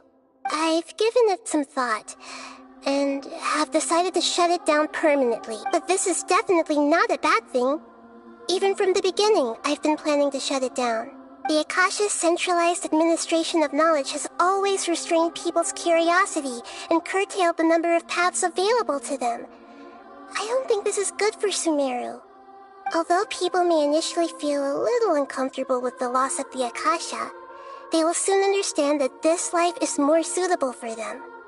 And as for the future of Sumeru, I'm preparing to regain control of the academia. The former sages have received their punishment, but the new sages have yet to be selected. I will oversee the process personally. I hope that the new 6 great sages will be more focused on academics. Sumeru needs such leaders more than ever. The other big issue is the people of King Deshret. All the residents of the desert, in fact. They have been mistreated for far too long. I've already taken some measures to address this. It will take some time to rebuild everything, but no matter if it's culture, friendship, or trust, we will rebuild it. Is that where you're headed next? Fontaine, the Nation of Justice? As far as I know, that nation operates on a judicial system. Does their Archon personally judge people? No, there's a Chief Justice in Fontaine. Generally speaking, the Hydra Archon, Focalor, won't preside over individual trials. However, even then, Focalor will still make herself present at just about every trial. It seems that she just likes to immerse herself in that sort of atmosphere. As Archon, she still reserves the right to influence the final verdict. Anyway, let's just say she's got, a very unique personality. Are you sure? Isn't there something else you haven't asked about yet? Huh? You mean... About your brother. While you were resting at Gandharvaville, I took some time to perform an Irminsul search for information on your brother. Yeah! Isn't Irminsul a repository for all the information and memories of Teyvat? So there shouldn't be anything on her or her brother. This is true in your case. Irminsul indeed does not have any information on you. However, there must be something different about your brother. Because, as it turns out, the world has recorded information on him after all. What? There's only one possible explanation. He belongs to this world.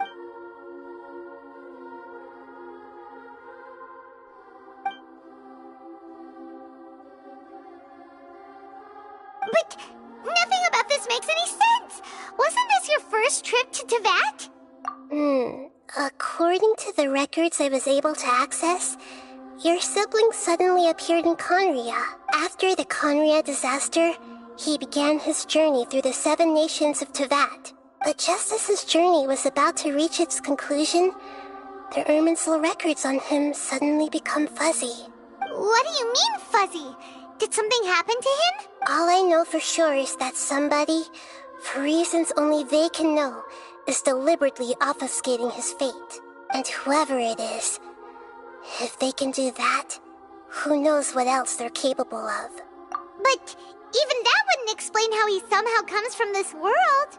Something else I noticed was that according to these records, the Fatui have not classified your sibling as one of the Descenders. What's a Descender?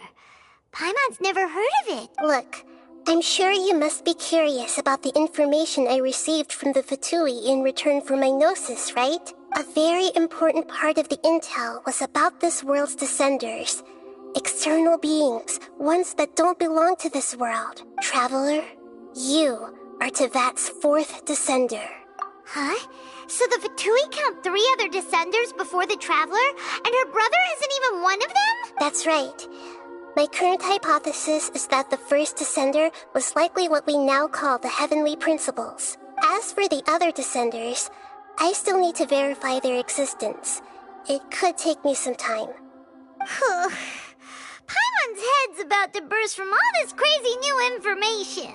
And yet, even knowing all this, I'm sure you must still have a lot of unanswered questions. I must say, I truly regret that I can't help you more as the God of Wisdom. There are many questions in my heart as well. I will need some time to go through each one of them. And soon, you'll also begin your journey anew and depart from Sumeru. I'm very interested in your future. It's a journey that can't be observed or recorded by this world. If fate is the ultimate knowledge, then your future will be the ultimate fate. Paimon's sure glad we got to meet you, Nahida. The pleasure is all mine. I can't thank you enough. Alright, that's enough talk for today. If you ever miss me, just close your eyes, and maybe I'll appear in your dreams.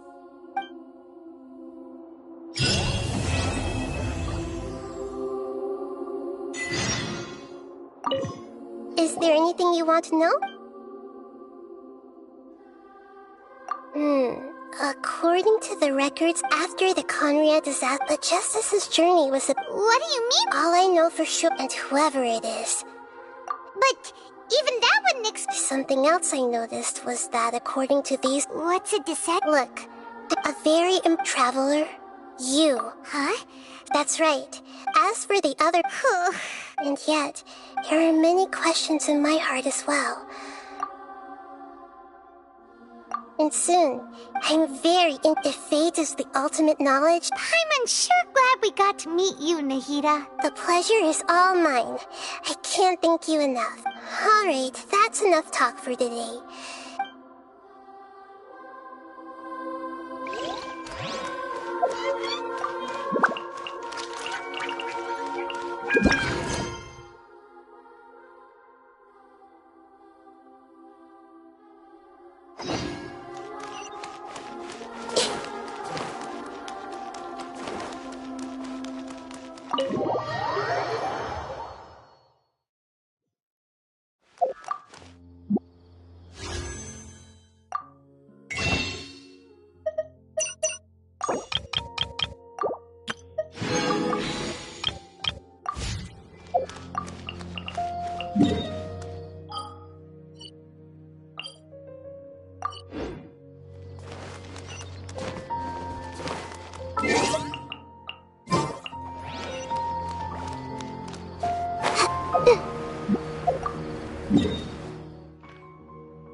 Gonna be epic. Benny's adventure team, I have failed you.